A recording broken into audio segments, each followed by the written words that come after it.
我亲手制造了和男主丈夫的每一次错过。他选择留在北平工作，我就考到北南市上大学；他选择要到北南市落户时，我就申请出国读研。只因我穿越到一条网络热帖里，成了里面貌美但恶毒的作精姐姐，而妹妹是我的对照组，乖巧懂事，吃苦耐劳。两姐妹在碰到男主霍景深后，境遇一下就发生了翻天覆地的改变。男主本是妹妹的相亲对象，原主却死缠烂打要嫁他，甚至投湖自嘎，逼迫男人救她。男主被流言蜚语逼迫着娶了她，导致男主对女主厌恶至极，原主受尽了折磨，嘎在猪圈里。我看书的时候入戏太深，直接气嘎了，再睁眼就穿到了这本书里。此时男人刚刚救下了投湖自尽的原身、母亲和村民，正以我的清白逼迫男人娶我。娘，霍同志说的没错，他是为了救我，不存在占我便宜，我不用他娶我。话音刚落，一屋子的人全都齐刷刷的看向我，毕竟之前我要死要活的非要跟霍萧寒处对象，差点没闹出人命，这会儿怎么突然转性了？要死了，你不嫁给他，你以后还怎么活啊？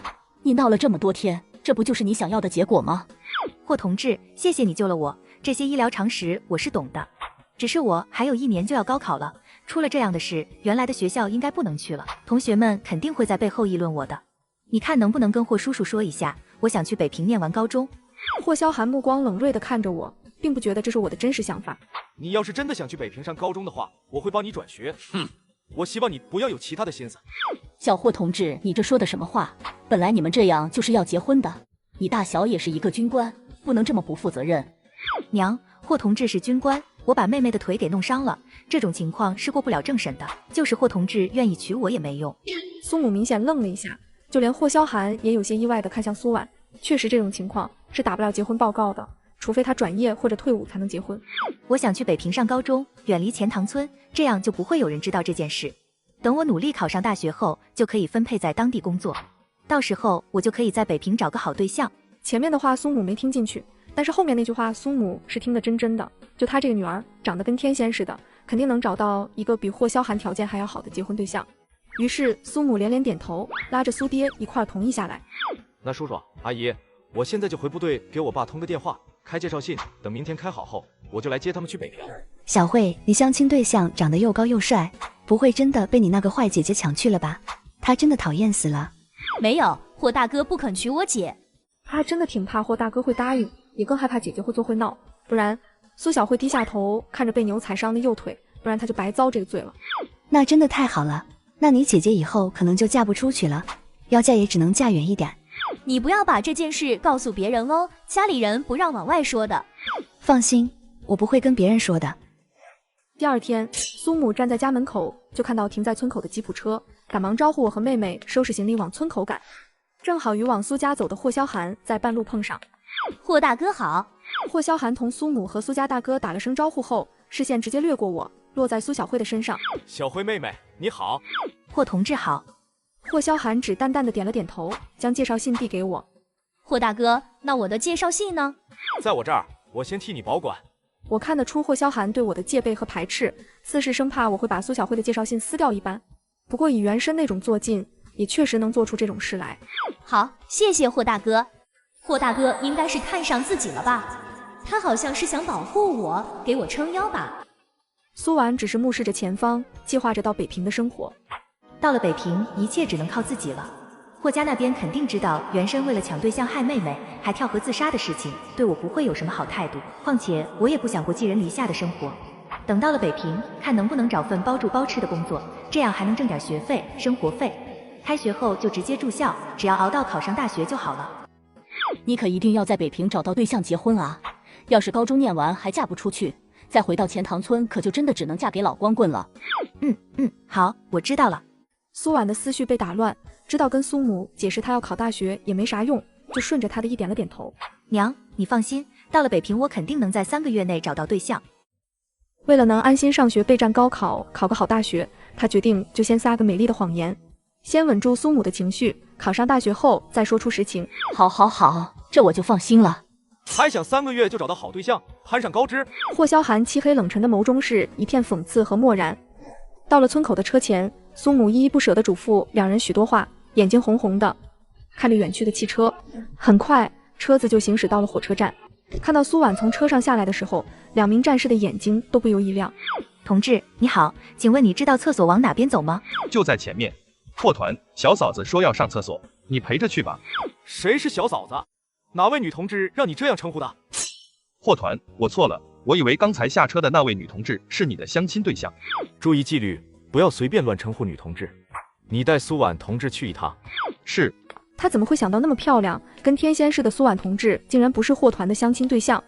霍大哥，我也有点想去。时间可能来不及了，火车上也有厕所。霍大哥，我可以自己走的。其实他的右腿早就可以正常走了，只是还留有疤。他现在不说，等到了北平看医生的时候也会被发现的。行，我让小蔡陪你去一趟。苏小慧期待的脸一下就垮了，他本以为霍大哥会陪他去的，可现在他不去也不行了。火车的进站声从远处传来，着急上火车的人们纷纷赶往月台。苏婉同志，你给我安分点，收起你那作风不正的歪心思。抱歉，霍同志，我不是故意的。还不是故意的？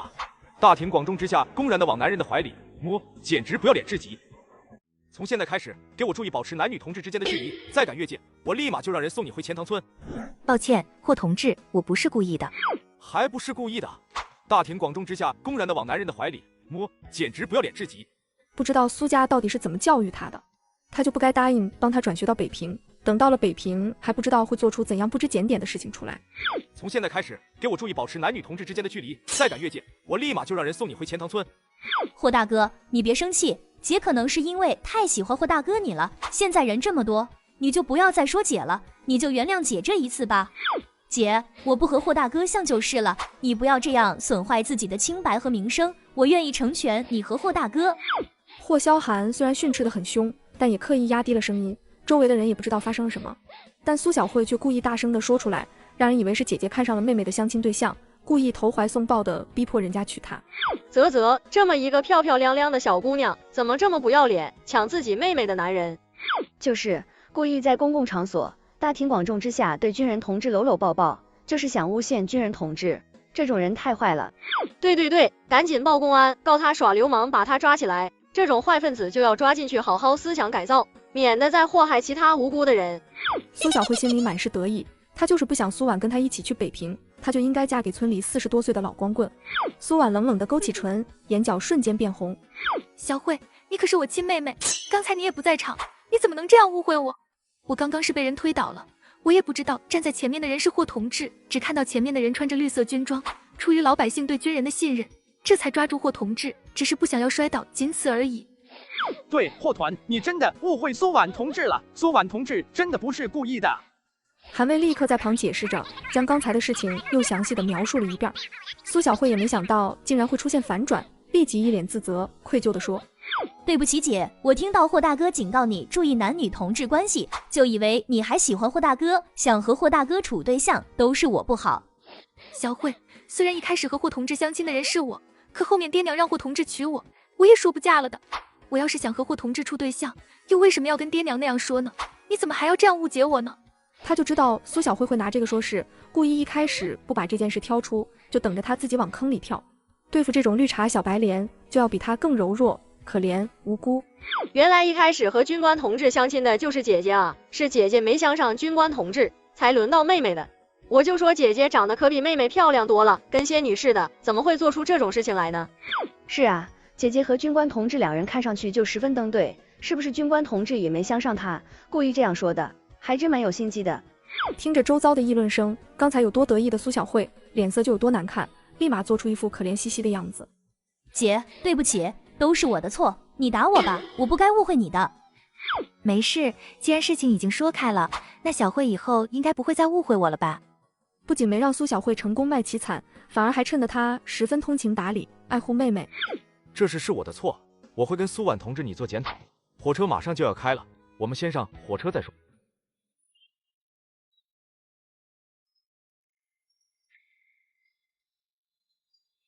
听到说话声，正坐在沙发上看报纸的霍建国就知道是霍萧寒带着苏家两姐妹来了。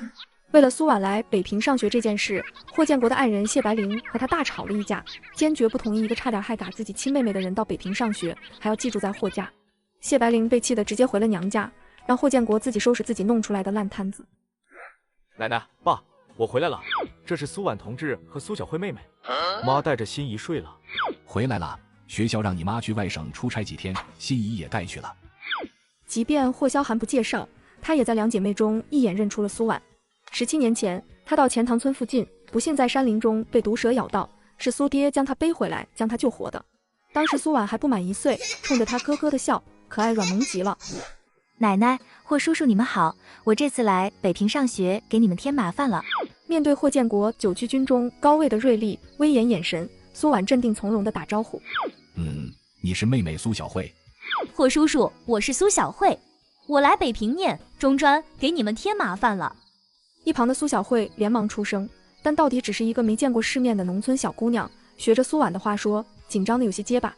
霍叔叔，承蒙这些年您对我们苏家的关照，3年前家乡大旱，要不是您寄过来的10市斤粮票，我和妹妹可能早就辍学了。也十分感谢您给我来北平上学的机会，这是我和我娘以及2位大哥凌晨3点起来采的茶叶，是我们全家的一点心意，还希望您不要嫌弃。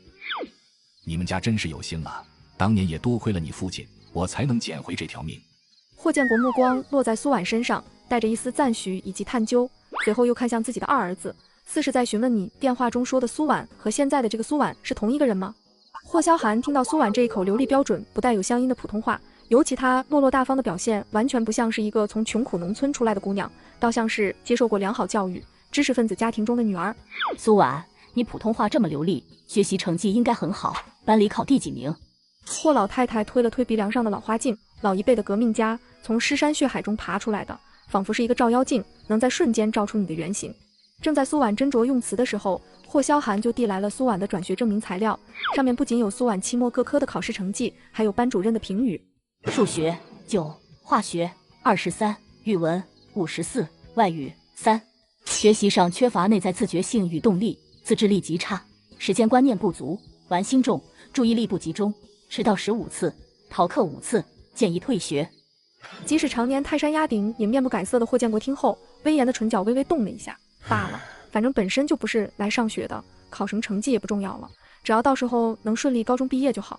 苏小慧眼神中满是奚落和讽刺，任苏婉进门，千里树表现得有多周到，话说得有多漂亮，这样的成绩单就如同一巴掌般狠狠地打在她脸上。霍奶奶、霍叔叔，可能是因为姐刚好那段时间身体不舒服，所以期末考试考得有些不太理想，姐平时学习成绩还是可以的。霍老太太和霍建国看着苏小慧受伤的右腿，很快就明白她所说的苏婉不舒服是什么，看向苏小慧的眼神皆都露出一抹心疼和慈爱。小慧，好像你和你姐就相差1岁，怎么你姐上高2了，你才初中毕业？家里活儿多，那阵子我爹腰又不舒服，我就休了2年学，帮家里干活。这让霍老太太和霍建国听后越发的心疼了，看了一眼苏婉，发现苏小慧则又黑又瘦，也证明了苏婉在家好吃懒做，什么农活、家务活都是瘦瘦小小的苏小慧做。休学2年都还能考上中专，真是厉害，聪明，是全县第几名？这个年代的中专只有全县前40名才能考上，其次就是大专，最后才是高中。谢谢霍奶奶夸奖，考得不太好，是全县第29名。修了2年学还能考到全县29名，很不错了。这2姐妹都挺好的，一个聪明懂事，一个落落大方，反正目前从苏婉的表现来看，完全跟自家2儿子在电话中说的不一样，甚至是相反。奶奶、爸，时间不早了，早点休息吧，明天我还要回单位报道，我再带小慧妹妹去医院治疗腿伤。你们也早点休息吧。孟新浩，记住我刚才说的话，我不在家不准往这儿跑，和2位女同志都保持必要的距离。第2天早上，苏婉早早就起床，和吴妈一起收拾卫生做早饭，因为她早在火车上时就想好了，打算找份住家保姆的暑假工，这样就不用寄住在霍家。而且昨天晚上霍奶奶让她和吴妈住一个房间，正好如了她的意。你这丫头也真是的，你一个客人怎么能让你干活呢？快回房间歇着吧。吴妈，我和妹妹住到霍家，给你添麻烦了，让你以后都要多干2个人的活，多做2个人的饭菜。这一句话可真是说到吴妈心坎里去了，对苏婉越发的喜欢。原本她只要做连她在内的5个人饭菜，现在变成了7个人。所以吴妈，为了不给你和霍叔叔添麻烦，我想趁着暑假找份给人做饭洗衣服的工作，就像你这样看护孩子也是可以的，顺便也想挣点高中学费，不知道你认不认识？你说这不是赶巧了吗？之前我在菜市场认识一个在大学校长家当保姆的王婶，她丈夫做活摔断了腿，她想要回老家伺候，但是校长一家子都不会做饭，他要找到个人替他才能走。你要真有这个打算，我明早去买菜碰到他了，帮你问问。谢谢吴妈，明早我跟你一块儿去，顺便帮你提东西。看得吴妈心窝软塌塌的，跟吃了块糖似的甜。这么温软招人的丫头，也不知道为什么霍老太太和霍萧寒好像都不太喜欢她。小慧妹妹，这个皮箱送给你作为开学礼物。苏小慧都惊呆了，一看就是只有城里有钱学生才能用得起的高档货。霍大哥，不，这太贵重了，我不能要。你到时候住校可以提着这个皮箱去，背篓不太方便，上面有锁，可以把东西锁起来。苏小慧摸得简直爱不释手，脸红红的，看向霍萧寒的眼神中满是少女的娇羞与欣喜。小慧，你别不好意思，快收下吧。你考上了中专，这是你哥给你的奖励，以后就把这里当做自己家，周末放假了就回来住。霍建国明白自家二儿子就是把苏小慧当成妹妹看待，不然这会儿就不会只送一件礼物，应该还有另外一样，并且他也觉得两人并不合适。看到苏婉那知书达理的表现，让他意识到他应该给儿子找个城里书香门第的对象。谢谢霍大哥。对了，小慧，叔叔也为你准备了礼物，作为你考上中专的奖励。谢谢霍叔叔，我一定会好好学习。苏小慧心里激动万分，眼睛都恨不得粘在上面，一手拿着钢笔，一手摸着皮箱，生怕被人抢了去。霍儿像是想到了什么，故意看向霍建国问道：那姐姐呢？本来欢欣的场面一下就变得沉寂下来。苏婉，你放心，等你高中毕业后，叔叔也会送你一份毕业礼物。霍建国淡笑着，眸中都是鼓励，也没想过他能考上大学，只希望把高中顺利读完就行。谢谢霍叔叔。和热铁中一样，虽然他来霍家的身份不是儿媳妇了，但是送给苏小慧的开学礼物都是一样的。没有收到礼物的袁申还大闹了一下，导致霍萧寒对袁申越发的厌恶，霍家也更是十分失望。突然门就从外面推开了，一个20来岁的青年男人熟路的就往里走。表哥，你回来了，相的怎么样？未来表嫂好看吗？说着说着，就看到站在沙发前满脸红光的苏小慧，眼神迟疑了一下，随之便看到了苏小慧身后的苏婉，略带失望的眼神快速划过一抹惊艳，很自然的就认为苏婉是表哥的相亲对象。表哥表嫂真好看，比我大学的系花还要好看。孟新浩是霍萧寒小姑家的儿子，今年刚满20，见到这么好看的表嫂，一时间有些不知所措起来。新浩，这是你2个妹妹，记住在我们家上学。苏婉妹妹到北平来上高中，苏小慧妹妹考上了中专。这是萧寒的表弟孟新浩，开学就上大2了，是南华大的。霍建国的意思已经很明确了，两人只是霍萧寒的妹妹。苏婉，你有什么功课不会的，可以让新浩教你。你即将要转学的励志高中就是新浩的母校，他妈妈在里面担任年级主任。新浩哥，你好，我是苏婉，我妹妹苏小慧是霍同志的相亲对象。啊？竟然妹妹才是！孟新浩弄错了对象，立时有些尴尬。新浩哥，我叫苏小慧，你真厉害！既然是位大学生，我要多多向你学习。苏小慧眼中满是恼恨，她迟早会把苏婉赶回老家，只要有她在，她就总是被忽略的那个。哪有，我是被我妈硬逼着才考上的。你也很棒，考上了中专啊。孟新浩觉得实在太奇怪了，明明苏婉是姐姐也更好看，怎么和表哥相的不是苏婉？你来有什么事？我妈让我来送西瓜的。西瓜放这儿，走吧。说着，霍萧寒拿过孟新浩手上的西瓜放在地上后，就拉着人出去了。啊，表哥，我还没跟姥姥舅舅说话呢，你怎么这么着急，赶我走？新浩，暑假这段时间好好在家复习功课，积极参与社会实践活动，少往这儿跑。想到苏婉说的一定会在3个月找到对象，他嫌弃他年纪大，有孩子，要找个年轻形象好的高知攀。孟新浩全都符合。为什么啊？刚刚舅舅还让我教苏婉妹妹功课呢。小姑是高中年级主任，苏婉同志有不会的可以请教小姑。她要是来找你问题目，你不要理会。别以为你现在是大学生了，但也保持好男女同学之间的距离。苏婉同志是高中生不懂事，但你要懂事。霍萧寒没有把话说得太明白彻底。孟新浩点点头，觉得有道理。以前舅舅舅妈都要去单位，只有姥姥和心怡在家，现在家里多了2个陌生妹妹，他确实不能再总往舅舅家跑了，得注意一下分寸。但突然想到之前听妈提起的名字好像是叫苏婉。表哥，我怎么记得舅舅给你介绍的相亲对象好像是叫苏婉，怎么变成苏小慧妹妹了？2个都是妹妹，她们只是暂时寄住在霍家上学。是不是因为表哥你太严厉了，苏婉妹妹没相上你啊？苏婉妹妹这么好看，说话又温温柔柔的，肯定有很多人追，就像我们系的系花一样，在学校老受欢迎了。你总是板着一张脸。孟新浩，记住我刚才说的话，我不在家，不准往这儿跑，和2位女同志都保持必要的距离，尤其是苏婉同志。要是让我看到你和苏婉同志交往过密，100个绕腹单杠。冷厉的警告，威慑力十足，让孟新浩下意识地站直了身体，不仅觉得自己猜对了，还觉得表哥是因为相上了苏婉妹妹，才会一反常态这么严厉。我看姐姐一直都往窗外看新浩哥，还听姐姐说，觉得新浩哥很不错，是个大学生，人也长得俊，妈妈又是高中年级主任。到了第二天一大早吃完早饭，苏婉就跟着吴妈去菜市场买菜。等到霍萧寒来接苏小慧去医院的时候，霍建国也去军区开会了。霍萧寒没有在客厅看到苏婉，很自然的就认为苏婉还在房间睡觉。霍大哥，你知道新浩哥他处对象了吗？你问这个做什么？是姐姐她昨晚你和新浩哥出去后，我看姐姐一直都往窗外看新浩哥，还听姐姐说，觉得新浩哥很不错，是个大学生，人也长得俊，妈妈又是高中年级主任。也不知道是不是听说新浩哥也住在军区大院，今天一大早就出门了。他就知道他不会安分，才刚来霍家就看上孟新浩，要不是已经到军区医院了，他肯定回去找他。霍大哥，姐姐知道你们不会同意，所以不准我把这件事说出去。要是新浩哥有对象的话，我就劝劝姐姐。苏小慧一副老实乖巧的样子，只要把苏婉赶回老家，就再也不会有人拿她跟苏婉做比较，也不会总被别人认成是霍大哥的相亲对象。只要和他在一起，所有人的注意力都会落在他身上，他总是被忽略看不到的那一个，他必须要狠狠地把他踩在脚底下。从医院回到霍家的时候已经10点了，吴妈正在厨房摘菜，依旧不见苏婉的人影。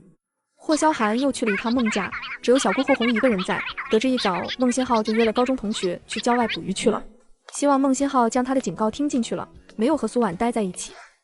其实苏婉一大早就跟着王婶去了雇主的家，但是苏婉有点路痴，在出来时他就记不清回去的路了。现在正是正午时分，他又热又渴，但是他出来时也没带钱，只能一路忍着口渴回到霍家。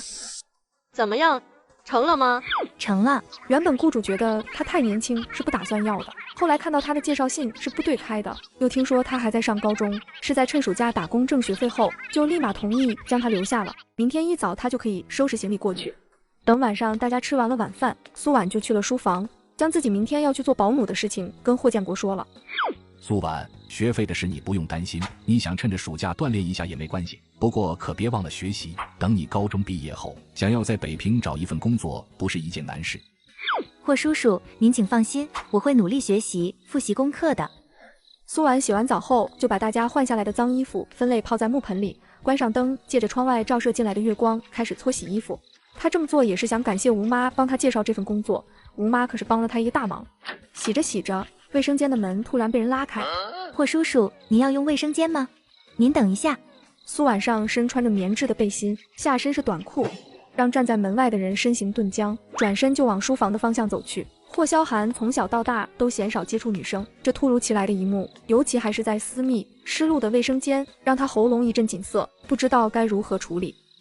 苏婉有些奇怪，但是这霍家也只有霍叔叔了，总不可能是科研界的大哥或者霍萧寒突然回来了。霍萧寒关上书房房门，硕长的身躯裹挟着夏季的微燥，身体绷得笔直刚硬。他也是临时回来取一份文件，他的夜间视力本来就好，还经受过专门的训练，所以一般晚上回来他都是不开灯的。躺在床上一闭眼，无论怎么压制，刚才的那些画面又都不受控制地涌现出来，反反复复。一向冷情冷遇的他从未出现过这样的情况，绝不能让自己的思想受到腐蚀堕落下去。第二天苏婉依旧是4点半醒的。你这孩子，我说你昨晚怎么那么晚才上床，怎么连夜把衣服给洗了？吴妈，我也没有什么好感谢你的，就只能帮你把全家的衣服洗了。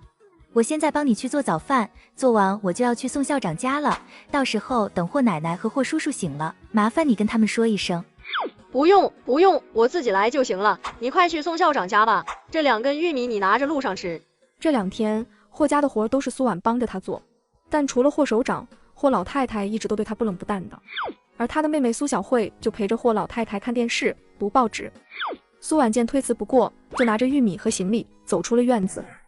苏小慧醒来听说苏婉竟然去别人家当保姆了，冷冷一笑，肯定是看霍家不待见她，受不了这个气。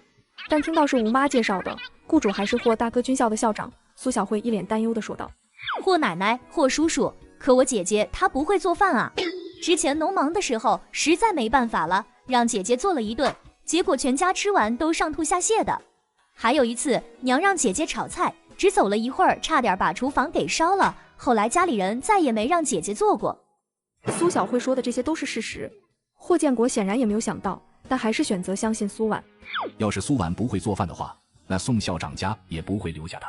怎么会呢？苏婉那丫头手脚那么麻利，这2天可帮了我不少的忙。今天早上的衣服还是苏婉给洗的呢。那你看到她炒过菜、做过饭吗？这下把吴妈问住了。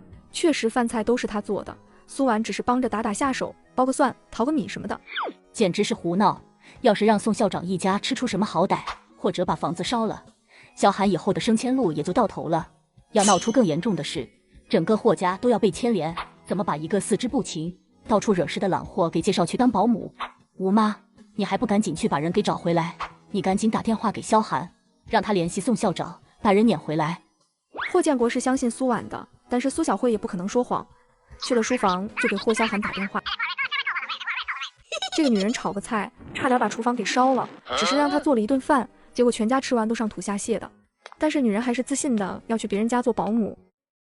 接到霍建国的电话，霍萧寒拿上车钥匙，跳上车就直奔学校家属楼。宋校长家新来的那个年轻保姆做饭的手艺可真不错，做的红烧肉，肉香都飘到我们教职工楼去了，我家孩子都馋哭了，闹着喊着要吃。是啊，我闻着都馋，真的太香了。我早上出去买菜的时候，正好碰到那个小保姆，长得可水灵漂亮了，跟画报上的女演员似的，声音温温柔柔的，一口一个老师叫着，听着可舒心了。霍萧寒刚走到校领导家属楼，就听到有人在讨论宋校长家新来的小保姆，微微凝眉。刚到门口就闻到一股诱人的香味儿。本来夏季炎热，人没有什么食欲，可闻着这肉香，却让人一下食欲大增。小霍，你来的正好，我们家今天新来的保姆做的红烧肉真是一绝。小婉，来客人了，你添副碗筷，把另外一碗红烧肉端上来。好嘞。霍萧寒站在门口，一眼就看到客厅的餐桌上摆放着一碗色泽鲜艳的红烧肉，简直比国营饭店厨师做的还要诱人。旁边还放着一盘凉拌黄瓜，另还有2道家常菜，一桌饭菜色香味俱全，堪比大厨水平。这些都是苏婉做的。霍萧寒有些不敢相信，怀疑是不是苏婉已经回霍家了，这是重新找来的保姆做的。叔，婶婶还没有回来吗？苏婉也没有想到宋校长的客人竟然会是霍萧寒，就像不认识他一般，又走回了厨房。校长，我半年前调回北平，一直都没有时间来探望您。昨天南方送来了新鲜的水果，我送来给您和师母尝尝。小霍，你能有这个心来看我，我很开心，心意我就领了。这水果你拿回去给你家老太太吃，下次你来提前打个电话，我好让小婉多做几个菜。我这次突然造访，打扰您和师母用饭了，主要是……霍萧寒神色复杂的又看了一眼厨房，这屋子里除了宋校长和苏婉之外，好像也没有第3个人，那就只能是苏婉做的。看来是他多虑了。你是要结婚给我们送喜帖来的吧？我听文博说，你调回北平后，你爸就给你介绍了一个相亲对象，2人已经通信半年多了。前几日你去执行任务，顺便把人也接了回来，好像人女孩还在念书呢，这么快就把日子定了。定下也好，你年纪也不小了，也该成家了。霍萧寒将相亲对象接回北平的事情，部队都传开了，已经成了公开的秘密。毕竟是军校优秀学生，在校期间获得多项荣誉，宋校长也就格外关注。没有，校长您误会了，我今天来。霍萧寒端坐的笔直，刚想将缘由说出来，苏婉就端来一杯温水放在他的面前，很明显并不想让宋校长知道他们认识。那是等人姑娘高中毕业再打报告结婚。小霍啊，既然都把人接到家里住了，还是早点2把酒席办了，不然还没结婚就住在男方家里，难免会被人说闲话，对你影响不好。校长，不是您想的那样，我爸感念人家的救命恩情，我也只是将她当做妹妹看待，接到北平念书，方便照拂，并不是处对象关系。妹妹，可我怎么听说是你爸给你介绍的相亲对象？你刚调回北平的时候，有不少人要给你介绍对象，都被你爸给回绝了。不合适。哦，是这样啊。那这么说，你现在还没处对象？是。霍萧寒朝厨房看了一眼，可能自那之后，苏婉学会了做菜也不一定。校长，单位还有事，我就先回去了。霍萧寒话刚说完，宋校长的爱人杨书记就下班回来了，对这位26岁就当上团长的优秀军校生印象深。小婉啊，快别忙活了，过来和我们一块吃。婶婶，我现在还不饿，你们先吃，我把锅洗了。一大早过来就开始忙了，瞧你后背衣服就没干过，怎么不饿？对了，小婉也是名高中生，来北平投奔的亲戚也住在你们的军区大院。小婉，这位是霍团长，说不定你接触的亲戚和霍团长认识。霍团长好。你好。婶婶，文博同志还没回来，我把饭给他送过去吧。霍萧寒漆黑锐利的眼神一下就冷了下去。他为了能在3个月内找到对象，攀上高枝，真的无所不用其极。昨天去找孟新浩，估计碰了灰，今天就又把主意打到了校长的儿子身上。不用，文博医院有食堂。小霍，你尝尝小婉做的红烧肉。霍萧寒不动声色地咬了一口，软糯香甜，入口即化，味道实在让他惊艳。几乎在这26年中，他从未吃过这么好吃的红烧肉。怎么样，不错吧？挺不错。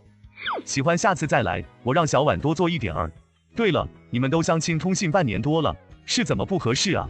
年龄以及其他各方面也都不合适。那人姑娘模样长得怎么样？好看。杨书记看到苏婉只夹素菜，就心疼地夹了一块红烧肉要放到她碗中。婶婶，我不吃。快吃，补补身体，这样才能用功读书，考个好大学。苏婉虽有些为难，但是眼眶却微微红了一下，大概也是原身感受到了陌生人的善意以及在意。他来霍家2天，还没有人主动给他夹过菜，冷冷淡淡的，不欢迎他的态度几乎摆到了明面上。谢谢婶婶。小霍啊，等日子定了就通知你，你可一定要来啊！你也要抓紧了，以你的条件，可是单身女同志眼里的香饽饽。话还没说完，就传来一阵敲门声，原来是宋校长和杨书记之前找人换票，别人把票送过来了。宋校长也进屋去拿票，餐桌上就只剩下苏婉和霍萧寒2人。苏婉勉强把瘦肉吃了，就皱着一张小脸，低着头用筷子轻轻地戳着剩下来的肥肉。不吃可以给我。可我咬过了。毕竟是陌生人，把自己咬过的东西给他不太好。霍萧寒眼睛并没有看他，推碗的姿势没有变。苏婉赶忙将2块肥五花夹到了他的碗中。谢谢霍团长。霍萧寒将2块肥五花面无表情地吃下去。杨书记回头时，恰好看到苏婉将肥五花夹到霍萧寒碗中的那一幕，第一反应就是这2人是不是认识？但仔细一想，要是2人认识，又怎么可能那么陌生？吃完饭后，霍萧寒就起身跟宋校长道别，杨书记却拿出了钱，让苏婉下去买些凉粉和西瓜回来，顺便送霍萧寒下楼。你最好安分点，不要有一些不切实际的想法，把思想和态度摆正。你什么时候学会做的饭？苏婉很快就意识到霍萧寒不是平白无故的出现在宋校长家，肯定是从苏小慧那里听说他不会做饭，让家人吃中毒的事。原身这个绿茶白莲妹妹真的是人前诬陷你，然后给你使绊子，从小就是个心机女婊。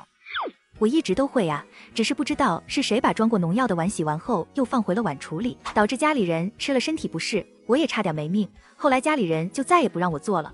霍团长，你觉得好吃吗？他没有想到事情的真相会是这样，倒是又误解了他一次。你为什么要来这里当保姆？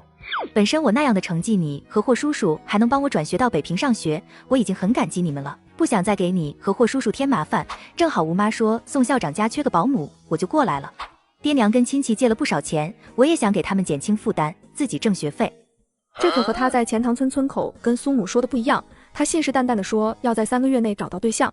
霍萧寒眉心微蹙，想要找到他说谎的痕迹，但他眼眸瞪净，十分的真挚。既然接你来北平上学，就会供你念完，你应该趁着暑假把心思用在学习上，好好的复习功课。可是霍叔叔同意了呀，而且我白天工作，晚上也不耽误复习功课呀。你最好安分点，不要有一些不切实际的想法，把思想和态度摆正。苏婉早知道会被他拉到这儿当他手底下的兵一样训诫，他宁愿用水把那2块肥肉生咽下去，他也不会让他帮他吃了。霍团长，我还要去买西瓜，家里的碗筷还放着没收拾，如果没其他事的话，我就先走了。苏婉丢下这句话，刚要转身离开，猛地撞入到一个滚烫坚硬的胸膛中，他下意识的就要去推，腰身却被牢牢箍住，下一秒，一个皮球就重重的砸在了霍萧寒的后背上。谢谢霍团长，你没事吧？没事。刚才我说的话听明白了吗？回答我。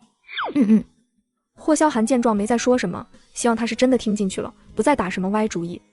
还有，你妹妹不是我对象，以后注意言辞，对小慧妹妹影响不好。好，我知道了。霍萧寒回到单位后，就听文书说，家人给他打了2通电话。团长同志，可真是掐着时间点回来啊！3小时外出时间1分不多1分不少，这2天外出是为了陪对象逛商场、吃饭，赶紧抽空把结婚报告打了，早点请我们喝喜酒。你的个人任务解决了，组织上也就放心了。政委同志，我需要跟你说明一下，我现在还没有对象，对方也是因为我爸的关系，寄住在我家上学的妹妹。你前几天不是去相亲的吗？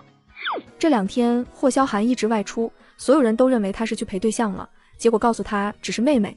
电话在这个时候响起。萧寒，苏婉怎么现在还没回来？是不是出事了？你奶奶十分担心。爸，苏婉会做饭，而且手艺很不错，宋校长一家都很喜欢，我也吃过。紧接着就把全家吃中毒的误会说给了霍建国听。行，我今天早点回去和你奶奶说，老人家年纪大了，就是爱操心。霍建国挂断电话后就有些纳闷，村民不清楚情况也就算了，作为妹妹的苏小慧怎么也不清楚自己姐姐会做饭。下午4点半，霍建国回到家，苏小慧一脸懂事的坐在一旁宽慰着霍老太太，就连小妹霍红也在。大哥，你这么早回来，是不是宋校长家出事了？你想还苏家当年的恩情，我们不拦着，但是你也不能把一个祸害给带回霍家吧？就这样的成绩，你还想让我把他转到励志高中？学校是我开的，我今天来就是告诉你，别说励志高中了，就是全北平最差的高中，人家学校都不要。我都怀疑这高中是不是小慧替他考上去的。行了，小红，这时候就不要说上学的事了，说吧，现在人是不是在医院呢？妈，萧寒亲自去了一趟宋校长家，在那吃了一顿饭，就是苏婉做的，说厨艺不比国营饭店的差，宋校长一家就跟捡到宝一样。什么？霍老奶奶一愣，有些意想不到。苏婉会不会做饭，苏小慧还不清楚。18年总共就做了2顿饭，说苏婉能把饭做熟她信，但是要说她厨艺能和国家饭店里的厨师比，那绝对是不可能的。叔叔，是不是真的出事了？我姐姐现在在哪里？建国，你是看我老了，想诓我呢？妈，是真的，苏婉一直都会做饭，并且还十分喜欢做饭，之前让家里人吃中毒是个误会。这个小慧你应该知道的吧？是因为拿了带有农药残留的碗盛汤，才导致全家人吃了身体不舒服。不是苏婉做的饭菜有问题，苏婉还差点因此没命。一听到这个，苏小慧的脸色瞬间变了一下。她做的很隐秘的，家里人都没发觉这件事，苏婉是怎么知道的？小慧是这样吗？叔叔，我不知道，也没听家里人说是农药的问题。好，那暂且先把中毒的事情放一边。要是苏婉真的做出的饭菜难以下咽，估计苏家人也吃不下去，这不恰恰说明苏婉会做饭，并且还不差。萧寒中午是在宋校长家吃过苏婉做的饭菜才这样说的。妈，您要是不相信，您现在打电话问萧寒。霍老太太略微沉思，建国会偏袒苏婉，但萧寒是对苏婉很不喜的，不可能帮着隐瞒。苏小慧见霍老太太要信了，她怎么可能让这件事瞒过去，并且还要闹大？霍奶奶，我们家里穷人口又多，只要有一点吃的都不会浪费。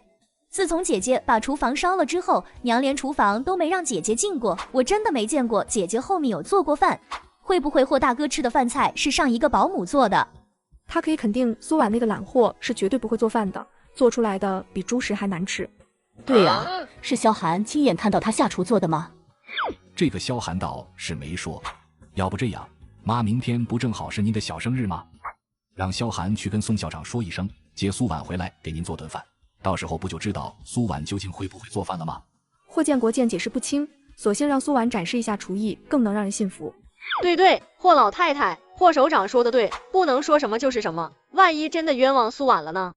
苏婉会不会做饭我不管，但是我霍家可容不得作风有问题、居心不良的人败坏我们霍家的名誉，仗着霍家的关系在外面胡作非为。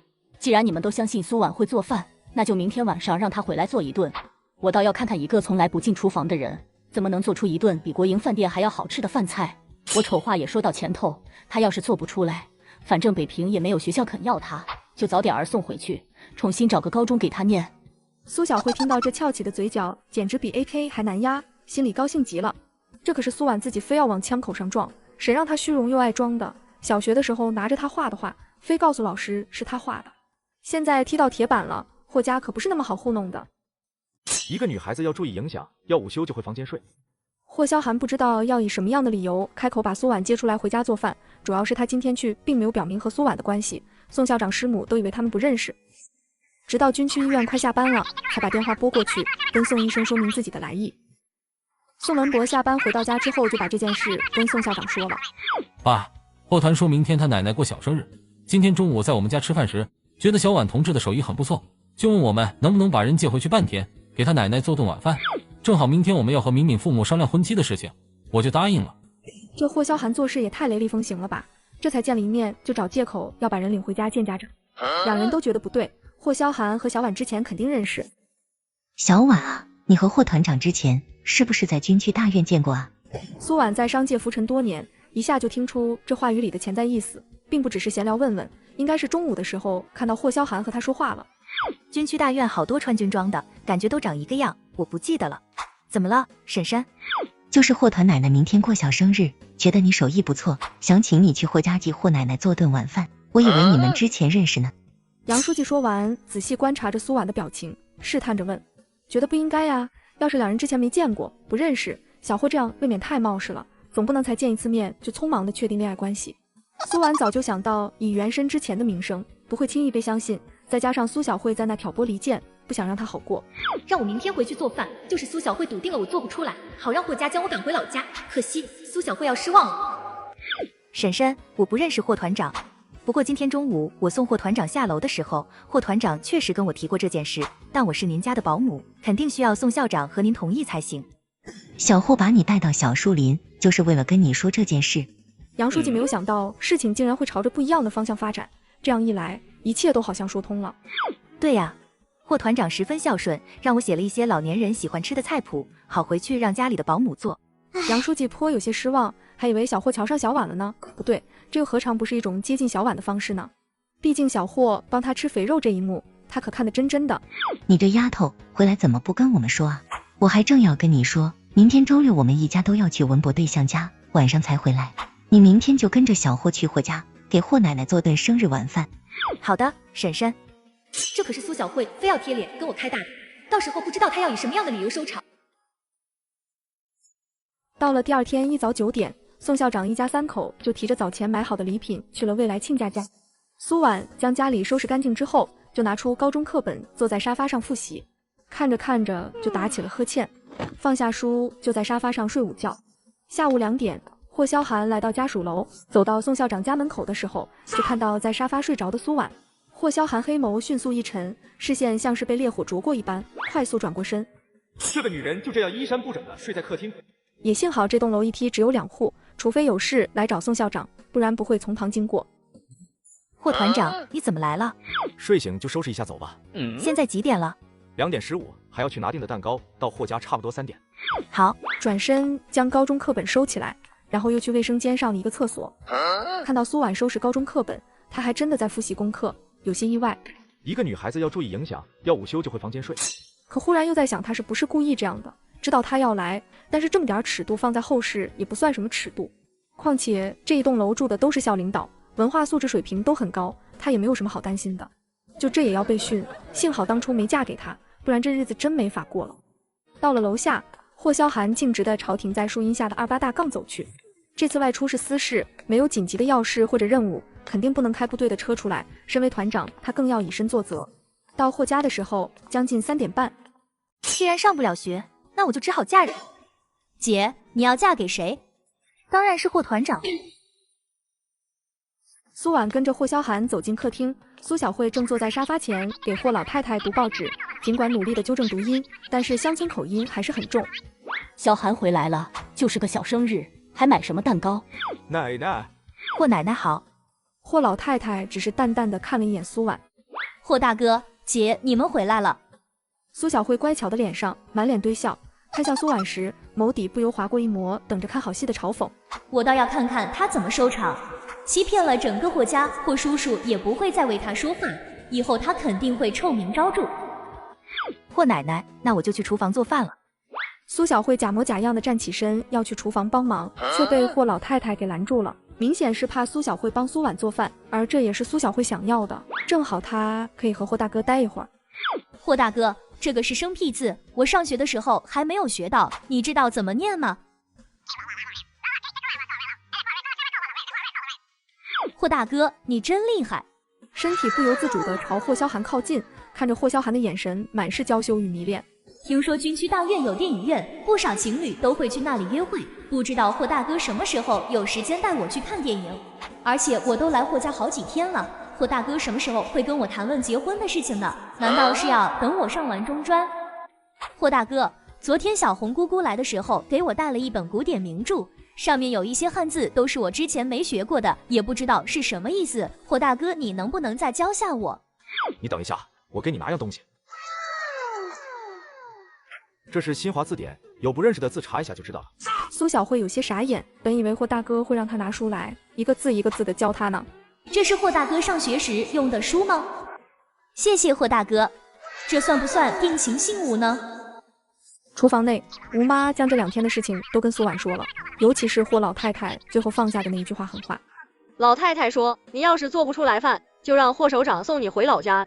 本来老太太都快相信了，可是你妹妹说昨天中午那顿饭会不会是王婶做的，所以霍首长只好让你回来给老太太做顿饭证明一下。婉丫头，你手艺肯定不会差的，不然宋校长家也不会留你。霍老太太对苏婉意见太大，想寻个理由把苏婉送回老家，恐怕她妹妹也是一样的心思，还不是看苏婉长得比她漂亮，怕霍萧寒看上她姐姐呗。吴妈，待会儿我做饭的时候，能不能请你帮我一个忙？你说。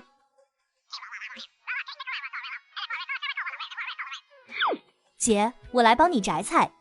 说是来帮忙的，其实苏小慧就是想来刺激一下苏婉，让她闹起来，免得她做不出饭。霍老奶奶要送她回老家的时候，她躺在地上装病，让霍叔叔不忍心。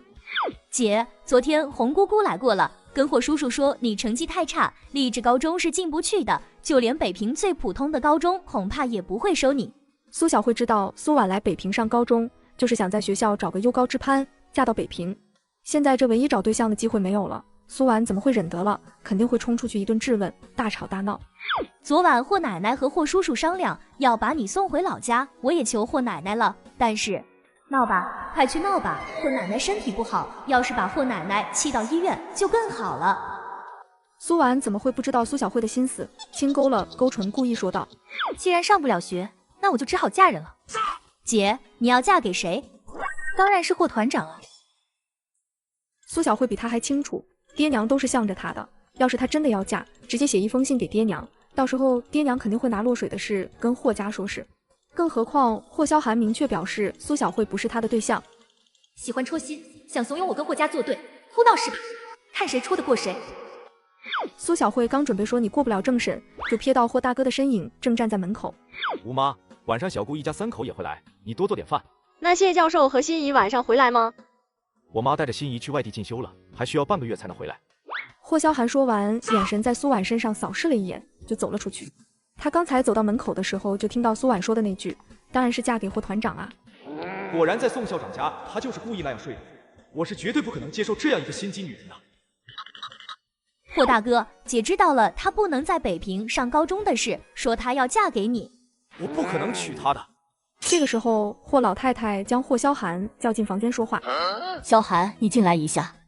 苏小慧抬头看了一眼在厨房弄菜的苏婉，她也就只会摘菜、洗菜了。等要切菜的时候，刀工一下就能看出来。她就等着苏婉被霍家赶回老家，她还要盯紧点，别让吴妈偷偷帮她把饭给做了。苏小慧听到厨房传来炒菜声音之后，便蹑手蹑脚地绕到厨房，看到案板上的菜被切得乱七八糟，就跟切猪食一样。本来还怕吴妈会帮苏婉或者教苏婉做，打算找个理由将吴妈支走呢。现在正好也让吴妈做个见证苏婉不会做饭的人证。婉丫头，人走了。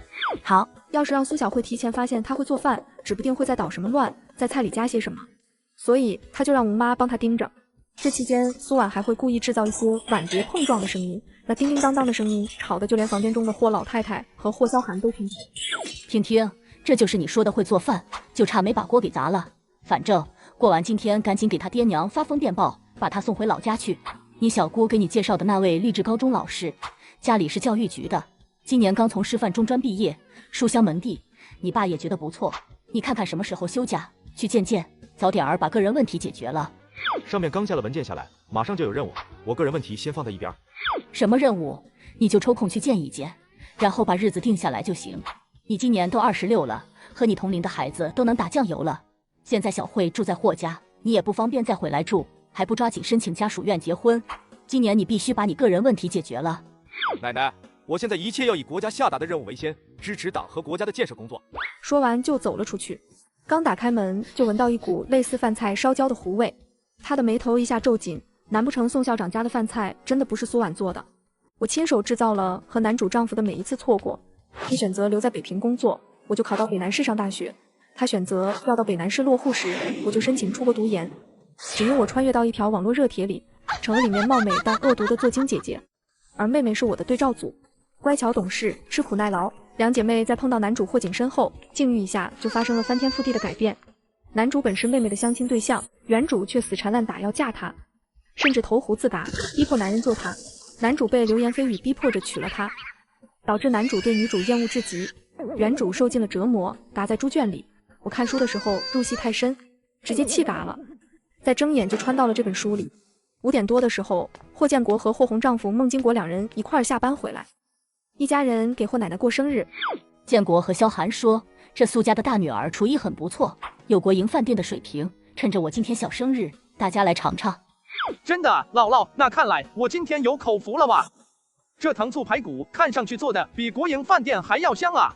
孟新浩一眼就盯上了那糖制包裹，外皮酥脆的糖醋排骨，上面还漂亮的点缀着鲜嫩的葱末，在这炎炎夏日下，一下就把人的食欲给提上来了。霍老太太和霍红都是一脸的意外和惊讶，这些都是苏婉做的。霍奶奶，霍叔叔，我刚才忙着炒糖醋排骨的糖汁，不小心把另一道菜烧糊了。你们看看这些菜合不合适你们的口味？苏婉妹妹，你手可真巧，做的比国营饭店里的还要好吃，我都没吃过这么好吃的。随之其他人也纷纷夹了一块，一入口，众人的脸上都露出一副惊艳之色。真的每一道菜都鲜香可口，就是简简单单的一道青菜，做的也都比普通的清炒好吃。妈，你尝尝和国营饭店比起来如何？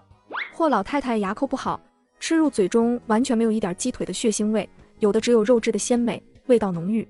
霍老太太点点头，虽没有说话，但是态度也表明了对这道菜的认可。苏小慧不是说她连厨房都不进的吗？怎么会做出这么美味的饭菜出来？今天也真是托丈母娘您的福，虽然只是简单的家常菜，但味道是真不错。孟经国也是吃过国宴的人，毫不吝啬地夸奖着。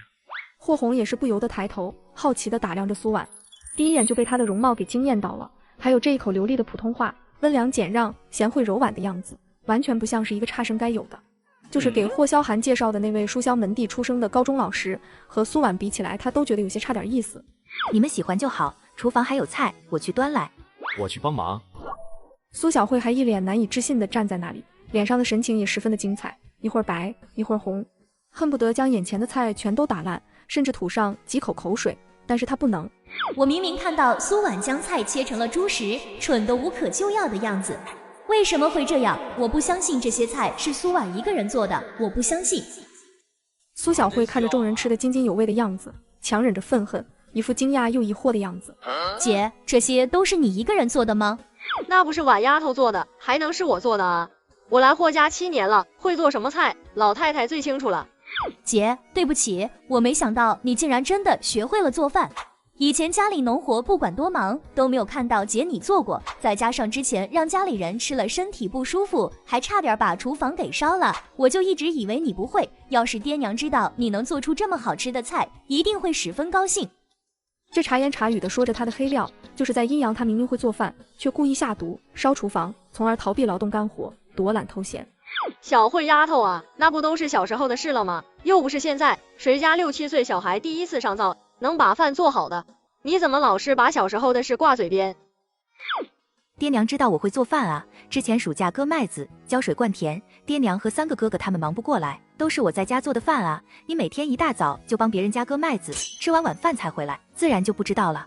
不然我光是看菜谱，没有实践过，又怎么会一次就能做出来呢？苏婉脸不红心不跳的扯着谎，暗暗的反讽他自家活做不完，为了能吃上一顿好的，就跑到别人家去帮忙干农活。苏小慧狠狠愣了一下，偷偷的朝霍老太太看一眼，发现霍老太太神色微微变了一下，就连霍叔叔都觉得那都是小时候的事了，不用计较。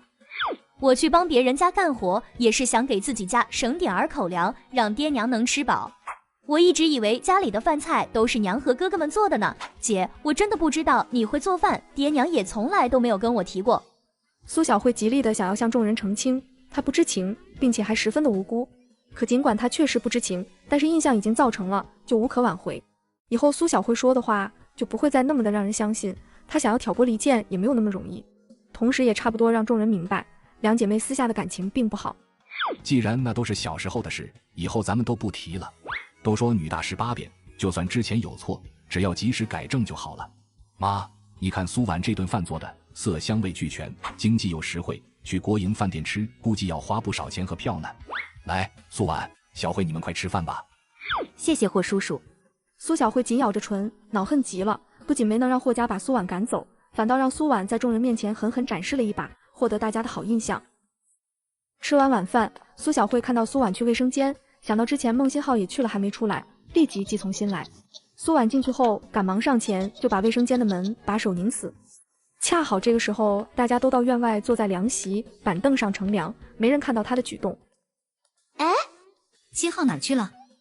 霍萧寒看了一下院子四周，发现也没有看到苏婉的身影。霍大哥，我刚才看到新浩哥去上厕所了，姐好像也看到了，跟着也去了卫生间。苏小慧则是冷勾起唇。霍大哥本身就很厌恶苏婉，霍大哥肯定认为苏婉想要勾引新浩哥。苏婉就进来洗脸，顺便把门关了，打算再上个厕所，然后就发现了蹲在角落维修的孟新浩，两人也颇为的尴尬。可这个时候卫生间的门却怎么也打不开了。孟新浩和苏婉两人轮流试了一下都不行。这门难道是被人从外面锁起来了？不会，应该就是里面的锁孔生锈了，需要加点儿润滑油。苏婉宁德手上出了不少汗，再一用力就脱了手，胳膊被门锁的四角划到。苏婉妹妹没事吧？你们在干什么？你们在干什么？表哥，你家的门锁要加点儿润滑油了，太涩了，我和苏婉妹妹两个人怎么都打不开。我问你们怎么会被一起锁在洗手间呢？霍团长，我看洗手间门开着，以为里面没人，结果没想到新浩哥在里面修东西。对，然后门怎么就打不开了？孟新浩点头，还准备抱怨一下门锁问题，一对上霍萧寒的眼神，立马咽了口水，然后就走了。苏婉同志，我这次严厉的警告你，注意男女同志之间的相处距离，再让我发现你刻意逾矩，有超越男女同志之间交往的嫌疑，我绝不会手软，立刻就让人送你回老家。霍萧寒异常的凌厉，不近人情。中午故意睡在客厅，想把主意打到他身上，到了晚上看到孟新浩，就一个上厕所的功夫，就迫不及待的贴上去。这样的女人，要不是因为他父亲的关系，他是真的不愿跟他有任何的瓜葛。霍团长，我已经跟你解释过了，你要非认为我不小心和新浩哥关在一个卫生间是超越了男女同志之间相处的距离，那你昨天把我带进小树林说话算什么？人永远不要陷入自证的怪圈，更何况我刚才已经解释了，你不听，那你就拿出证据来。这两件事怎么能混为一谈？我是因为楼下不方便说话才带你去小树林，但是你进洗手间的时候就真的没有看到孟新浩吗？本身你就看上了孟新浩，想要攀他这个高枝。吃完蛋糕，我送你回宋校长家。不用了，我可以自己走回去。在走之前，我还要问一下霍叔叔我上学的事情。既然我答应帮你转学到北平，就一定会让你上高中。好，那就麻烦霍团了。听到还能继续上学，苏婉也就不担心了，毕竟还要靠他帮忙，就对着他弯了弯唇角。到了院外，苏婉就温温婉婉的挨个打声招呼，说要回宋校长家了。也是，天还不太晚，现在走正合适。奶奶，爸，我送完苏婉同志后，我就直接回单位了。霍团长不用麻烦的，我可以搭公交车回宋校长家。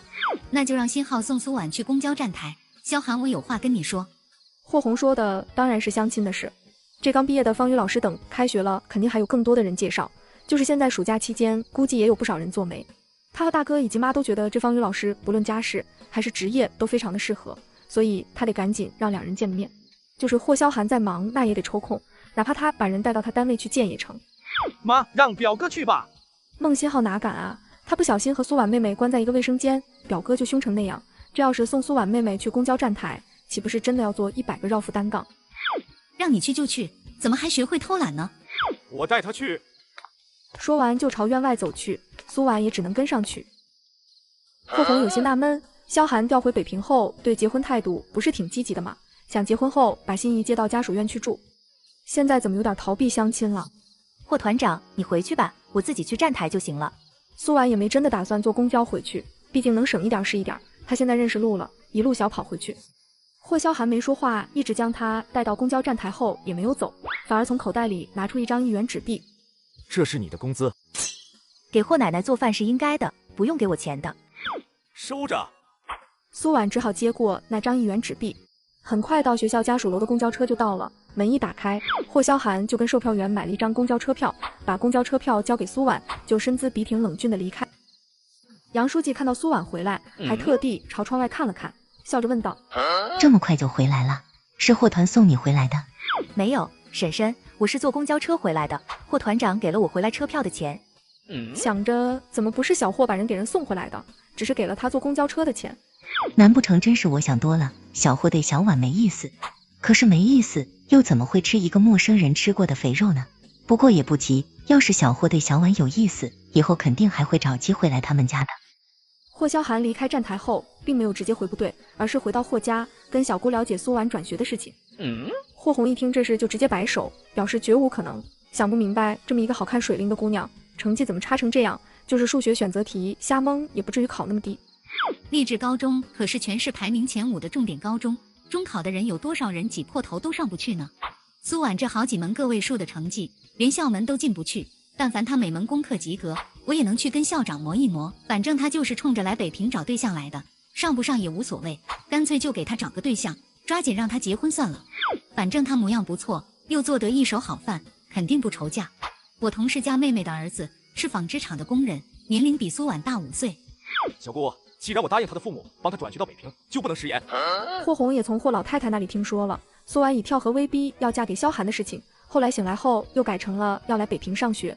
萧寒，他这种情况哪怕就是让你爸出面，走后门都走不了。这么差的成绩，别的家长知道了一举报一个准，闹到上面去，你还想让你爸背个处分不成？霍红也是实事求是的讲明关系厉害，要是苏婉成绩勉勉强强够得着励志高中尾巴，走后门也不那么容易被发现。我刚才也跟你爸说过了，非要上学的话，就只能转到一些差的高中，就这我估计都要托关系。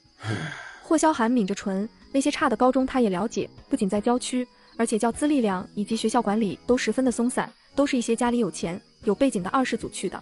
让苏婉去这样的学校，反而会被带得越来越坏。我爸一定没同意。小姑，你看还有没有其他办法？只要学校校风一定要严谨，纪律严格。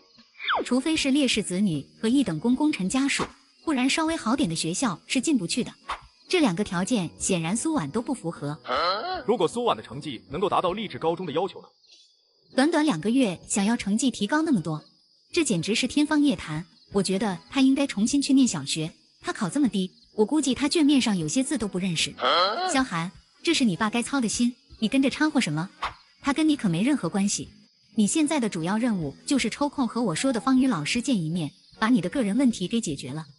霍红暗暗庆幸，幸好萧寒和苏婉2人没相成，不然就苏婉这么差的成绩，生出来的孩子还不知道是什么样，霍家的优良基因全给毁了。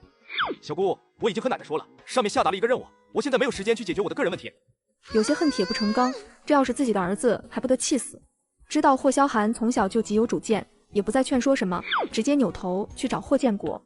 不行就趁着他没执行任务前，把人领到他单位见一面。这些港城货最便宜的也要30-40块钱，你们买得起吗？到了第2天，霍萧寒就赶紧联系在一所普高任职副主任的老同学询问转学情况。本来异地转学的手续就比较麻烦，老同学听说了苏婉这个成绩是连连摇头。霍团长，这位女学生没有任何一家高中会收，现在市里高中都在比升学率，比排名，这位学生一进来的拉低我们多少平均分啊？这排名一下降，对我们学校影响很大，校长去教育局开会都抬不起头。这还是其次，最主要的是，我怀疑这位学生中考成绩可能都不是自己考的，要是被查出来被举报，你和学校都会受到处分，这个风险太大了。霍团，这女学生跟你什么关系啊？要你费这么大的心？是你家人给你介绍的那个乡下相亲对象？2人都是在同一个军区大院上的中小学，所以老同学知道这件事也不奇怪。霍萧寒没有说话。要是你对象事情就简单了，趁着暑假把酒席办了，你在西北立过1等功，只要他成为你的家属，北平任何一个高中都能上。他不是我对象，麻烦你了。本以为他考上了高中，成绩也不会差到哪里去，谁知道竟然没有一所高中愿意接收，而且还有中考找人替考或者抄袭的嫌疑。现在估计就是送他回老家高中去上，本来就要把他劝退的学校，也肯定不会要他。那边霍建国也是动用了自己的关系，但是得到的回复和霍萧寒一样，放开高考就是为了选拔尖端人才，国家对教育这座大山十分重视，弄虚作假这道红线是绝不允许触碰的。霍建国眉头紧锁，要么送苏婉回老家念完高中，要么在北平给苏婉安排一份工作，要么……这天周末，本来宋文博2个月前就托朋友在港城给未婚妻徐敏买了生日礼物，结果被卡在了港城。下个礼拜就是徐敏的生日了，只好让杨书记去百货大楼给徐敏买条好看的裙子。杨书记也不知道年轻人的眼光，且正好苏婉的身高和徐敏差不多，就带着她一块儿去商场做个参谋。杨书记和苏婉来到一家女装专柜，售货员看到苏婉虽然模样好看，但是一身农村乡巴佬打扮，直接鼻孔朝天，满是嫌弃。哎，这位女同志，这件衣服料子可贵着呢，别用手摸啊。这个年代的国营商店售货员吃着公家饭，一个个拽得跟什么似的，根本不把顾客放在眼里，反倒因为物资缺乏，顾客还得看他们的脸色。售货员扭头看到一对母女走进女装柜台后，就立马笑得一脸殷勤地迎上去。李科长、方老师，你们来了，昨天刚到的港城高端货，就等着你们来试穿呢。说完就从柜台底下拿出了好几件款式都要比店内时髦的衣服，被称呼为李科长的中年女人，气势有些高傲的在其中挑挑拣拣。方瑜啊，试试这件，对方家里可是3代从军，父亲是军区首长，他年纪轻轻就当上了团长，还立过1等功，以后前途无量，你可得好好把握住。方瑜却并不感冒，她是家里最小的女儿，自小成绩优异，所以格外受宠，很是娇气青筋。妈，我不去，都当上团长了，能有多年轻？肯定长得又丑又矮，文化水平也不行。妈都给你打听清楚了，那位团长也才26岁，可是正儿八经从军校毕业的，单身到现在也是因为之前一直在执行国家任务，这才刚调回北平。快进去把衣服换上，我看。听到是军校毕业的，方瑜的脸色才好看点，但还是有些不满。妈，那我可说好了，形象太差我可看不上。杨书记和苏婉看了一圈，发现售货员刚拿出的那几件港货款式样子都十分新颖，觉得徐敏一定会喜欢，就对着售货员说道：同志，能把那几件衣服给我看看吗？售货员有些不耐烦地看了一眼杨书记，看到杨书记衣着干练，气质像是个单位领导，就提醒了一句：同志，这几件都是年轻女同志穿的，你不合适，你看看其他的吧。不是我穿，我是给我未来儿媳妇买的。售货员又看向站在杨书记身旁的苏婉，还以为苏婉是杨书记未来的儿媳妇，找了一个乡下儿媳妇，估计也不是什么单位领导。等着吧，没看到这些衣服试衣间的女同志要试穿吗？等试完了你们再看。售货员翻了一个白眼，转头又说又笑地夸赞李科长的女儿长得漂亮，气质好，刚毕业被分配到了励志高中教学。李科长飞扬着眉毛，很是受用。瞥了一眼苏婉，别看是乡下来的，模样长得还真挺不错的。我都不愿给他看，乡下来的老侉子，一身汗馊味。他儿子马上就要升初中了，他当然要好好巴结教育局的科长了。杨书记的脾气一向很好，让他等的时候，他还想忍忍算了，但见到售货员一脸嫌弃的跟其他顾客悄悄低语，好像在说他未来儿媳妇的坏话，杨书记立即忍不了，生气的质问道：这位同志，你什么意思？明明我们先到的，你把好看时髦的衣服藏起来给其他顾客看，我们要看还要等，你现在就把你经理找来。同志，不是我故意要藏起来不给你们看，这些港城货最便宜的也要30-40块钱，你们买得起吗？之前苏婉碍于自己只是一个保姆身份，不方便说话，见到杨书记开枪了，他立马就对了回去。你一个站柜台卖货的，你管我们买不买得起？我现在怀疑你把衣服藏起来不拿出来展示，是在做投机倒把的勾当，利用国营售货员的身份，把从港城走私来的衣服拿到商场里来售卖。快来看啊，国营售货员投机倒把，把港城走私来的衣服明目张胆的拿到百货大楼里来卖。女同志，你不要胡说，这就是从港城进到百货大楼卖的货。不是走私，那你为什么要把衣服藏起来不挂出来卖？我们想看还不让看，吃着公家的饭，干着走私的勾当，快找公安把这样的人抓起来。被扣上这样的帽子，售货员也是怕了，生怕把公安给招过来，而且要是让经理知道他故意把新来的港城货藏起来用来巴结教育局李科长，肯定会受到处分。女同志，是我错了，你看，你随便看。一边说着，一边把其他几件港城来的衣服抱到苏婉跟前。杨书记也是没想到，看上去温温婉婉的苏婉，就是一点都不柔弱，据理力争，这可不比直接找他们经理理论有用多了。小婉，你拿进试衣间去试，我看看哪条最好看。杨书记原本带苏婉来，也只打算拿着衣服在她身上比划比划看看效果，但是看售货员故意把这些款式好看抢手的港城货藏起来，讨好那李科长，就直接改变了想法，让苏婉拿着衣服挨个进试衣间试。既然你没带够钱，那肯定先让带了钱的买啊！你快把我衣服脱下来给我。方瑜试完衣服出来后，对衣服都不太满意，跟她的身材不搭。但是见苏婉也在试这批衣服，立马就不高兴了。一个乡下劳垮子穿过的衣服，还让他怎么穿啊？他可不会穿乡下劳垮子穿过的衣服，拉着李科长就要走。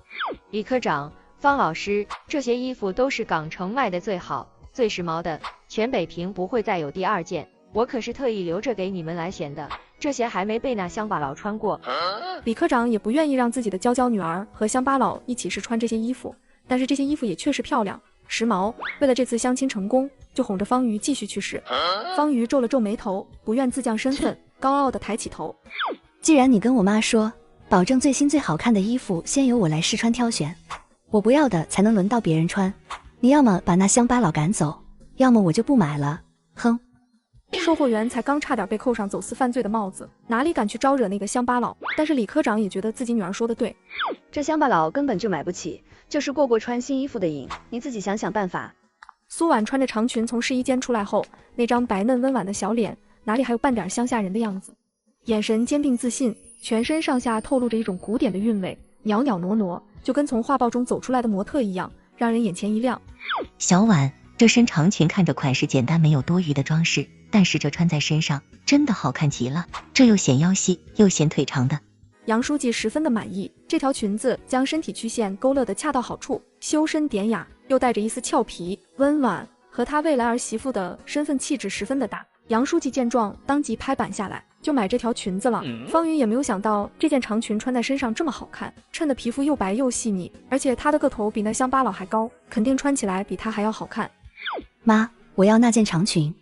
方瑜这个时候也不在乎这条长裙被乡巴佬穿过了，实在是这条长裙太好看了。李科长也觉得穿上这件长裙去相亲十分合适，肯定能把对方迷住。让这乡巴佬先穿上这件衣服，实在是糟蹋了，就看向售货员，使了个眼色。同志，这件衣服要75块，你买吗？75块这么贵，一套西装也才只要50元。杨书记本以为只要30-40块，他身上带的钱也不够啊。苏婉是穿的时候就发现这件衣服的料子不是普通的，但也没有想到竟然要75块，抵得上他3个月保姆工资了。同志，你要是不买的话，就脱下来让其他顾客看看吧。买，不过我身上钱没带够，我回去拿。钱书记和宋校长每月工资加起来就有300-400了，再加上已经结婚调到外省工作的2个儿子也会每月寄钱回来，这75块对于杨书记来说是完全没有压力的。售货员，这条裙子我买了。好，李科长，我这就给你包起来。同志，既然身上钱没带够，就快把衣服脱下来吧。我婶婶说要买了呀，别人想要，你再重新拿一条，我们又不是不给钱。对啊，同志，这条裙子我先要了的，等我回家取了钱就来买。那怎么行？这种款式颜色的只有这一条，一手交钱一手交货，既然你们钱带的不够，那我就只能把裙子卖给别人，你快把裙子脱下来吧。你能把昨天到货就应该挂出来售卖的衣服藏起来，一直到今天那2位顾客进来才拿出来给他们看，我们回家拿钱买怎么不行？这个年代就是人情社会，干什么事都需要有关系，但是那也都是私底下的，一旦摆在明面上，且周围还这么多人，售货员就跟吃了瘪一样，张了张嘴也不好再说什么。这位小同志，麻烦你讲点儿道理，这条裙子就一件，你看上了，没钱买，那我们付了钱就是我们的了，还麻烦你把裙子脱下来。对呀，谁先付钱就是谁的，这是多少年亘古不变的道理。方瑜已经认定这衣服就是自己的了，多一秒让这乡巴佬穿着就难受。既然你没带够钱，那肯定先让带了钱的买啊，你快把我衣服脱下来给我。衣服是你们先挑的，你们没挑上这件，被我们选上了，现在看小婉穿着好看，又想要抢回去，我看你们也是文化人，怎么能做出这种强词夺理的事情来？什么叫没挑上？那是我还没试到这件就被你们拿去试了，现在你们要么付钱，要么把裙子脱下来。苏婉看了一眼方瑜的身材，她创业就是做服装的，什么身材适合穿什么衣服，她扫一眼就知道了。方瑜是典型的苹果型身材，整体看上去比较圆润，穿上修身的裙子会非常凸显小肚子。好，既然你想要，我就脱下来给你。婶婶，这件裙子我穿上好看，不代表他穿上也好看，我们就先给他，他穿上发现不好看后，肯定不会买的。杨书记看了一眼苏婉的身材，又瞄了一眼方瑜，本来不觉得有什么，可这么一对，两人身材的差异一下就显露出来了。方瑜一拿到心仪的漂亮裙子，就直奔试衣间，迫不及待地换上了。刚穿上就觉得有点勒，但是他也没管，满心欢喜地站在镜子前，结果却发现他小肚子突出，臀部肥大，看上去就跟一个刚显怀的孕妇一样，腰身特别粗壮。方瑜脸色难看至极，用手捂着腰后背挤出来的肉，他怎么会知道这条裙子设计的这么难看？他根本就不胖，穿上去却显得他腰那么粗，臀部那么大，都是这裙子设计的有问题。女同志，请问这件裙子你还要吗？要，售货员给我包起来。方瑜从小被娇惯坏了，胜负欲和虚荣心极强，挑着眉，气急败坏地说道。即便他穿上不好看，他就是回家拿了当抹布，也不会让给他。李科长却有些犹豫，虽然家里不差钱，但是花75块买一条不能穿的裙子回去，实在太浪费了。杨书记看到方瑜穿着裙子出来的那一刻，就明白过来，直接带着苏婉就走了，嘴里还不忘说了一句：看别人穿着好看，就以为自己穿着也好看，幸亏让他试穿了，不然我还真以为是那条裙子设计的好呢。他就是不买，我也不会要，衣服都给他撑大了。方瑜听到这句话，气得不行，手上一用力，直接把拉链给拉坏了，这下不想买都要买回去了。苏婉根据杨书记描述的身高体重以及肤色，为杨书记推荐了几款适合徐敏身材的裙子。杨书记觉得都挺不错的，就选了一条最贵的。从商场出来后，两人就搭了公交车回去了。到家属楼的时候，却发现有一抹熟悉的身影正等在楼下，看到苏婉立马就开心地走上前。姐，你终于回来了，我一大早就过来了，等你好久了。小婉，这是你妹妹啊，外面天气热，快进屋说。不用了，婶婶，您先上楼。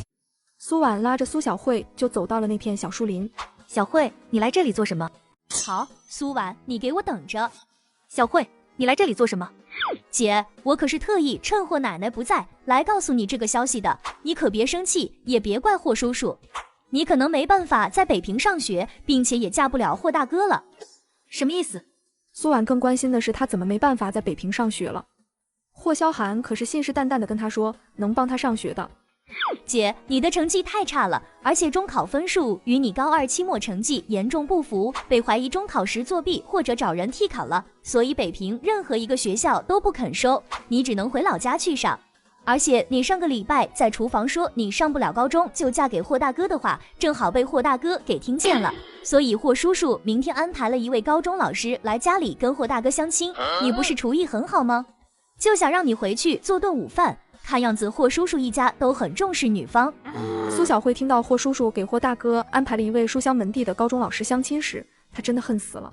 整个霍家都知道她喜欢霍大哥，也是以霍大哥相亲对象的身份接到北平来的。结果昨天晚上霍奶奶竟然告诉她，洪姑姑给霍大哥重新介绍了一个对象，明天中午就来军区大院吃饭。姐，我们是亲姐妹，霍大哥娶谁都是娶，我在北平可以继续念中专，倒也无所谓。可是姐，你要怎么办啊？你要是真的回老家了，肯定会被戳脊梁骨的，并且你也来北平快2个礼拜了，谁知道乡下那些长舌妇会怎么编排你，会不会认为你早就没了清白？你说霍叔叔他们怎么能这样对你呢？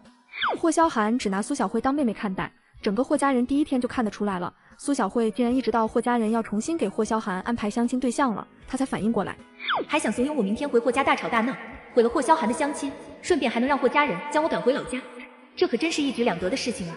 他直接在那坐收渔翁之利，他也真是想得美。难怪那天我和孟新浩被关在洗手间的时候，霍萧寒的反应会那么大，凶死人了。要是换成我，一个我讨厌的人，背地里要说嫁给自己，我比霍萧寒还要生气。所以霍叔叔明天让我回霍家给霍团长的相亲对象做午饭。苏小慧见苏婉神色表情十分的平静淡定，完全没有一点生气暴怒的样子，暗暗咬了牙，接着道：也不全是，我估计让你回去做饭是借口，主要是想骗你回去，然后送你回老家。好，我知道了，我需要跟宋校长和杨书记说一下，要是宋校长同意了我才能回去。苏婉也不想再和苏小慧多说什么，她最擅长的就是挑拨离间，神色淡淡的说完就要上楼去做午饭。姐，本来霍叔叔是让吴妈来的，我特地来找你，就是想和你一起想想办法。你要是不能在北平上学，又不能嫁给霍大哥，老家也回不去了，你要怎么办啊？苏婉反应越是平淡，苏小慧就越是着急。对方父母可是教育局的领导，和他一样是师范中专毕业，一毕业就分配到了全市排名前5的重点高中教学。霍叔叔和霍奶奶都对对方十分满意。他除了一个中专学历能拿得出手外，他哪里能和对方比？霍大哥不是说会帮你转学到北平上高中吗？要不我陪你去找霍大哥。实在上不了，那你也一定要嫁给霍大哥啊！你现在给爹娘写信，爹娘肯定有办法的。看来苏小慧是真的急了，也知道对方的条件很好，和霍萧寒十分的般配，所以就撺掇着他去闹，甚至还想连同爹娘一起去部队闹，就是想要把事情闹大了，没有人再给霍萧寒相亲，这样他就能安稳的当上霍团长太太了。究竟能不能在北平上学，还要等我明天见了霍叔叔才知道。那天说要嫁给霍团长，也是逗你玩的，不然在钱塘村的时候就嫁了。苏婉清掀开唇角，看着苏小慧的脸色一点点僵在那里，转身就要走上楼。都多少次了，他竟然还觉得他能怂恿他，被他拿枪使。霍叔叔特意让我明天回去一趟，肯定是有了其他的解决办法，不可能直接把我送回老家的。说不定苏小慧也知道，就是想故意挑拨我去闹，来达到她嫁给霍萧寒的目的。姐，你不是很喜欢霍大哥的吗？还说要非他不嫁的，你都为了霍大哥跳河自杀了。苏小慧仍旧不甘心，她才不会相信这个蠢货不喜欢霍大哥呢，只是他落水后比之前聪明了一点，不再像之前那样鲁莽冲动。而且你都被霍大哥亲过抱过了。苏小慧好歹考上了中专，但是思想上也依然认为他没了清白，所以老家他是绝对不能回去的，要高考就只能在北平。那你去跟霍大哥说啊，我反正觉得霍团长那么做是为了救我，我感激还来不及呢。而且我也十分希望霍团长能够找到门当户对的另一半。苏婉半是微笑半是嘲讽地说着，直接走出了小树林。苏小慧不可置信地处在原地，脸色比猪肝还要的难看，满眼都是愤恨。这个蠢货竟然还有点幸灾乐祸，讽刺他配不上霍大哥。好，苏婉，你给我等着。刚回到宋校长家，杨书记就关切地询问着，想着这么大热的天，妹妹一直等在这里，估计是遇到了什么困难，来问姐姐要钱的。小婉，怎么不让你妹妹进来做会儿，喝点水？看上去年纪蛮小的，以前怎么也没听你说过。婶婶没事的，我妹就比我小1岁，长得比较显小，就是来找我说我转学的事情，需要我明天回军区大院一趟。异地转学手续比较复杂，应该是你亲戚请了学校的人来家里吃饭，正好你回去露一手。对了，我明天单位正好有个活动，中午也不回来吃饭，你就放心的去吧。经过这1个多礼拜的相处，杨书记是越发的喜欢苏婉了，尤其是今天在商场发生的事，他一回来就跟宋校长说了，真是聪明，脑袋灵活，把那个售货员对得无话可说。他都有些后悔临走时没写上满满1页纸的投诉信给他经理了。谢谢叔叔婶婶，那我去做中饭了。对了，你亲戚家离霍家远吗？杨书记想到自从上个礼拜小霍让苏婉去霍家做饭之后，就再也没有来过宋家，也不知道是单位忙还是确实对苏婉没有其他意思。婶婶怎么了？也没什么，就是霍团长不是还单身吗？我单位有个不错的姑娘，想介绍他们认识认识，让他来家里吃个饭。再说你来北平上学，多和霍团接触接触，以后说不定还能找他帮个忙什么的。杨书记是有意撮合他们，一开始觉得苏婉一个农村来的孩子确实有些配不上小霍，但是现在他却觉得苏婉很不错，只要一有空就看书学习，十分的勤奋。他家老宋出题考他的时候，他都对答如流。这么聪明又用功的孩子，是肯定能考上大学的。好，那我要是在军区碰到霍团长，就跟霍团长说一声。他现在最关心的就是他的上学问题，要是真的没有学校接收，而他因为学籍、户口不在北平的问题，也不能在北平高考，那他相当于就只有初中毕业，要想找一个钱多事少的铁饭碗，那可就难了。所以第二天8点多，他将屋子全部收拾好，就去了霍家。小婉，你对萧寒现在是什么想法？霍叔叔，我之前确实有点任性了，不过我这个人就3分钟热度，感觉霍大哥更像兄长长辈。我现在主要是想好好的在北平念完高中，珍惜这一次来之不易的学习机会。今天是周天，霍建国难得在家里休息1天，本来他也没打算这么局促的让霍红将人带到家里来，让霍萧寒和方老师见面。主要是小慧最近的表现以及对待萧寒的态度和言语，都有种把自己当成霍家未来媳妇的样子。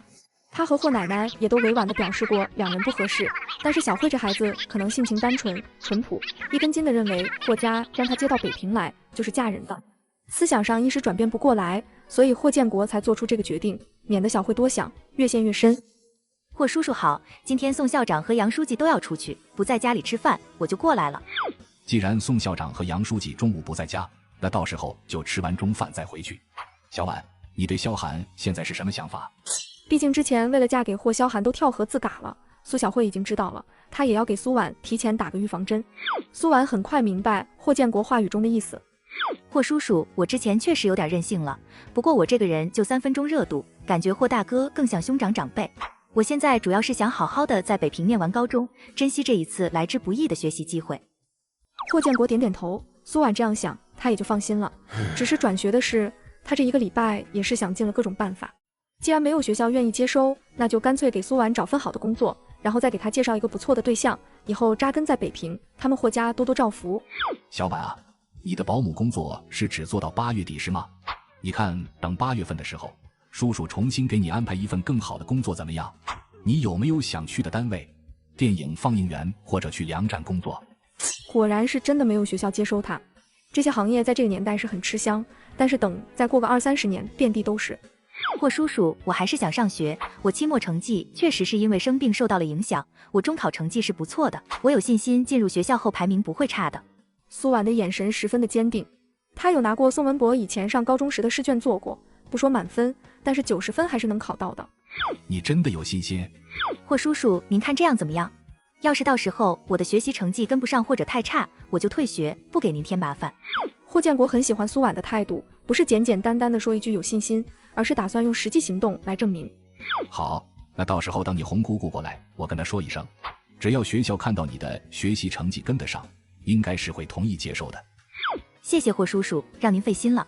那霍叔叔，我就去厨房帮忙了。我听小慧说，今天中午霍大哥的相亲对象要来，我多做些解暑开胃的菜，也好给霍大哥和他的相亲对象降降暑气。不用，吴妈一个人忙得过来。霍建国真是越看越是觉得苏婉和霍萧寒在钱塘村说的不是同一个人。刚准备上前偷听的苏小慧听到书房门响了，立刻就跑到客厅。姐，霍叔叔跟你说什么了？你可以继续在北平上学吗？没说什么。要是让他知道他只要考得好就可以继续在北平上学，谁知道他会不会在其中捣乱，然后就到院子里的阴凉处帮吴妈一起摘菜。看到苏婉有下厨做饭的趋势，苏小慧当即就走到厨房，将盐罐里的盐倒回去一半，又从另外一个袋子中倒出一些白色颗粒，然后将两者混匀在一起，接着就若无其事地走到院子里帮忙。因为霍萧寒只有中午午休的时候才能回军区大院，所以一直到10点多，霍红才带着人往霍家来。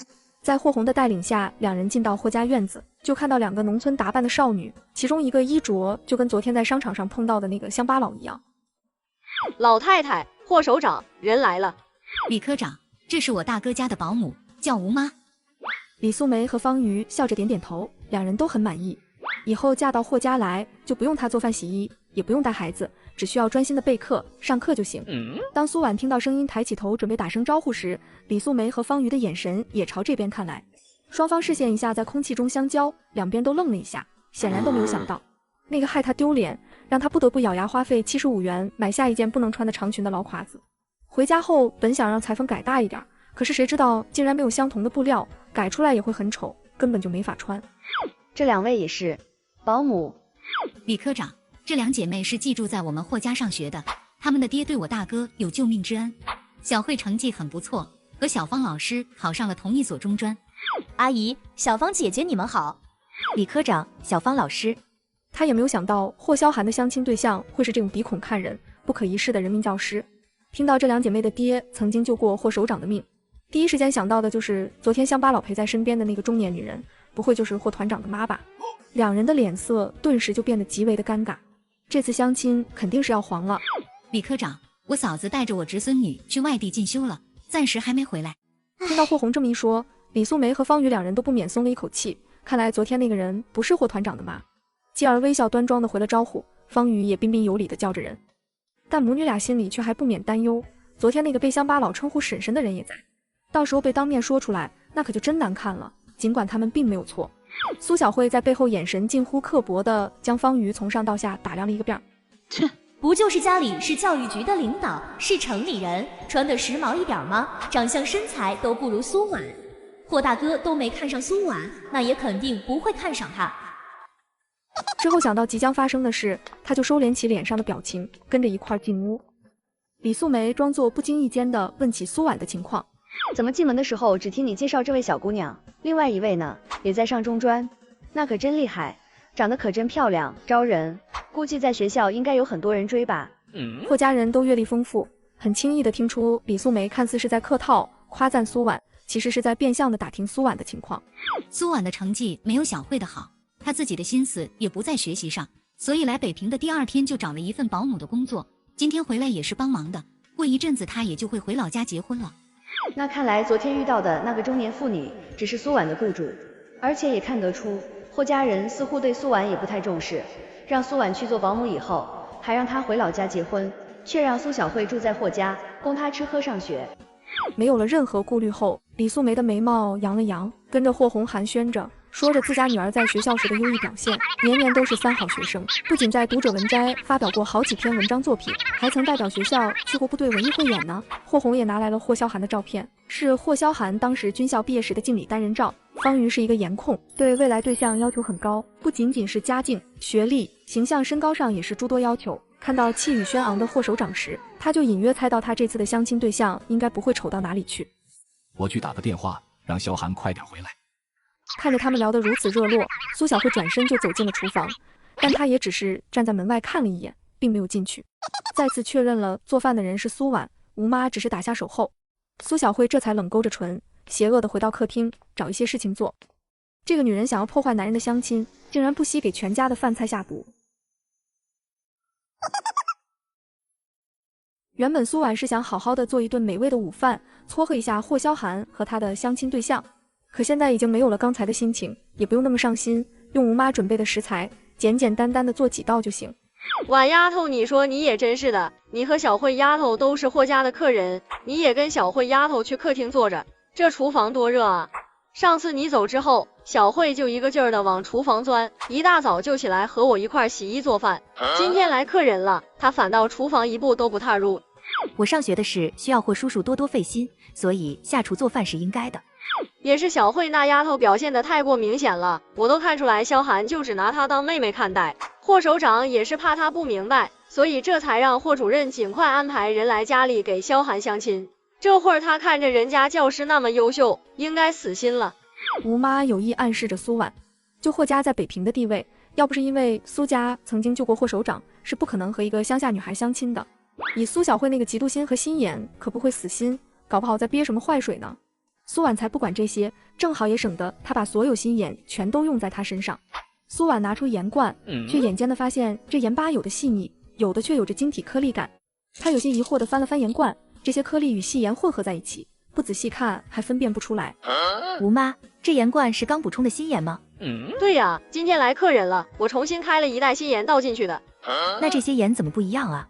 要说是之前没用完的旧盐，也应该在底部才对，怎么全都混在一起？而且这颗粒感看着也不太像正常的食用盐。怎么不一样啊？哎，奇怪了，今早我倒完，袋子里就剩一半了，怎么又好像变多了？苏婉将盐袋拿过去一看，里面都是十分细腻白净的细盐，没有一点颗粒感。他脑袋突然一下就炸开了，这是亚硝酸盐，也就是工业盐，是有毒的。有人故意将原先的细盐倒回去一半，然后混入了亚硝酸盐。不用去想，我都知道是谁把盐给换了。就跟当初原身第一次做饭时，苏小慧故意用带有农药残留的碟子装菜，害全家人中毒。现在他又想故技重施，让整个霍家吃了中毒，既可以让我背上谋杀下毒的罪名，还能搞黄这次的相亲。到时候霍家中毒，方瑜身亡，我被公安逮捕，而苏小慧则忙前忙后，日夜不离的在医院照顾中毒的霍家人，收获霍家人的心，最终成功嫁给霍萧寒。我怀疑苏小慧腿被牛踩伤，原身根本就是冤枉的，是她自导自演，栽赃到原身身上。想到这，苏婉又仔仔细细检查了一遍调料以及食材，为了以防万一，所有要使用的碗筷和盘子都重新清洗了好几遍。之后盐罐里的盐他没有动，而是重新开了一袋新的盐继续炒菜。他还让吴妈跟上次一样留意着苏小慧的举动，即便现在说出来这盐有问题，苏小慧也不会承认，并且也肯定把剩余的亚硝酸盐给毁灭掉了。这期间，为了确保万一的苏小慧还特意溜到厨房的窗口，亲眼看到苏婉从盐罐里挖出2勺盐撒入菜中，然后就重新回到客厅，拿出一本题，一脸乖巧恳切地走到方瑜身边，询问着他题目。霍萧寒一直没有到家，方瑜也就只能坐在旁边听着长辈说话。见到苏小慧主动找他问题目，这不一下就能凸显出他的聪明吗？方瑜自然十分乐意的给苏小慧讲解。方老师，你的解题思路真的好厉害，一说我就懂了。方瑜也十分得意受用，这些数学题目都是最基础的，根本就不难，是这个乡巴佬太笨了。不过既然能够给他表现的机会，他当然也十分耐心温柔的讲解。随着午饭时间的到来，吴妈将做好的一道道菜端上了桌。苏小慧看到这也收起了数学题，去厨房帮忙。刚走到厨房，就看到苏婉有些手忙脚乱地收拾着打翻的盐罐，连忙上前，生怕被苏婉发觉盐不对。小慧，你快重新拿袋盐出来，这些盐都沾了洗肉的水，不能用了。苏小慧都要笑了，这下倒是给她省了不少麻烦，马上拿出那半袋盐给苏婉。小慧，这件事你可不可以不要让霍奶奶和霍叔叔知道啊？我也是不小心的。姐，你放心，我肯定不会告诉霍奶奶和霍叔叔的，我们可是亲姐妹。苏小慧满口答应，眼底却快速的划过一抹狠光。她们才不是什么亲姐妹呢。等到时候霍家人吃了全体中毒，送到医院，被诊断出亚硝酸盐中毒的时候，我就把苏婉打翻盐罐，将洒掉的盐倒入洗手池中的事情说出来。到时候就彻底坐实了他想要毒害霍家人以及方瑜的事情。至于动机，当然就是他没办法在北平上学，又不能嫁给霍萧寒，由此恼羞成怒，丧心病狂的痛下杀心。再加上他本身就有前科，霍家人甚至公安肯定会相信的，他只能百口莫辩。婉丫头，我来给你拿盐。不用了，吴妈，小慧已经帮我拿了。小慧，你跟霍奶奶说，这个冬瓜海带汤还要再煮一会儿，把海带再煮烂一点，让他们先吃吧。好的，姐。苏小慧看了一眼锅中正在煮的冬瓜海带汤，所有菜中也就只有这一个汤能喝了，转身就走出了厨房。中午，汽车引擎的声音就从门外传来，是萧寒回来了。霍萧寒身姿硕长笔挺地走进客厅，眉眼冷峻，如画中人一般俊美坚毅的五官，散发着清冷而又禁欲的气息，让方瑜看得一颗心脏直跳，甚至都不敢与之直视。李素梅也更是抬起头去打量，就这份刚冷傲骨铮铮的气势，也是认定了这个未来女婿。霍团长，你好，我叫方瑜，是励志高中的老师。你好，霍萧寒。阿姨，你好。长得真是又高又俊，比照片上更上相，也更成熟稳重。来，大家快坐吧，饭菜凉了就不好吃了。霍红忙招呼着大家入座，看李科长和方老师的反应，应该是对萧寒十分的满意。这相亲就是这样，第一次见面，双方觉得合适的话，差不多就可以打报告申请结婚了，婚后再慢慢培养感情。萧寒从小就是个冷淡性子，话少，一直不开窍。上军校的时候，都有女孩子追到了家里，他硬是不理不睬，结果别人军校一毕业就结婚了，只有他拖到现在。方瑜姐，你尝尝这道菜。谢谢小慧妹妹，我自己来就好。方瑜坐在霍萧寒对面，很是羞涩，连眼睛都不敢抬一下。对于苏小慧的示好，脸上虽然挂着微笑，但是心里却是嫌弃的要死。这个乡巴佬夹菜都不知道用公筷，谁要吃他的口水啊？苏婉这肉炖得很不错，李科长你尝尝。是挺不错，看样子应该是在家里做惯了，难怪刚来北平就能找到保姆这份工作。就是这肉炖的有点烂了，时间不用那么长，肉吃着有嚼劲才好吃。还有这鱼，我们家保姆都是清蒸，那味道叫一个鲜美，红烧的话反而会盖住鱼本身的味道。还是农村来的姑娘，手巧能干，不像我家方瑜就知道死读书，光是成绩好有什么用，连饭都不会做。妈，做饭看着菜谱就会做了，哪有读书考试那么难？说的也是，以后结婚了，多下厨练练就会了。李素梅跟着附和，既抬高了方瑜，又将辛苦做了一顿饭菜的苏婉贬得一文不值。霍萧寒微蹙了蹙眉，有些反感。李阿姨，这些菜我都是按照霍奶奶和霍叔叔的口味做的，他们年纪大了，所以肉我就多炖了一会儿。这么喜欢找事，待会儿我就把杨书记请霍萧寒去家里吃饭的事情告诉他，通过杨书记的嘴让霍萧寒知晓他们这对母女的真面目，然后重新给霍萧寒介绍一个对象。他看得出来，这对母女对霍萧寒是非常的满意，尤其是方瑜，完全是一副小女人的姿态。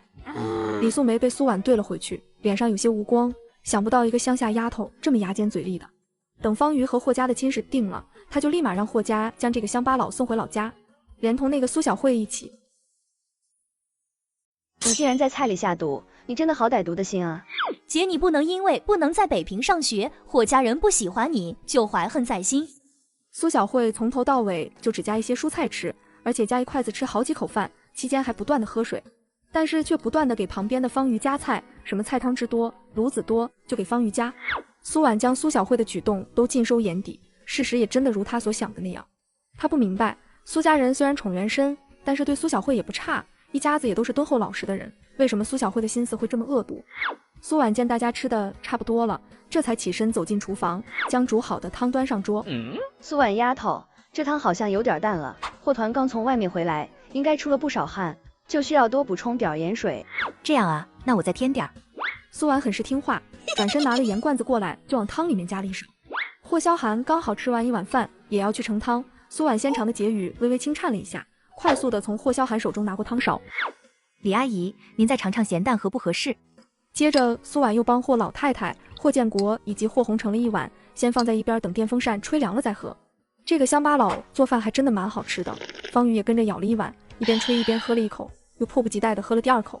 苏小慧清楚地知道这碗汤是所有菜中最安全的，也舀了半碗汤泡饭。这下汤正好了，就是盐放迟了，冬瓜没煮入味，下次早点放盐就好了。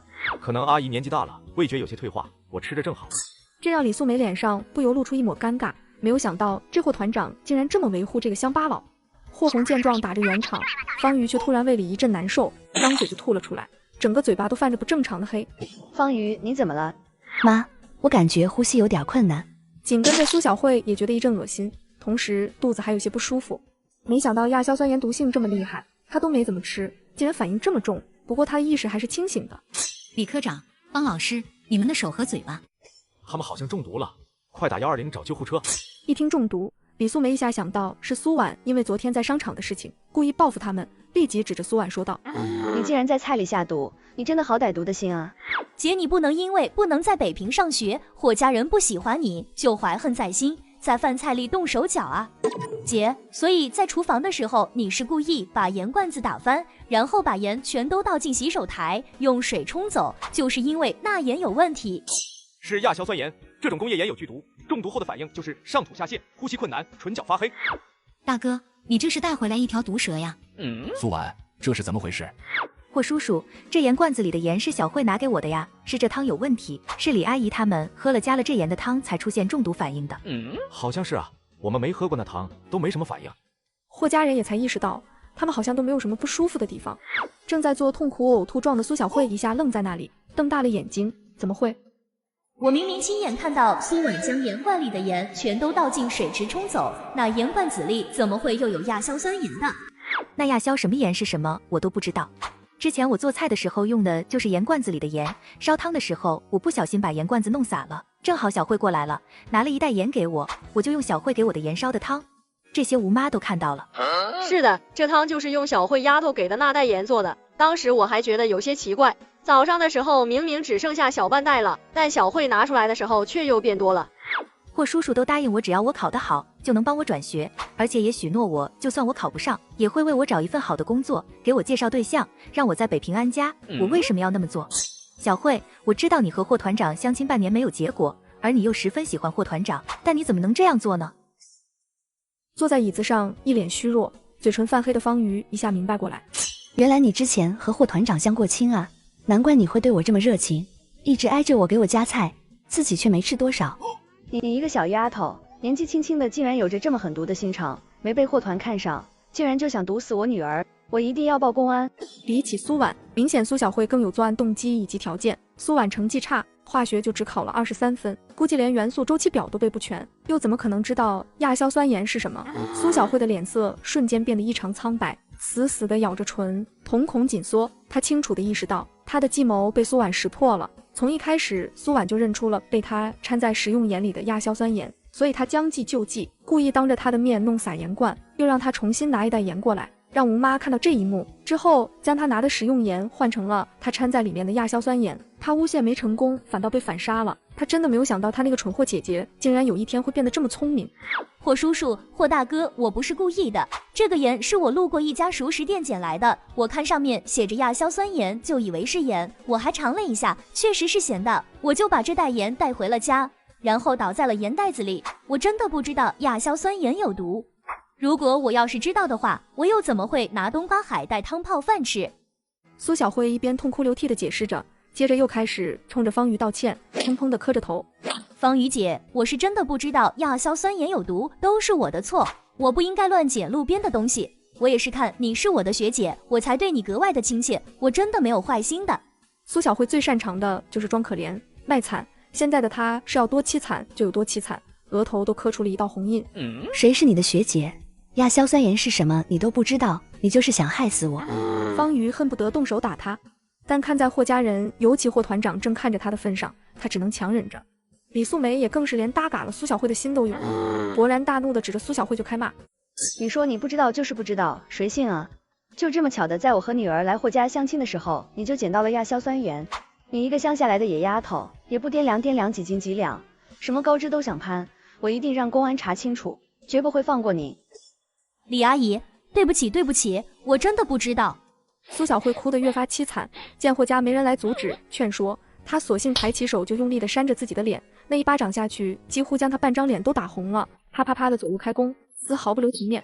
苏婉站在一边冷冷地看着，苏小慧的举动让她越发相信原身就是被冤枉的，一个能对自己这么狠的人，对别人只会更狠。她都能自导自演被牛踩伤腿，区几个巴掌又算得了什么？霍红见状连忙去拦，毕竟苏小慧也中了毒。而这时苏小慧突然晕死过去，本来还想指责的李素梅立刻惊愣住，众人也吓得不轻，慌忙的做着急救措施。军区医院的救护车也在此时赶了过来，最先把昏迷不醒的苏小慧抬上救护车，然后李素梅搀扶着方瑜也上了救护车。最终证实，确实只有冬瓜海带汤里有亚硝酸盐，其他饭菜都是正常的。3个人吃的都不多，也就方瑜稍微严重一点，要多挂2瓶液，而苏小慧症状是最轻的。至于为何会昏迷不醒，想要知道确切的原因，还要等病人醒来后做一个全身检查。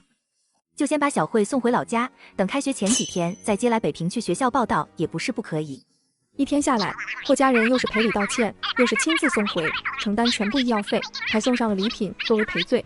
李素梅看在霍家人如此阔气，且以后还要当亲家的份上，而罪魁祸首到现在还躺在医院病床没醒来，就也没有再继续追究这件事，但也直接对送他们回来的霍红说道：霍主任，今日的事我就当是一个意外，但是我话也直说了，霍团长要是想娶我们方瑜，那2个女娃子就不能再住在霍家，都是单身未婚男女，这像话吗？不知道的还以为乡下养的童养媳呢。哪怕李素梅不这么说，霍红也肯定会劝大哥先把人送回老家，等快开学了再接过来上学，然后这期间就住校。李科长，这你放心，等人醒了，我就让大哥将人送回乡下。早知道就不把人带到家里来相亲了，去国营饭店吃顿饭多好。谁知道一向懂事乖巧让人省心的苏小慧，竟然会惹出这么大的麻烦来。这幸好食用的剂量不多，其他人也还没来得及吃，不然除了在外进修的大嫂和侄孙女，这一大家子都得进医院。等霍红从方家出来，回到医院后，苏小慧依然还没苏醒过来，两颊肿胀，脸上还清晰的留着手指印，眼睛都被挤成了一条缝。这不知道的人还以为是被他们霍家虐待打成这样的。大哥，我也知道小慧不是有意的，可是怎么能一声不吭的将捡回来的东西就直接倒进盐袋里？而且今天小慧的反应也实在太脆弱，过激了，动不动就下跪抽自己的脸，直接打得自己抽过去，这多吓人呢！霍红说这话的时候还看了一眼守在一旁的苏婉，估计在家里从小到大被打怕了，一犯错就被罚跪挨打，这苏家这样怎么能教育好孩子呢？萧寒现在正是谈婚论嫁的时候，这以后难免会登门拜访，这让女方见了影响多不好。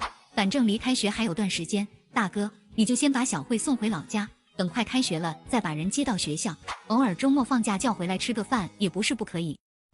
当初也是打算在开学前将小慧接来北平的，只是小慧腿受伤了，这才提前接到北平医治的。但是人既然都接过来了，再把人送回去难免有些不好。可霍红说的也不无道理，萧寒的个人问题要尽快解决，以后难免还有类似的情况发生。小慧这身份住在霍家确实有些尴尬，传出去对霍萧寒的影响也确实不好，还会被怀疑生活作风有问题。霍叔叔，我觉得红姑姑说的对，本来这件事就给你们惹了这么大的麻烦，还差点弄黄霍团长的相亲。我和小慧寄住在霍叔叔您家确实不方便，反正现在小慧的腿伤也好了，就先把小慧送回老家，等开学前几天再接来北平去学校报到也不是不可以。苏婉一直都在旁边偷偷地观察着床上苏小慧的表情，果然她是装晕的，听到要将她送回老家，眼睛睫毛动了动，明显是想睁开眼睛偷看。于是她故意提议，然后又十分懂事诚恳地说：宋校长答应我可以做到高中开学，到时候我就可以住校，这期间我也不会麻烦霍叔叔您的。经过这件事，苏小慧哪怕把自己塑造的再无辜、不知情，以后霍家对她都不可能像之前那样信任。放心，霍家要说不怪她，肯定是不可能的，只能说不好计较。他那么想要将我赶回老家，那我就先把他赶回老家。霍红听着这些话，不由有些意外地看向苏婉。印象让人最不好的苏婉，反倒表现得如此懂事。苏婉来北平的第2天，还没好好的逛一逛军区大院呢，就托吴妈找到了一份保姆工作。从始至终的表现也都是大大方方的支离守节，同样都是跟萧寒相过亲的。苏婉就一直在厨房做菜，反倒苏小慧还一直往小芳老师身边凑，一点都不知道避嫌。我都不知道之前关于苏婉那些不好的说法到底该不该信。反正就目前苏婉的表现来说，确实要比苏小慧好的。这有什么麻烦不麻烦的？只是事情凑巧了而已，你别往心里去。霍建国也觉得苏婉十分的通情达理，完全跟霍萧寒口中说的就不是同一个人。他得抽空问问在南省的老部下，仔细打探清楚，是不是村里有个同名同姓的被霍萧寒打听错了。大哥，把小慧送回老家也是为小慧好。那天妈过生日，我就瞧出来了，小慧的眼睛就没离开过萧寒。李科长和小芳老师虽然没有在追究，但是对这件事是很有意见的。要是让小慧继续住在霍家，萧寒的婚事肯定黄。苏婉垂眸再次看向床上的苏小慧，眼睫毛再次轻微动了一下。她还要回去给宋校长、杨书记做饭，可没时间跟他耗下去。于是手轻轻一碰，就将桌上刚倒的开水洒到了苏小慧的手上。在开水的灼痛下，苏小慧立刻就吃痛的龇牙咧嘴的坐起身，用力的甩着手上的开水。小慧，原来你早就醒了呀，为什么要一直装晕？害霍叔叔和红姑姑这么担心你。霍建国和霍红眼睛立刻朝苏小慧看来，让她窘迫尴尬的无地自容，恨不得找条地缝钻进去。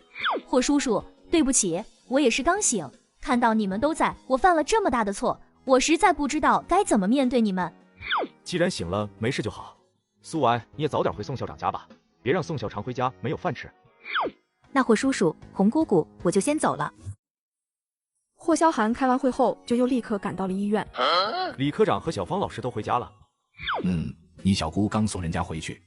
霍大哥被苏婉当着霍大哥以及全家人的面，将我喜欢他的事情说出来，让我都不知道要怎么面对霍大哥。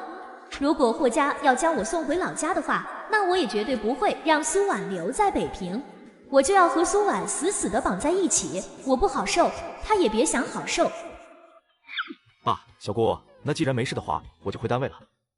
萧寒，你对小芳老师印象如何？没什么印象。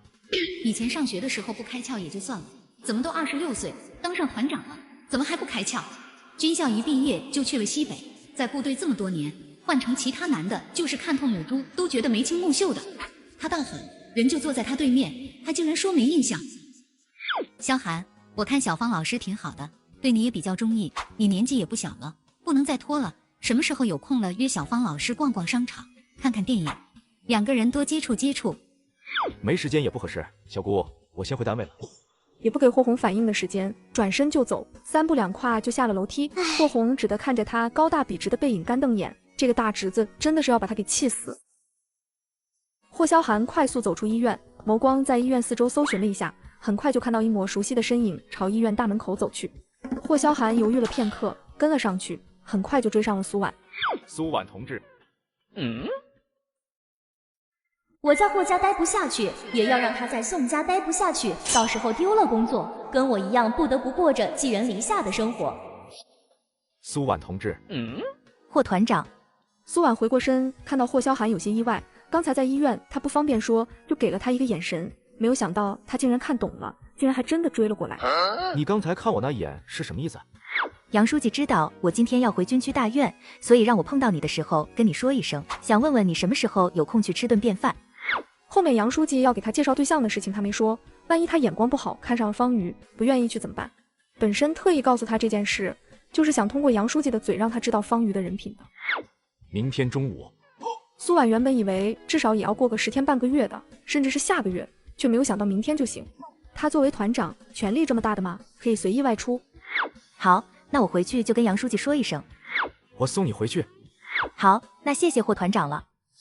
病房内，霍红下楼去办出院手续了。苏小慧对着霍建国就是又一阵的疯狂道歉、认错，一边哭一边保证自己对霍大哥没有其他的想法，只当他是兄长，以后小芳老师他们再来，他也会自觉躲出去，并且等他脸上消肿了，他也会跟姐姐一样出去找个工作，绝不会再给霍奶奶和他添一点麻烦。苏小慧不经意望向窗外时，就看到苏婉跟在霍大哥身后，两个人一块走着。之前那么讨厌、厌恶苏婉的霍大哥，竟然要送她回宋校长家。一定是这次的事情让霍大哥对苏婉的印象有了改观，我绝对不允许苏婉过得比我好，比我在霍家更受欢迎。到了第二天，苏小慧就敲响了宋校长家的门。坐在沙发上看电视的宋校长以为是霍萧寒来了，就站起身打开了门。叔叔你好，我是来找我姐姐苏婉的。苏小慧声音细如蚊声地说着，眼睛和两边脸颊都高高的肿起，还能看到没消下去的手指印。光是看上一眼就格外的让人可怜心疼。宋校长还以为是苏小慧被人虐待欺负了，连忙就对着厨房喊道：小婉，你妹妹来找你了。姐。苏小慧一看到苏婉就一副可怜要哭的样子，似乎受到了莫大的委屈。你来这里做什么？姐，我是来给你道歉的，真的对不起，你原谅我好不好？昨天他跟随霍叔叔回到霍家，虽然霍奶奶和霍叔叔什么话都没有对他说，但是他清楚的知道霍家人对他的态度发生了改变，所以必须尽快争取表现。之前他以为自己是霍大哥的相亲对象，他还有点底气，但是现在他什么都不是，要是再被霍家讨厌，他又怎么能继续留在霍家抱霍家的大腿？他宁愿死都不要再回到老家那么穷那么苦的地方。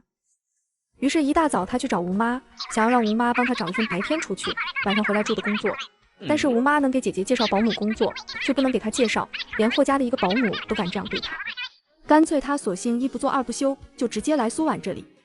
我在霍家待不下去，也要让他在宋家待不下去，到时候丢了工作，跟我一样不得不过着寄人篱下的生活。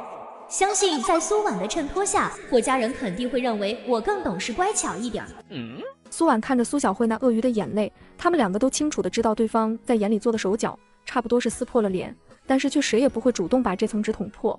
他哪里是来跟他道歉的，分明是来搞事的。你说的是哪件事啊？是你腿伤，其实是你自导自演，故意陷害我的。苏小慧来道歉，却并没有明确说是哪件事，尽管大家都心知肚明是对方做的，但是心里知道嘴上承认是另外一回事儿，于是索性就炸一炸他，看看到底是不是他心中所想的那样。姐，我被牛追着跑的时候十分害怕，也根本没留意周围的情况，都是村民说看到你出现在田埂了，我真的不知道啊。他就始终保持着不承认不否定的态度，这样一来，万一哪天苏婉想起当天的事情了，他还有一个退路。但是他猜想苏婉应该是没有想起来的，不然苏婉怎么可能会这么平静地跟他说话？然而他那一抹一闪而过的慌乱以及细微的动作，却还是让苏婉捕捉到了。姐，我真的知道错了，我也真的不知道亚硝酸盐有毒，还以为是别人不要坏了的盐。一边说着，一边趁着苏婉背过身去的时候，将放在厨台上的一个空碟子痛落在地。对不起，对不起姐，我不是故意的，我马上帮你收拾干净，你不要生气赶我走。苏婉就知道霍家现在不待见他了，他也想他被宋家不待见。你在故意多砸几个吗？等待会儿晚上我就回霍家说你打碎了宋家的碗碟，正好用你心爱的钢笔以及行李箱抵，我想霍叔叔他们也不会说什么。这个年代的碗碟多金贵，还有专门修理破碗的举碗匠。苏小慧一听，明显害怕了，却还是委委屈屈地说：姐，我真的不是故意的。宋校长听着厨房的动静，不放心地从沙发上站起身走了过来，看到苏小慧被划伤的手指头不住地往下滴血，连忙就打开文博放在家里的医用箱，取出一节绷带给苏婉。叔叔，对不起，打碎了你家的碟子，我留在这里做活赔给您。苏小慧看到宋校长进来，眼睛红红的，满是恳求害怕地说着，生怕苏婉真的晚上会去霍家告诉霍叔叔他打碎了碗碟的事情。没事，不要紧的，一个菜碟而已。宋校长连忙温声安慰着苏小慧，看她这么胆小害怕的样子，应该是在亲戚家一直都过得小心翼翼的，稍微不小心就会被责骂。也不知道是哪个混不吝，这么狠，把小女娃一张好好的脸打成这样。等霍萧寒来了，就让他问问市军区大院哪家这么心狠，这样欺负一个乡下来的小女娃。正好马上要吃中饭了，你就顺便留在这里吃个午饭再走。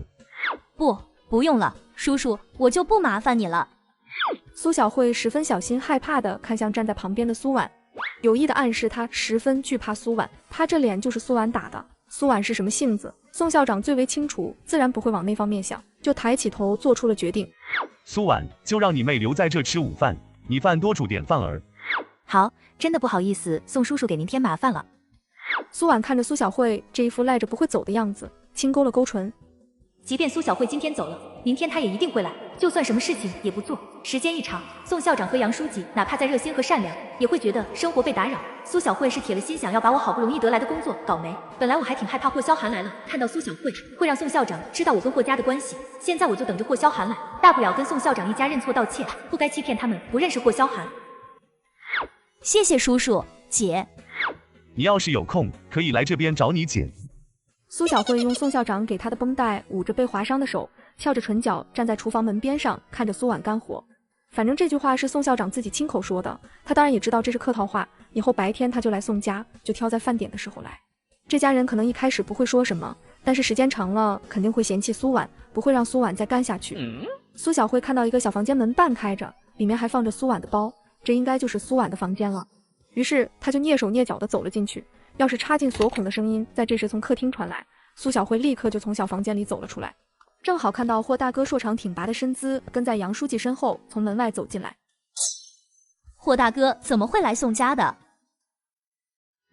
霍大哥怎么会来宋家的？对，宋校长是霍大哥军校的领导，难道说霍大哥平时没事的时候都会来宋家？那岂不是说霍大哥和苏婉两个人一直都在宋家见面？难怪2个礼拜霍大哥也只回了霍家3趟，原来其他时间霍大哥都会来宋校长家。苏婉这个小可爱，仗着长了一张招人的脸蛋，就这样在私底下勾搭霍大哥。杨书记和霍萧寒走进来，看到客厅中站着一个高肿着脸颊的农村女神，疑惑地愣了一下。霍萧寒好看的眉宇更是紧紧蹙起。苏小慧怎么会在这里？苏小慧被霍萧寒的眼神吓到，刚要开口说话，苏婉就从厨房走出来。婶婶，霍团长你们回来了，真的不好意思，我妹妹今天不知道怎么突然来了，给你们添麻烦了。到时候婶婶您从这个月的工钱里扣掉我今天的工钱就好。杨书记有些惊讶地盯着苏小慧的脸看，前天在楼下见到的时候还好好的，怎么今天变成了这样？苏婉，你这孩子说的什么话？哪里麻烦不麻烦的？你妹妹的脸肿成这样，一定是被人欺负了，不来找你找谁啊？杨书记以为苏小慧和苏婉一样心性温婉懂事，眸中写满了心疼和怜惜。霍萧寒看着苏小慧比昨天还要肿的脸，依稀上面还能看到红色的手指印，不明白她为什么不好好待在霍家养伤，却要跑到宋校长家来。小霍，你来了。想不到军区大院竟然还能出这种混不吝，欺负一个乡下来的小姑娘，应该是他们寄住亲戚家的小辈做的，而且还是背着家里大人。之所以这么笃定，也是因为知道苏婉她们姐妹寄住在大院，总不能是出大院的时候莫名其妙的跳出来一个人把她打成这样吧。霍萧寒看着苏小慧，仿若有一种无形的低气压将苏小慧笼罩住。不是的，叔叔婶婶，你们别误会，是我自己做错了事情，我自己认罚自己打的。苏小慧确实是抱着卖惨装可怜的心态来宋家，但是却没有想到霍大哥竟然会在。宋校长似乎还不知道我们就寄住在霍家，那我就更不能让宋家知道我寄住在霍家，不然岂不是招来霍大哥的厌恶，影响我在霍大哥心目中的形象？你这孩子都这个时候了，还要帮着那些人说话，他们是不是经常打你啊？杨书记开始担忧起来，上下打量着苏小慧，检查她身上有没有其他伤口。苏婉就站在一旁，看她要怎么说。叔叔婶婶，你们真的误会了，真的是我自己打的，姐姐也知道的，我今天来也是来跟姐姐道歉的，都是我不小心连累到了姐姐，还误会了姐姐。到底做错了什么事啊？严重到要把自己打成这样，家里就没人拦着点吗？怎么能这么狠心呢？霍萧寒抿着唇不说话，冷锐的目光就这样探究微沉的落在苏小慧的身上。既然是道歉，为什么昨天苏婉在的时候不道歉？也可以私下来找苏婉去底下的小树林说，为什么却出现在宋校长家里？霍萧寒隐约觉得苏小慧好像并不是他所看到的那样懂事乖巧。苏小慧感受到霍大哥质疑审视的目光，霍大哥在这里，他没办法三言两语的糊弄过去，他只能实话实说，无疑不是在自揭伤口，把自己丑陋不好的一面露出来让别人看。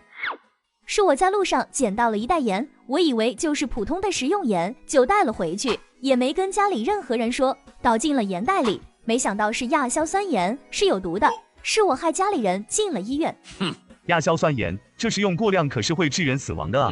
苏婉，那你亲戚都没事吧？苏婉，你昨晚回来怎么没说啊？要不要去医院照顾他们？那顿饭盐我放的不多，大家也吃得少，再加上发现及时，昨天下午就从医院出来了，所以我昨天回来的才迟一些。苏婉回答，尤其着重将那顿饭是他做的话咬得很重。同时，宋校长和杨书记也都发现了一个重点，那顿饭竟然还是苏婉做的。再看苏小慧，说是来道歉的，结果苏婉身上忙得大汗淋漓，但她却是一身清爽，额头连滴汗水都没有，连个忙都不知道去厨房帮一下。既然平时都不下厨做饭，那怎么能随便把捡来的盐就倒进盐袋里？这不是在害苏婉吗？对不起，姐都是我的错，也给叔叔婶婶添麻烦了，我就不打扰你们了。说着，苏小慧就抹着哭红的眼睛，还想要继续用可怜弱小获得别人的怜悯。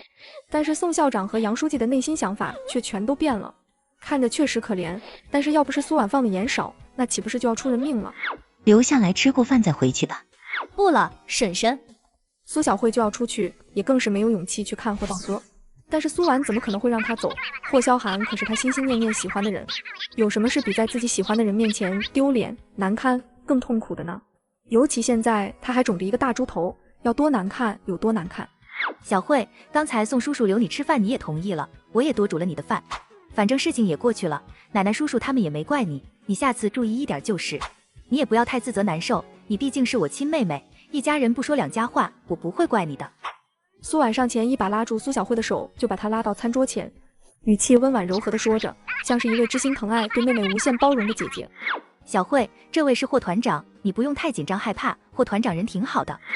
苏小慧脖子也更是恨不得埋到胸前，这就跟在众人面前把她拉出来鞭尸有什么区别？她明知道他们三个都是认识的，而她也知道她喜欢霍大哥，却偏偏还要跟他特意介绍霍大哥，让霍大哥看到他现在难堪窘迫的样子，还有他那张肿胀的脸。霍团长好。你刚才不小心把碟子摔碎了，弄伤了手，流了好多血，你就好好的坐在这里，别把你伤口给弄湿了。苏婉语气中满是对苏小慧的关爱，但是这无疑不是又在霍萧寒面前扇了他一巴掌。苏小慧塑造的人设一直都是懂事乖巧、吃苦耐劳、聪明勤奋，结果刚来宋家就摔碎了碟子，弄伤了手。对不起，叔叔婶婶，是我第一次来不熟悉环境，不小心碰到了。霍萧寒一双鹰隼般锐利的黑眸看向苏小慧之后，又落到苏婉的身上。苏小慧和苏婉两个人就跟兑换了一样。自私霸道、好吃懒做的苏婉却性情温婉恬静，做饭好吃，从始至终都落落大方，让人挑不出毛病。来到北平后，也从来没有惹过一次麻烦，也更是让宋校长和杨书记十分的喜爱。反倒一直学习聪明用功的苏小慧，却将亚硝酸盐捡回去当成普通的食用盐，事后情绪也十分过激。霍萧寒觉得他有必要重新审视一下这姐妹俩。没事，你姐姐也是心疼你。看这丫头胆子这么小，一直都唯唯诺诺的，不像她姐姐那样落落大方，估计没少让苏婉替她操心。这两姐妹差别还真挺大的。苏婉，你知道小霍今天来怎么没做红烧肉啊？小霍最喜欢吃你做的红烧肉了。因为本来就是要撮合两人的，尤其听到苏婉夸赞霍团长人好的时候，这话语说的不由就有些暧昧。苏小慧瞪大了眼睛，看向一旁的霍大哥。我之前猜想全都是真的，霍大哥一直都偷偷的来宋家和苏婉勾搭在一起。苏婉这个小可爱知道霍大哥爱吃，所以就一直做红烧肉给霍大哥吃。杨书记，我都可以的，我不求实。小霍啊，汤太烫了，你帮忙进去端一下吧，你孩子手嫩。霍萧寒性子直没听出杨书记话里的意思，站起身就朝厨房走去。但是苏婉和苏小慧都听出来了。小可爱，小可爱，苏婉就是一个不要脸的小可爱。还真是男女搭配，干活不累。苏小慧缩在角落中，偷偷的看向宋校长和杨书记，这两人难道是在给撮合霍大哥和苏婉吗？霍萧寒面色不动，他在校4年，已经习惯了宋校长的说话方式。小霍，我听说昨天你家里人给你介绍了一个对象，叫做方瑜，对吗？我和苏婉同志两个人不合适。小霍，我听说昨天你家里人给你介绍了一个对象，叫做方瑜，是位高中老师，对吗？谁能想到这世界上竟然还有这样巧合的事情？苏婉回来跟他说，他在军区大院的时候，看到那天在百货大楼碰到的那对母女进了霍家，听他们的谈话，好像是霍萧寒的相亲对象。是有这么回事？你同意了？没有。我就知道小霍你眼光不会那么差。接着就把前天在商场碰到那对母女的事情说了出来。那对母女真的是傲气，蛮狠的不行。看到苏婉穿着嫩黄色长裙好看，非要跟我们抢，强硬的让苏婉把裙子脱下来给她穿。我们说回去拿钱怎么都不行，也怪我身上带的钱不够，只能让苏婉把裙子脱下来给他，结果一上身，哪是那条裙子好看，是我们苏婉身材好，就是披块麻袋都好看，柔柔轻慢，腰细的跟碗口一样。霍萧寒本来还凝眉认真的听着，听到杨书记说到了苏婉身材的时候，显得有些不自在。苏婉被杨书记这样夸，还是当着霍萧寒的面，让他不由伸手轻扯了扯杨书记的衣角。那位方宇老师穿的我就不评价了，周围的人都劝他把裙子让给我们，但是他宁愿把钱砸水里，都要把裙子霸着，一副我不穿也不会让你穿的样子。苏小慧听着也是十分惊讶，一开始她还以为李科长不住的打听苏婉是苏婉长得好看招人的原因，原来是因为两人在商场发生了矛盾，怕苏婉将在商场发生的事情告诉霍家人。要是早知道的话，我又何必把亚硝酸盐掺在盐罐子，让霍家人对我的印象发生改观。苏婉在别人当保姆都已经逛过商场了，而我却只能待在霍家，哪儿都还没去过。霍萧寒漆黑深脸的眸光看向苏婉，难怪他会特意告诉我来吃饭的事，也难怪李科长在中毒的时候会指着苏婉说他狠毒，原来事情是这样，而苏婉的身份不方便说，于是就借了杨书记的嘴，让我知道这件事。杨书记让您费心了，我昨天已经让我小姑回绝了，以后也不会有什么瓜葛。你能来这里吃饭，我就知道你和那个方宇老师成不了。那位方宇老师虽然家世学历不错，但是论相貌、品行以及性格，我觉得都不如苏婉好。小霍啊，你也和苏婉接触几次，苏婉还去你家给你奶奶做过饭，你觉得苏婉怎么样？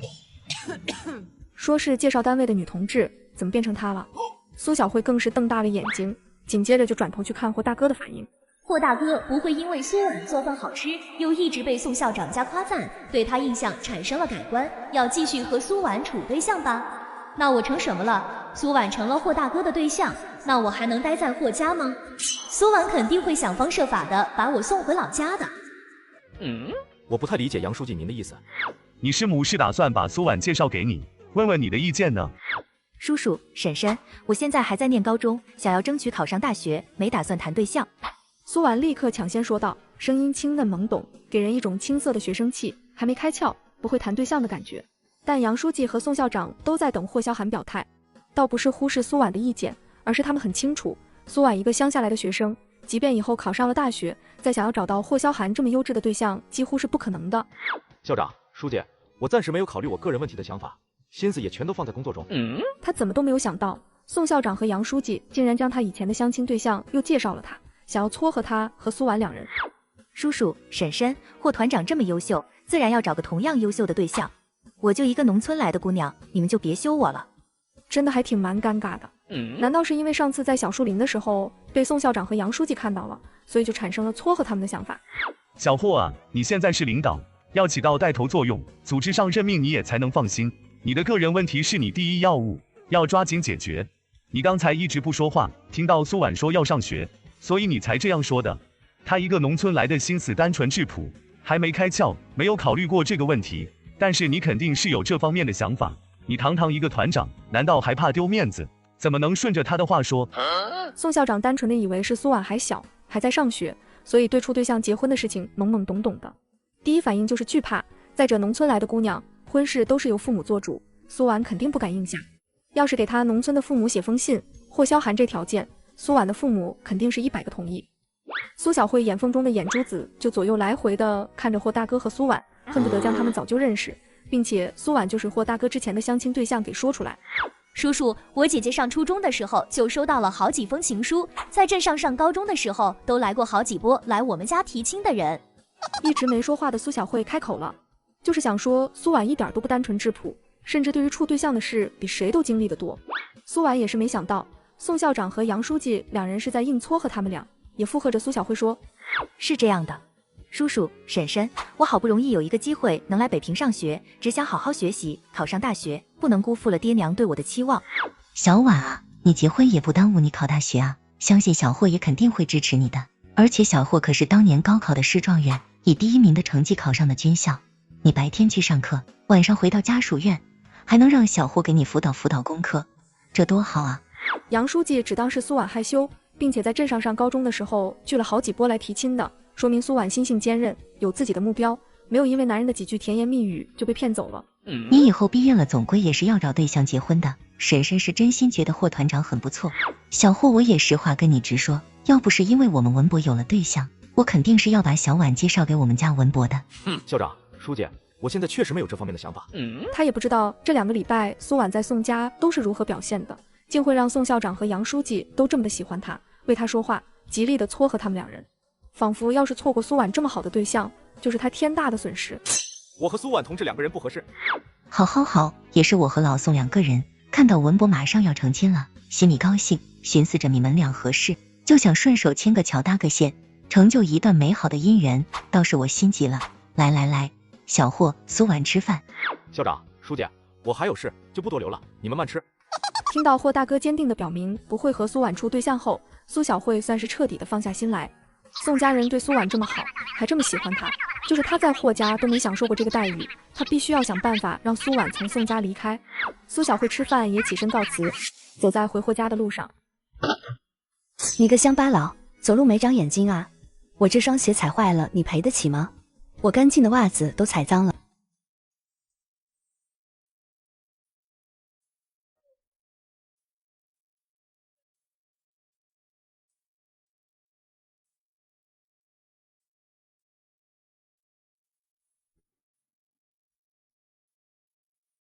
你个乡巴佬，走路没长眼睛啊！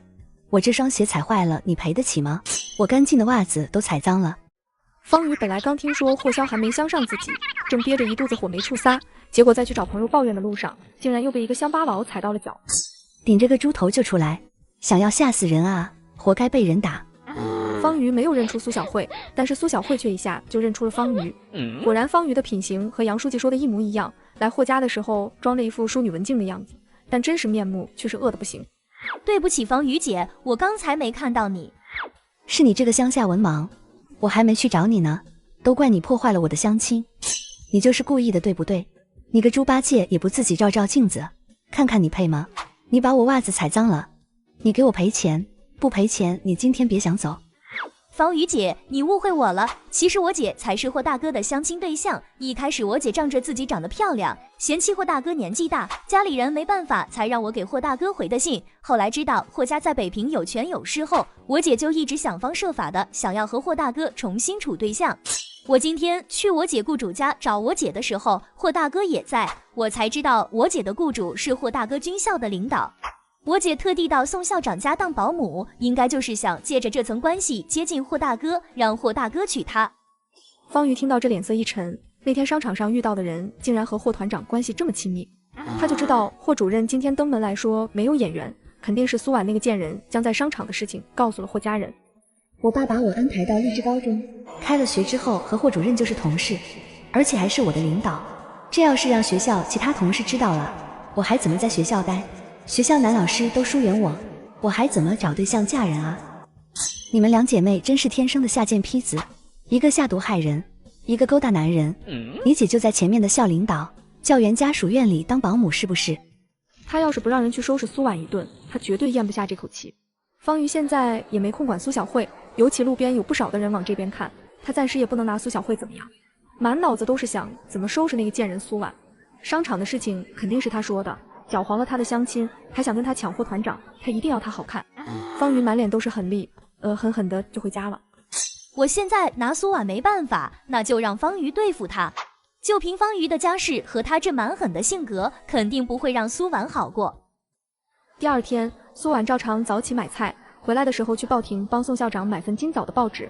刚走到报亭，就听到有人看着报纸在议论，这个叫苏婉的女学生考试成绩都是个位数，竟然还想转到北平上学，这哪个学校会收啊？这里可是首都。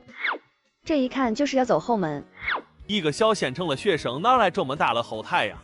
该不会是某位大人物在下乡期间和村里女人生下的私生女吧？苏婉听着这些人的议论，小县城考试个位数，也和她一样的名字，不由觉得有些奇怪，便走上前去看。就看到报纸一栏的失物招领中用很小的字体写着公园捡到一份南宁省魏县高2苏婉同学转学材料，下面一行则详细的标注着她的各科考试成绩。苏婉一连看了好几遍，才敢确定这报纸上刊登的失物招领信息就是她的。这明眼人一看就知道有人在背后搞鬼，故意针对我，而且这针对我的手笔还有些大，似乎十分的恨我，不仅不想要让我在北平上学，更是想要我社死，成为过街老鼠，没法在北平待下去。别人怎么议论我的学习成绩倒是无所谓，但是这份失物招领对霍家也造成了不好的影响，尤其霍家以现在的地位，很容易被有些人借题发挥，给霍家带来一些不必要的流言和麻烦。苏婉买好宋叔叔平时看的报纸后，就往家属院的方向走。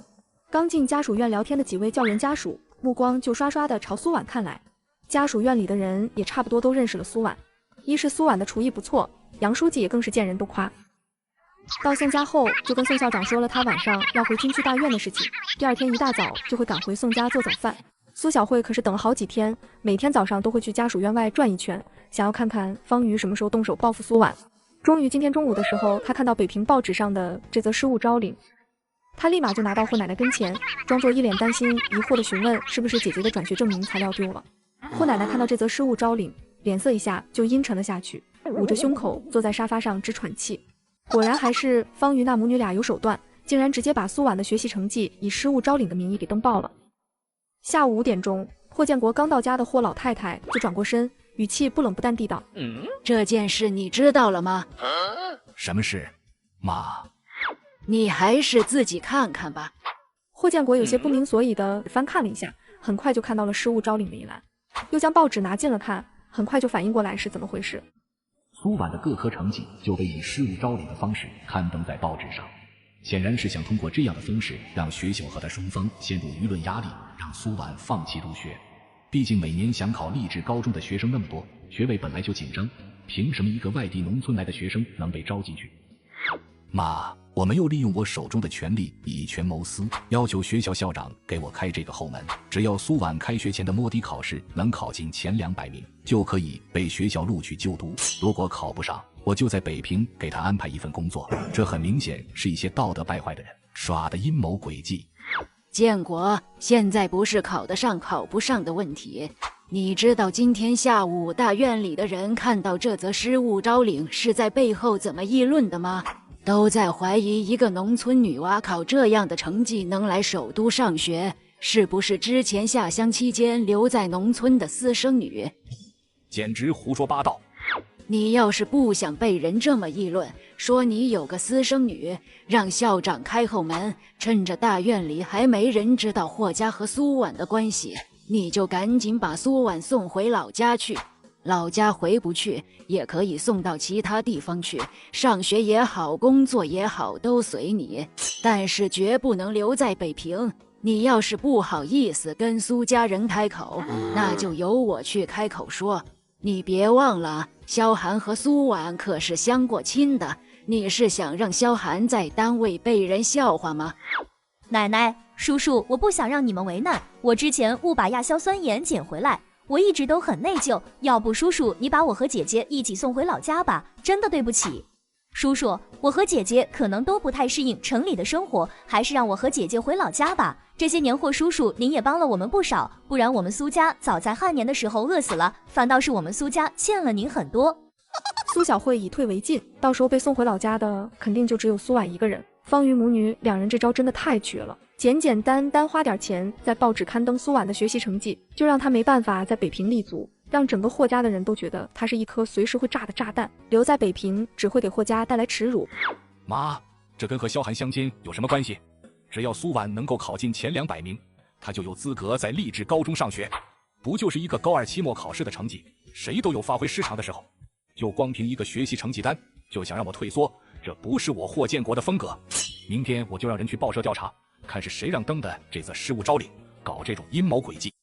霍建国，你是非要让苏婉和霍萧寒之前的关系弄得人尽皆知，影响到日后萧寒的晋升，你才肯罢休是吗？苏婉一开始来北平上学就是奔着攀高枝对象来的，现在全北平看过这份报纸的人都知道了苏婉。妈，你就是对苏婉偏见太深了。苏婉来这里快有半个月了，她什么时候给我们惹过麻烦？你能保证她会一直安安分分，不惹是生非，不会利用霍家的关系在学校或者工作时勾三搭四地挑对象，不会把和霍萧寒曾经相过亲的事情宣扬出去？苏婉站在门外听着里面的争吵声，迟迟都没有进去。不得不说，背后搞鬼的人用心极其险恶，再加上原身之前的黑料，霍奶奶视他如洪水猛兽，现在的他就是一个万人。霍叔叔，我一定会努力考进前200名，用实力证明我的成绩是可以上励志高中的，让敌人的阴谋诡计不攻自破。万一我没有被励志高中录取，我就回南陵省老家。更加……苏婉站在门外，听着里面的争吵声，迟迟都没有进去。本来他想回来跟霍叔叔说他可以不去上学，但是希望能够让他继续留在北平，等到了5月份学校组织预考的时候，他再回老家参加高考。但现在他改变了主意。姐，你来了，你也看到报纸上的失物招领了是不是？苏婉看了一眼苏小慧，直觉告诉他，这件事虽然不是他做的，但是绝对跟他有关系。霍奶奶，霍叔叔，今早的时候我就看到了那则失物招领，请你们放心，目前还没有人知道我寄住在霍家，就是宋校长他们也不知道。这一点，霍团长和小慧都可以为我作证。苏小慧虽然不情愿，但却也只能站出来为苏婉作证。是的，霍奶奶，霍叔叔，那天我去宋校长家找我姐的时候，宋校长并不知道我们寄住在霍叔叔家里。听到这霍老太太这才用正眼看向苏婉，脸上神色显得有些意外。霍建国也没有想到苏婉竟然考虑得如此细致周到，当时他同意苏婉去当保姆，也是觉得她出去锻炼锻炼也好，压根没想到这会有什么不妥。霍奶奶，霍叔叔，对方用这样的方式将我的成绩公布于众，就是不想让我走后门，靠关系进入励志高中上学。但是霍叔叔这些时间为我转学的事，应该询问过不少人，还有洪姑姑也是。这些人看到报纸的话，应该会猜到我和霍叔叔的关系。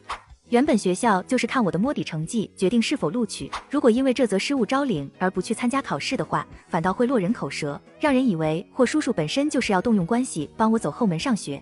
这对霍叔叔严谨无私的形象造成影响，甚至以后还会被别有用心的人编排出其他谣言散布出来。霍老太太和霍建国听着，觉得这样的分析十分有道理。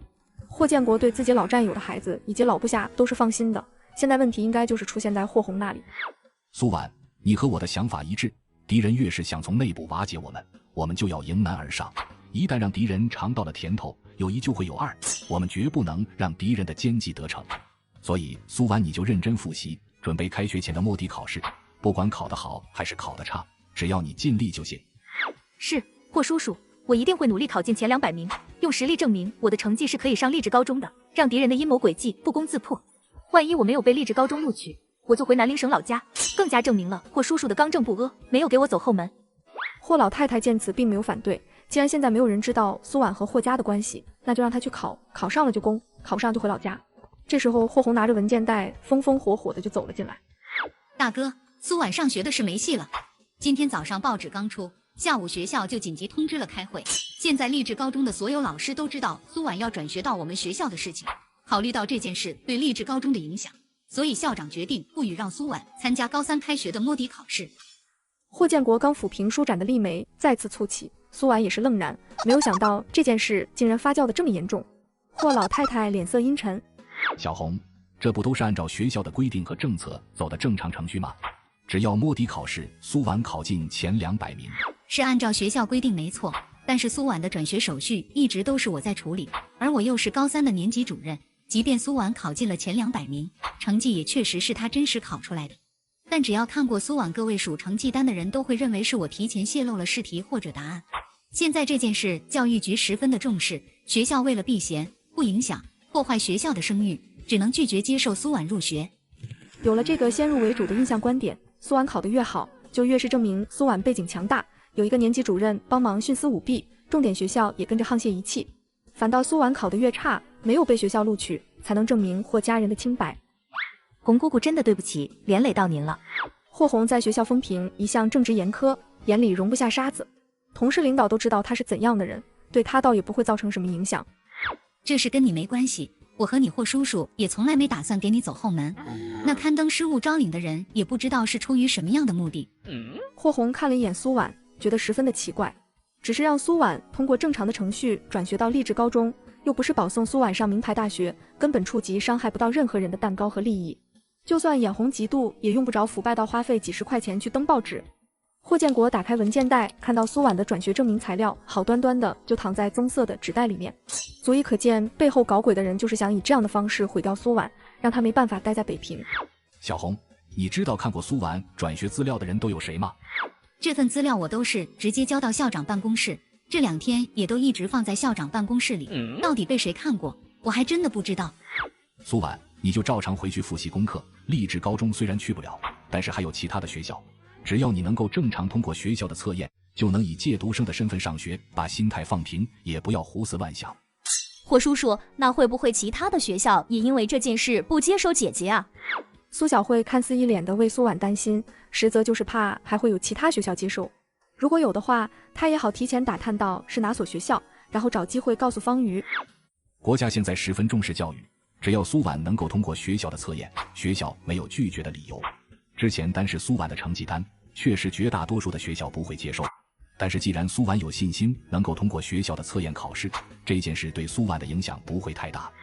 谢谢霍叔叔，我一定不会让您失望的。既然霍叔叔如此的信任我，不担心会被连累，那我就努力的考，一定要考出一个好的成绩来。现在这种困局，我只能用优异的成绩去打破。苏婉离开后，霍红也坐上餐桌，跟着一块吃饭。今天我回来的时候，还碰到了李科长，他知道了这件事，还帮着出主意，还打算让小芳老师来给苏婉辅导功课呢。觉得苏婉年纪轻轻的，又长得这么漂亮，要是上不成学，早早嫁人生孩子，实在太可惜了。还有这样的事？这则失物招领就是方瑜母女登的，怎么可能会真心的为苏婉辅导功课？恐怕其中还有其他的目的。可不是吗？我们第一次请人家过来吃饭，就把人家吃中毒了，第二天又回绝了相亲，人家不仅不介怀，还如此的诚心想要帮助苏婉，也不知道萧寒怎么就看不上人家。霍红有些头疼地说，当然他也知道对方可能确实比较中意霍萧寒，所以想再争取一下。那小芳老师我也是了解过的，对小朋友十分的有爱心，每年都会给山区儿童捐东西，温柔文静，知书达理的，还在读者文摘发表过几篇文章，也不知道萧寒到底在挑什么。妈，你觉得小芳老师怎么样？只要萧寒愿意，我没什么意见。现在苏婉又出了这样的事，萧寒的个人问题必须尽快落实解决，不能再拖下去了。我看那苏婉指不定在宋校长那边勾搭了什么不该勾搭的人，遭到了别人的报复。大哥，我也觉得苏婉肯定是得罪了什么人，不然谁会这样整他？摆明了不想让他在北平待下去，说不定这件事就是一个警告。苏婉在宋校长那边是什么情况，我们都不清楚。我看大哥你还是先找人去打听打听，等这件事过去了再联系学校也不迟。妈，小红这件事你们就不用管了，我会处理好的。紧接着霍红仲又说回刚才的话题，既然妈没有意见，那我找个时间去李科长家一趟，让萧寒和小芳老师单独再接触接触。毕竟那天时间紧迫，萧寒和小芳老师两人都没说上几句话。估计萧寒那个脾气不会肯去。那肯定不能直接告诉萧寒，找个什么理由把他骗过去。霍红眼睛看着霍建国，言下之意就是让霍建国想想办法。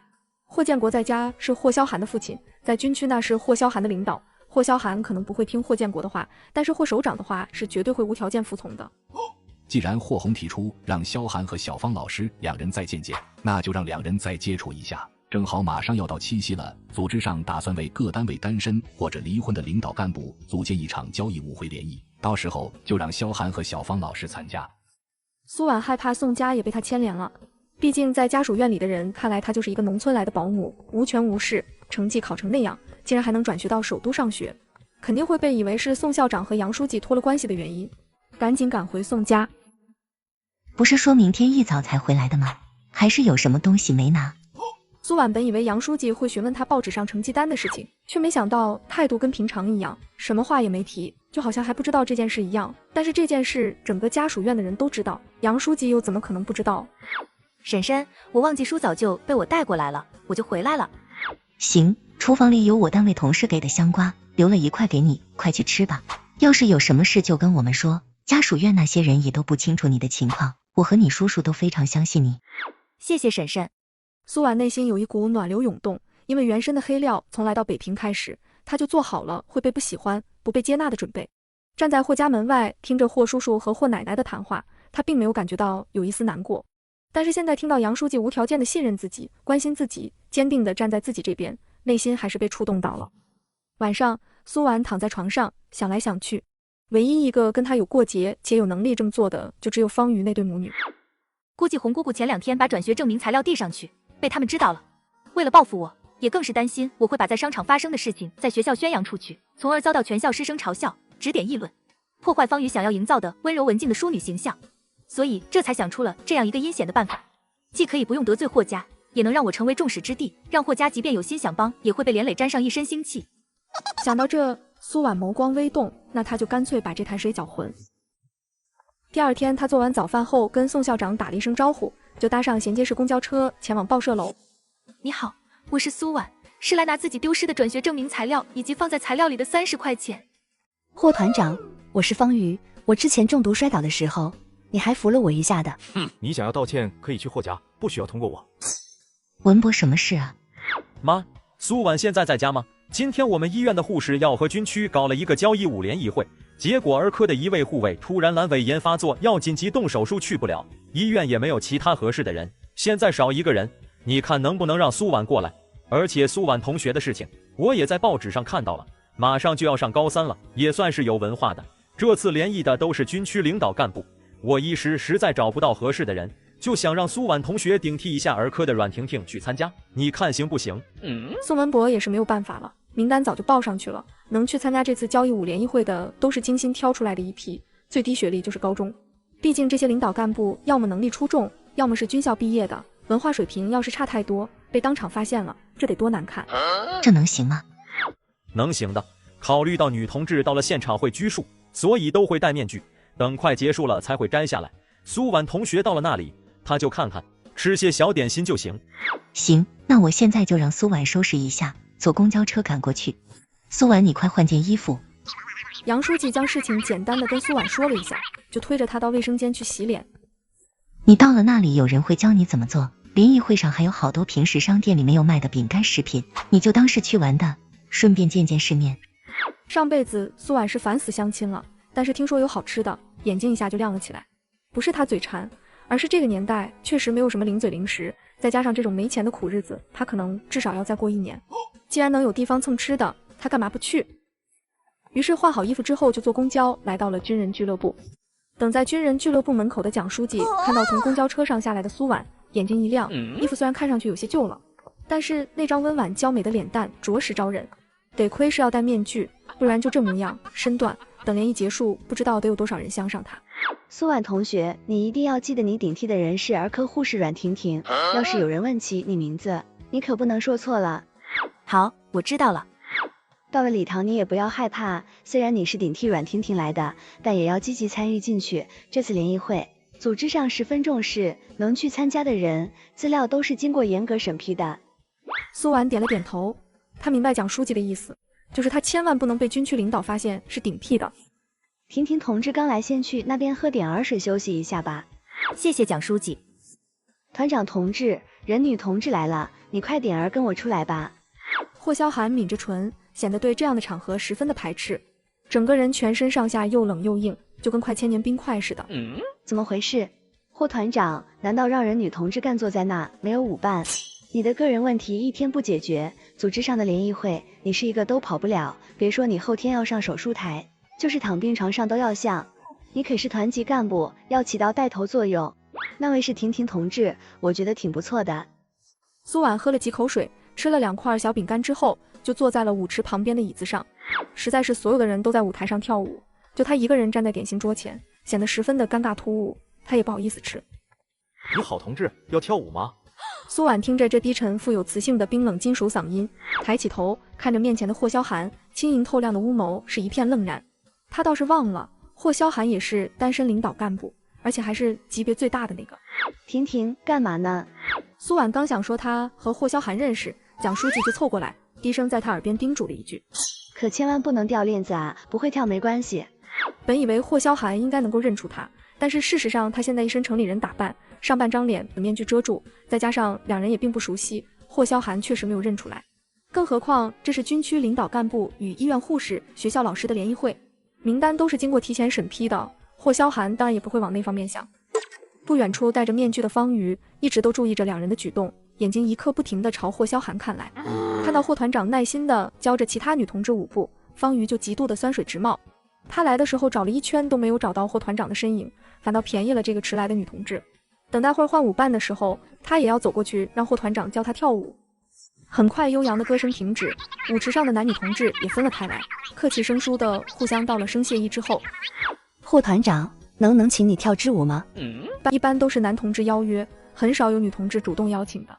方瑜也是鼓足了勇气，觉得霍团长应该不会拒绝，羞涩腼腆的眸子中写满了期待。抱歉。霍萧寒冷冰冰的拒绝，这让方瑜脸色一僵，压根没想到霍团长会拒绝的这么直接。霍团长，我是方瑜，我之前中毒摔倒的时候，你还扶了我一下的。那次回去后，我才想起来，好像在商场的时候见过苏婉同学，和她之间有些小误会，想要跟她以及和她在一起的婶婶道个歉，不知道你方不方便？不方便。你想要道歉，可以去霍家，不需要通过我。知道他是方瑜后，声音更冷了，冷若冰霜，毫不留情面。方瑜的脸色瞬间变得惨白。本身就高傲气性大的方瑜，哪曾在这么多人面前被这么难堪的拒绝过？尤其旁边还站着霍萧寒的舞伴。要不要再练习一下？苏婉也是没有想到方瑜竟然也会在这儿，似乎好像就是冲着霍萧寒来的。他本想摇头拒绝，避开他，免得被他发现他的身份，但方瑜却在这个时候转过头，这弄得好像全世界都是他妈一样，都必须让着他，顺着他。这一下就激起了苏婉的逆反心理。既然他这么喜欢霍萧寒，那他就恶心他。好呀。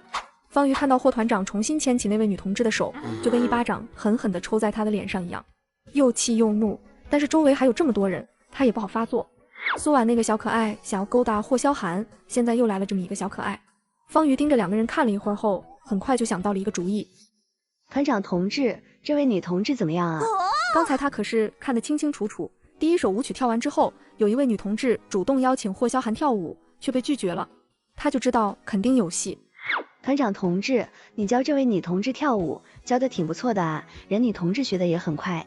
我在一旁看着，你们真是男俊女美，十分的登对，全场就你俩最瞩目了。要不我临时增加一项比赛，评选一下跳得最好的一对男女同志，直接现场打结婚报告怎么样？哎，你要不要和那位霍团长跳交谊舞？我刚才看你们跳的可好了。我都踩了霍团长好几脚了。苏婉摇着头，巴不得离霍萧寒远点，怎么可能会凑过去？但是听说得票数最多的前3名有奖励的时候，苏婉一下改变了主意，积极的就要去报名。谁让他现在穷呢？缺钱缺物。方瑜不知何时站在了苏婉的身后，紧紧地攥着手中的钢笔。见没人注意到他后，就拧开钢笔笔杆，将红色的墨水挤滴到苏婉屁股的位置。想到他待会儿在众目睽睽之下被人发现屁股漏血了，尤其现场还有这么多男同志，看他还怎么有脸在舞会上待下去。苏婉，您小日子来了，你不知道吗？你好，我是苏婉，是来拿自己丢失的转学证明材料以及放在材料里的30块钱。什么30块钱？就只有你的一张转学证明材料，而且刚刚已经被一个人取走了。不会的，证明材料和我爹娘卖粮换来的学费我都是放在一起的。苏婉一口咬定就是有这30块钱，急得一双水汪汪的眼睛都红了，柔嫩嫩的嗓音带着哭腔，详细的说着他是怎么不小心把转学材料给弄丢了，而这30块钱里都是一张张皱巴巴的毛票，用猴皮筋绑好，放在一个文件袋里面的。那你能告诉我捡到我转学材料的人是谁吗？住在什么地方？那30块钱有一半是卖粮换来的，还有10多块是跟亲戚借来的，那可是我高中1年的学费啊，要是丢了我就没法上学了，求求你了。办公室里的人看着苏婉穿着，一看就是乡下穷苦家庭出来的，这跟昨天看到那则失物招领时想象的有背景有后台完全不一样。看着小姑娘因为丢失学费慌乱无助的样子，就格外的可怜。但是这则失物招领信息是他们李主编让刊登的，具体的信息他们也不清楚。李主编跟李素梅一样也姓李。苏婉捕捉到这一重要信息，而很快在小办公室里的李爱卿就得到消息赶了过来，眼神刻薄阴冷地盯着苏婉。这位同志，前天来登报的人只捡到了一张你的转学证明材料，没有什么钱，交了费用之后就离开了，人家自费花钱做好事，你竟然还想要讹人家的钱，你这位小同志思想作风实在有问题。具体是什么情况，李爱卿是最为清楚的。这份信息是他姐姐李素萍在电话里交代的，没有转学材料，也更是没有什么钱。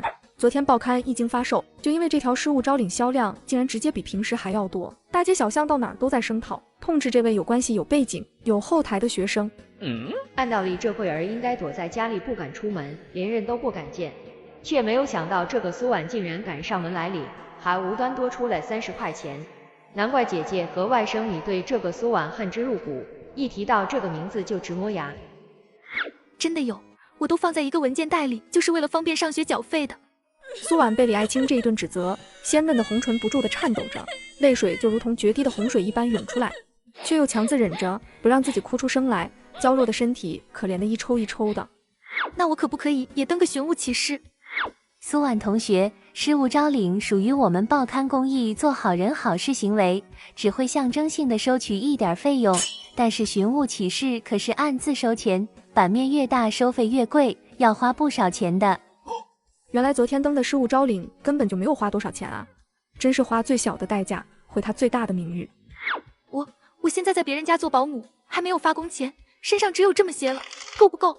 那30块钱真的是我家里人东拼西凑来出来的学费，要是找不到，我真的不知道要怎么办了。几个编辑看着真是十分的心酸同情，这点钱全部加起来都不够一个字的费用，纷纷想要现场掏钱捐款。虽然他们也不愿相信有人会丧良心的黑下苏婉同学的钱，但苏婉同学这穷苦、痛苦、无助的样子，让他们不得不相信。而这件事经手的人都是李主编，他们连来登报的人是男是女都不知道，于是纷纷将目光投向李爱卿。李主编，你就告诉这位苏婉同学那位登报人是谁，说不定其中有什么误会，而且这30块钱可是苏婉同学高31年的学费，这换成谁不着急啊？李爱卿听着脸色黑成了砂锅底，难看无比。苏婉的爹曾救过军区的首长，霍首长怎么可能会亏待他，不给他学费？这个苏婉摆明就是来故意的，以此让他说出登报人的信息地址。苏婉同学，你的心情我十分理解，但是前天的登报人确实只拿来一张转学证明材料交给我，是位男同志，来的急急忙忙的，也没留姓名单位地址。他要是捡到了你的钱，肯定会一起送过来，说不定在此之前就被人给捡走了呢。苏婉看着李爱卿那张与李素梅相似的面容轮廓，见他始终不肯透露登报人半点信息，基本上已经确定了，就是方瑜那对母女俩和这位李主编在自导自演。我知道了。苏婉得到了自己想要的答案之后，知道自己再闹下去也不会有什么结果，所以就故意装作一副认命的样子，走出了报社。李爱卿不放心地跟了出去，但见苏婉离开的方向不是去其他报社，就也没跟了，心想到底还是一个黄毛丫头，闹这么出有什么用？可等到晚上下班的时候，李爱卿走出报社楼几十米后，直接就傻眼了。这个苏婉就是昨天在报纸上失物招领上的那个苏婉。我还以为这农村来的女娃有多大背景呢，结果学费都是家里借来的，自己还在给人当保姆。也就是说，昨天那个做好人好事的，只把转学证明拿给了报社，但是却把贫困学生的学费给黑下来了。人学生说了，找了报社主编询问捡到他转学证明的人是谁，但是报社主编除了知道是个男同志，其他什么都不知道，并且这个登报的人只有报社主编一个人见过，你说奇不奇怪吧？苏婉把自己的家境说的是要多心酸可怜就有多心酸可怜，至于他成绩差成那样，为什么还能到首都上学，他也如实的解释，因为他是待定考试，目前还没有学校接收他，需要他通过了学校的测验考试才能入学。李爱卿听到这些，整张脸都绿成了蛤蟆，就直奔方家。到了第二天，不出所料，苏婉的事情就被一家小报刊载了出来。苏婉的口碑不仅发生了大逆转，就连拒绝苏婉入学的励志高中也承诺，只要苏婉能通过开学前的摸底考试，就能安排苏婉入学，并且还会减免部分学费。妈，苏婉要是和我在一个学校，她肯定会把我因为商场抢了霍团长师母裙子，导致我相亲黄了的事情大肆宣扬出去，到时候让我怎么在学生面前抬起头啊？方瑜一想到开学以后他会被全校900多名的师生议论嘲笑，成为各科老师之间的茶间饭后笑料，他就头疼。那他也要通过开学前的模拟考试才能入学。我特意联系了卫信的教育局，让人帮忙打听了一下，苏婉就是一个问题学生，考试一直都是抄别人的，被抓住好几次了，真实水平就是个位数。现在这件事闹得这么大，霍家就是想给苏婉开后门也不行。当初他就是怕霍红会利用年级主任的身份给苏婉摸底考试答案，但是又不能被霍家给发现了，所以才让自己的妹妹以职务之便刊登苏婉的学习成绩。其次最主要的一点就是不能让这个小可爱把他看中的女婿给勾搭走了。谁能想到这个苏婉也是真的能折腾，不仅让大众同情他，更是连累他妹妹被调查批评，直到找了一个冒充登报者才让这件事平息。妈，我咽不下这口气，要不是他，我至于受这个委屈吗？我好不容易看上一个人，全被他给搅和了。方瑜，霍家其他人还不知道这件事，还特意让你去参加后天的交谊舞联谊会，说明也是看好你的。这几天你就好好的把这首钢琴曲子练熟，到时候在联谊会上多多表现你自己，肯定能吸引到霍团长的注意。李素梅试探出霍家人还不知道这件事后，就立马凑了过去。她就这么一个宝贝女儿，肯定是盼着她能嫁个有权有势的好人家。霍团长性子冷硬，不爱说话，你就主动点儿，把你大小姐的脾气收一收，主动承认你的错误，让她知道你是个知书达理、温柔贤惠的人。方瑜皱着眉头，明显不愿意。他始终都不认为是自己做错了，明明就是他们自己没带够钱，但又没有其他办法，谁让他喜欢霍团长呢？又那么的优秀闪耀，除了老一辈，有几个能活着拿到1等功的？那我得好好的打扮打扮。也不知道那个小可爱都在霍团长面前说了我什么，等到那个小可爱模拟考试的时候，我就去监考。要是让我发现他作弊抄袭，说到这，他冷勾起阴狠的唇角，他绝对不会让他好过。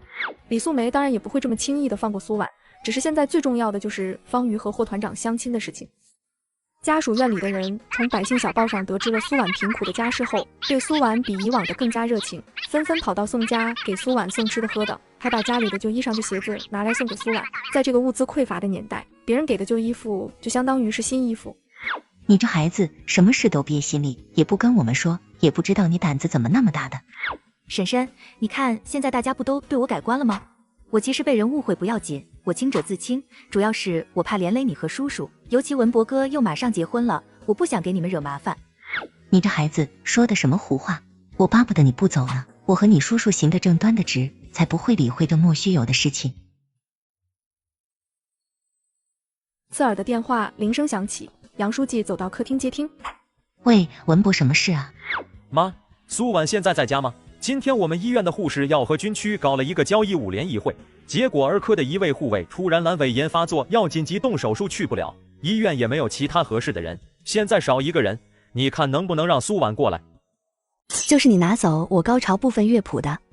什么乐谱啊？我不知道你在说什么。苏婉，您小日子来了，你不知道吗？没有啊。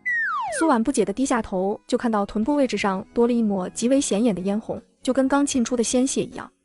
蒋书记，这不是血，是红色墨水，看样子是被人刚刚弄上去的，红色墨水还没有干。这怎么弄上去的？还是在这个位置？脸上是一片着急，不知道谁这么缺德，想要带苏婉出去用水洗一下，但是也知道这红色墨水是洗不干净的，洗了反倒还会扩大范围，可不处理，苏婉也没办法留在交谊5联谊会上了。红墨水一般会使用到的就是教师用来批改试卷作业用的，苏婉不用想也知道是方瑜做的。算了，我去跟刘政委说一下，找件衣服给你遮一下，你就先回去吧。蒋书记猜也猜到，肯定是其他单位的女同志看到苏婉模样身段好看，又一直在和霍团长跳舞，肯定心有不忿，就想用这样的方法把苏婉赶走。蒋书记不用的，我有办法，你可不可以问其他女同志借几条手绢？苏婉看到方瑜正好去了厕所，桌上还放着一份钢琴乐谱，她一下就想到放在礼堂的那架钢琴。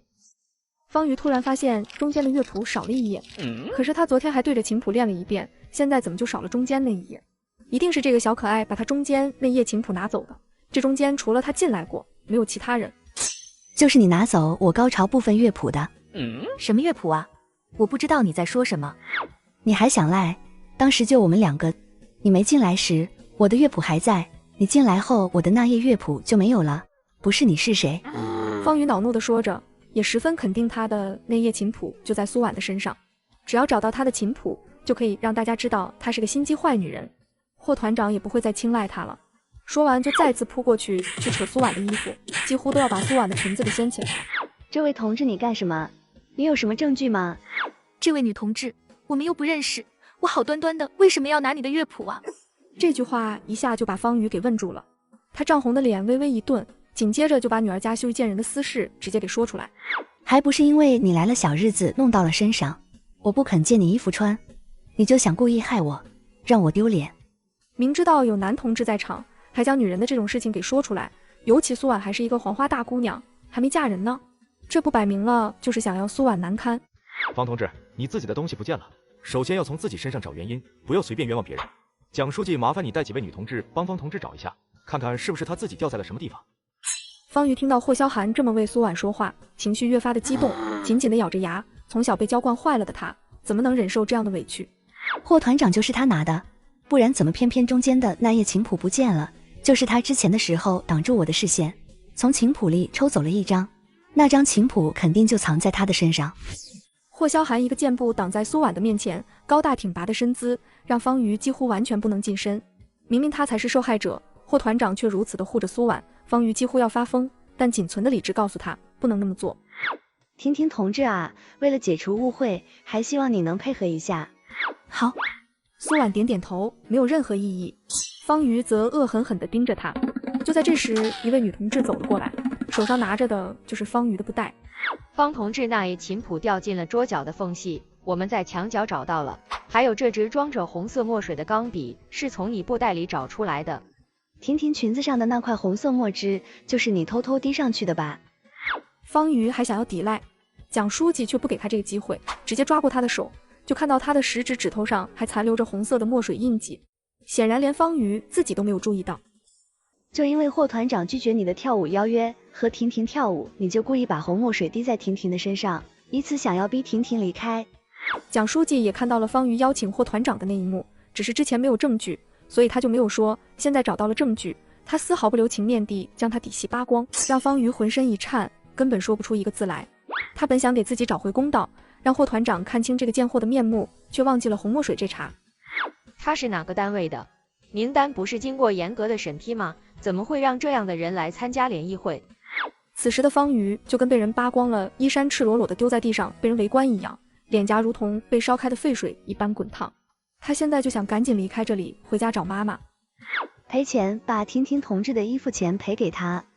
苏婉同学好心帮他顶替生病的阮婷婷，他肯定不能让苏婉同志受委屈了。再加上她一个从农村来的穷苦女娃，说不定这衣服都是别人借来的。最后，方瑜只得羞愤地丢下5块钱，抱着布袋，捂着脸跑出了礼堂。这场小插曲也就到此结束，接下来的交谊舞联谊会还要继续。婷婷的衣服脏了，我就让她先回去吧。我送她回去吧。苏婉连忙抓紧蒋书记的衣角，冲着他轻轻地摇头，他可不能掉马甲。霍萧寒冲过来挡在他面前，完全站在他这边为他说话的时候，他都有些意想不到，要是让霍萧寒知道他是苏婉，还不知道会发生什么事。霍团长你也是个大忙人，不用那么麻烦，我送他回去就好。那我拿件衣服给挡一下吧。苏婉并不想拿霍萧寒的衣服，毕竟到时候还要还，就对着蒋书记说道：蒋书记，我用手绢遮着上公交就好了。啊，婷婷同志还是用衣服遮一下好，万一半路掉了呢？这个时候，负责统计票数的文书将统计结果拿了过来。婷婷同志，全场就你表演的节目获得的票数最多，获得超过1半多的票数，到时候第1名会由我们霍团长亲自颁发奖品。那第1名奖品是什么？苏婉有些期待奖品，他马上就要开学了，现在最缺的当然就是文具、笔记本、画包什么的。会是钢笔吗？他有些暗搓搓的想。等霍团长来了就知道了。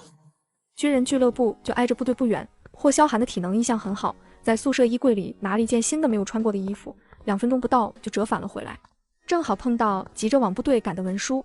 霍萧寒以为出了什么事，问了一句：霍团长，本来这次第1名奖励是2罐橘子罐头，但是书记听说婷婷同志想要钢笔，就让我去商店买。不用了，我办公室里正好有一支，我回去拿。霍萧寒想到去年在西北时一位美国专家送给他的美国产钢笔说，不多一会儿他就拿着衬衣和钢笔回到了礼堂。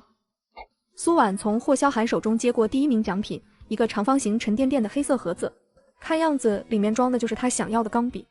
谢谢霍团长，这一趟来的不亏，还赚到了。眼看着苏婉跟着蒋书记转身离开，既然是军区医院的护士，我可以跟宋文博打听，而且明天我就要去军区医院办理住院手续，如果那位女同志明天上班的话，应该可以见到她。第2天一大早，军区医院还没上班，霍萧寒就早早的到了医院的行政楼。真的吗？你刚才在医院的时候听到方老师是这样说的吗？那要是的话，你陪我回去找霍叔叔，把这件事跟霍叔叔说。第2天一大早，军区医院还没上班，霍萧寒就早早的到了医院。蒋书记刚走进大厅，一身穿军装的勃发身影就走到了他面前。霍团长，你是来拿衣服的是吧？正好我还在想怎么还给你呢。今早上班路上正好碰到宋文博，宋文博就将洗好的衬衣给他，让他还给霍团长。蒋书记，我今天来是为了昨天联谊会的事情。来，到我办公室说。蒋书记热情地招呼着。昨天刚联谊结束，这对他们单位同志有意向的军官肯定会联系他牵桥搭线的。不用了，我待会儿还要去办住院手续。我想问一下，昨天那位婷婷同志对我有什么看法？霍萧寒考虑到他明天就要动手术取子弹，至少需要住院养伤半个月，他目前的情况肯定是没时间跟他见面处对象的。他决定还是把事情给定下来。蒋书记微微愣了一下，显然没有想到霍团长竟然看上了苏婉，这倒是让他有些为难。不说苏婉是从农村来上学的女娃，两人背景相差甚远，可真要安排阮婷婷和霍团长见面，这两人的身高就不一样，苏婉有165，阮婷婷只有1.6米不到，一眼就能让人看出来了。那我帮你问问，不过霍团长，我也要先跟你说一下婷婷的家庭情况。她爸爸去世了，妈妈又一直生病吃药，家里还有2个8岁和10岁的弟弟和妹妹要上学，好像听说还欠了亲戚不少钱，家庭情况不太好就是了。蒋书记稍微把阮婷婷的家庭情况说得严重一点，也是想委婉的劝退霍团长，毕竟这个媒他不好签。欠多少？我可以帮他还。霍萧寒也看得出来阮婷婷家庭条件不太好，但并不在意这些，这让蒋书记一下沉默了。本身欠钱这件事就是他瞎编出来的，但看到霍团长这样的决心，也知道不是3言2语能让他退缩的。哎呀，怎么就偏偏看上了苏婉啊？唉，具体的情况我也不太了解，等我今天问问婷婷。麻烦蒋书记了，我明天就要做手术，所以下午的时候我再过来一趟，您看方不方便？既然霍团长并不在意家境背景这些，而苏婉他也觉得挺不错，倒不如就给他们牵个线，说不定这误打误撞的还真的能成就一段美好姻缘。好，待会儿我就去帮你问问。苏婉洗完衣服，将房间打扫了一遍之后，就不浪费1分1秒看书学习。想到昨天的奖品，还是非常开心。他本以为会是一支普通牌子的钢笔，却没有想到这军区联谊会竟然这么大手笔。要知道这个年代，哪怕就算是拥有一支最普通的钢笔，那也要3块多钱，抵得上他3天的工钱了。而且他裙子上的红墨水也被他昨天用酒精加肥皂给洗干净了，那5块钱也相当于他是白得的。一阵敲门声在这个时候响起。姐，你又来做什么？本以为苏婉这次被方云母女俩搞得名声臭掉了，即便在霍叔叔的安排下能够去高中上学，但在学校里也肯定会被老师同学排挤嘲讽，日子不会好过。可是没有想到苏婉竟然会贴大字报哭诉自己穷苦的家境，还被记者刊登在了百姓小报上，不仅获得大众的同情，还让家属院里不少好心人给苏婉送来了不穿的旧衣服旧鞋子，让她一下多了好多城里人穿的衣服可以穿到学校去。而等到开学了，我就只有那些打着补丁颜色难看自己家做的衣服。姐，我来是要告诉你，霍大哥明天下午要动手术取出右侧肩膀里的子弹。苏小慧看着苏婉，仿佛他就真的这么好心，特地来告诉苏婉这件事。然而事实上，要不是因为他今天一早去军区医院找霍大哥，无意看到方宇脸色苍白的躺在病床上输着液，却依旧情绪激动愤恨地跟李素梅说着昨天联谊会上的事情，他才知道霍大哥在昨天联谊会上看上了军区医院一名叫做婷婷的女护士。那位女护士不仅让方瑜在联谊会上出尽了洋相，更是让方瑜气进了医院。李素梅要去找那位叫婷婷女护士麻烦的时候，却发现婷婷女护士昨天根本就没去，而是别人顶替了她的名字去参加的，并且她在要去找蒋书记询问那个顶替的人是谁时，正好撞见霍大哥找蒋书记说没的那一幕。即便他也不相信那个顶替阮婷婷的人会是苏婉，但他还是来到宋家，想要求证一下。我知道了，还有事吗？姐，之前的事情我真的知道错了，我来就是还有一件事要告诉你，你听了肯定十分的解气。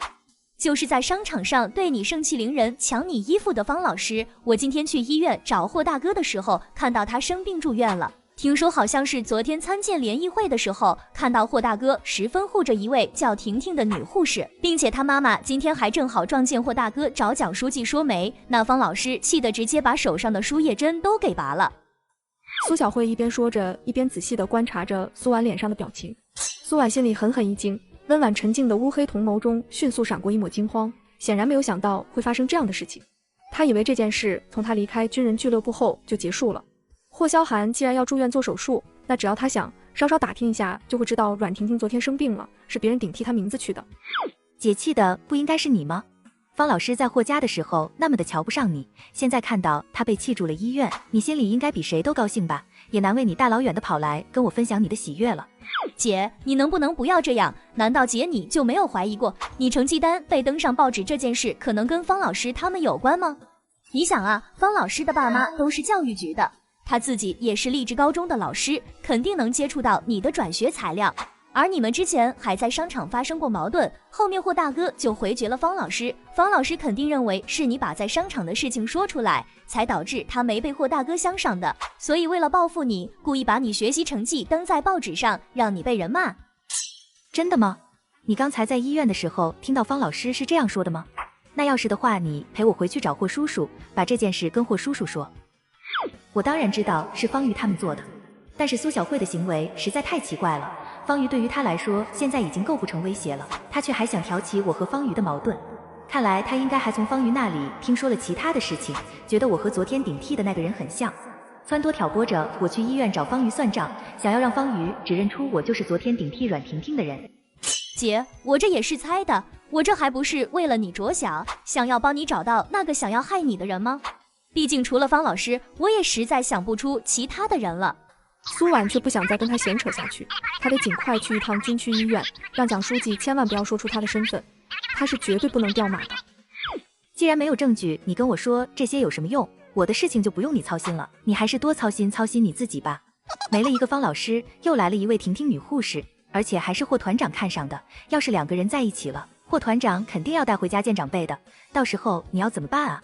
经历了上次亚硝酸盐下毒事件，苏小慧在霍家的身份就挺尴尬的，顶着一个霍萧寒曾经的相亲对象住在霍家。要是霍萧寒真的带对象回家了，霍家人为了避嫌，要么送苏小慧回老家，要么就提前送苏小慧去学校住。苏小慧脸色一下僵在了那里，比吃了屎还难看。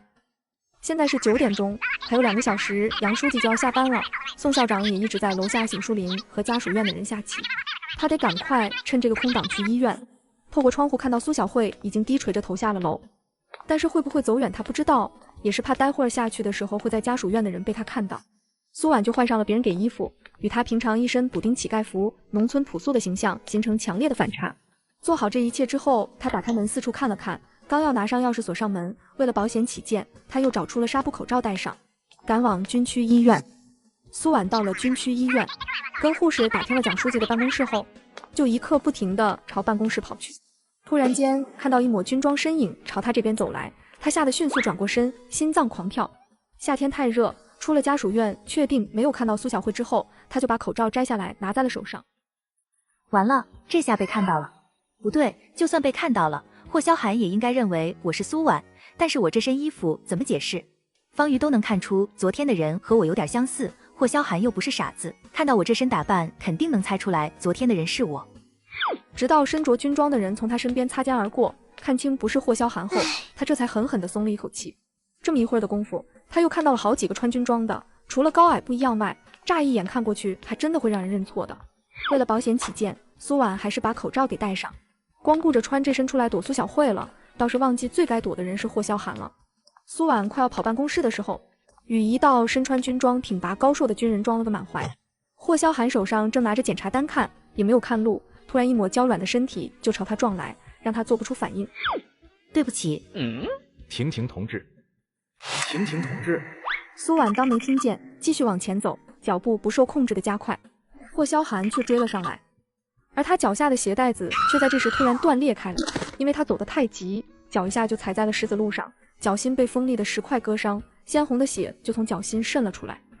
婷婷同志，我扶你去普外科处理一下伤口。不用了。苏婉连忙小声地拒绝着，一颗心几乎都提到了嗓子眼，低垂着头，根本就不敢去看霍萧寒。有些意外，霍萧寒竟然没有认出他，估计真的和他穿着打扮有着很大的关系。他这马甲暂时算是保住了，但是这也是暂时。婷婷同志，我们昨天见过，我叫霍萧寒，这只鞋已经不能穿了，我先扶你找医生处理一下脚上的伤口。不用麻烦你的，只是划伤了一个口子，我自己去就可以了。你的伤口需要尽快处理，现在也不适宜穿鞋，我扶你去找医生，或者我抱你去。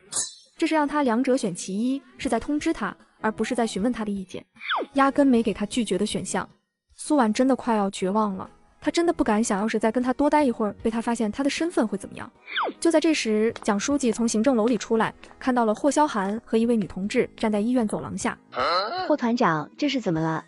苏婉回过头，看到是蒋书记，就跟见到救星一样，也生怕他会喊出自己的名字，那到时候就全完了。立即主动跟蒋书记打招呼：“蒋书记，我是婷婷。”婷婷，婷婷啊，我这一上午给你打了好几通电话都没人接，原来你来医院了。蒋书记，我找你有点事。苏婉赶紧说道，就盼着蒋书记赶紧带她走，还冲她眨眨眼。苏婉是宋文博家里的保姆，苏婉这个时候来找他，蒋书记想都不用想，应该是和霍团长一样的目的。还真没想到，两人心思想一块儿去了。霍团长今天一早儿就来找过我，还给你带了一兜好吃的东西呢，现在你又来找我，呵呵呵。蒋书记看了一眼霍团长，又看了看苏婉，脸上的笑容堆成了一朵花，一死不言而喻。正好先让他们俩处好了，再跟霍团长说苏婉的真实身份。蒋书记，婷婷同志腿受伤了，我先带她去医务室包扎一下伤口。对，你看你腿都流血了，先让霍团长带你去医务室处理一下伤口，这事儿待会儿再说也不迟。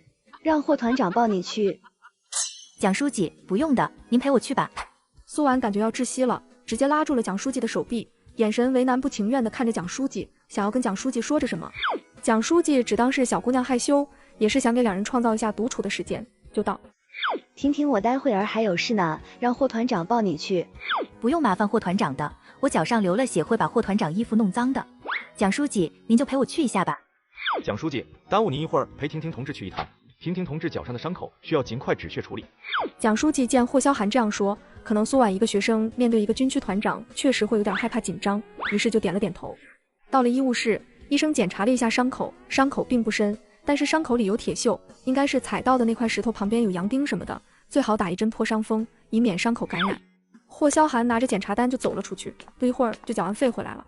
你看霍团长对你多体贴，这么大热的天，怎么还捂着纱布口罩？快把口罩摘下来吧。说着，蒋书记就要伸手帮苏婉取下来，也是顺便想让霍萧寒看看苏婉的模样。苏婉立刻心一慌，脸色都有点白了，连忙说道：蒋书记，我脸上长了痘痘，不好看。这要是取下来，他就当场掉马了。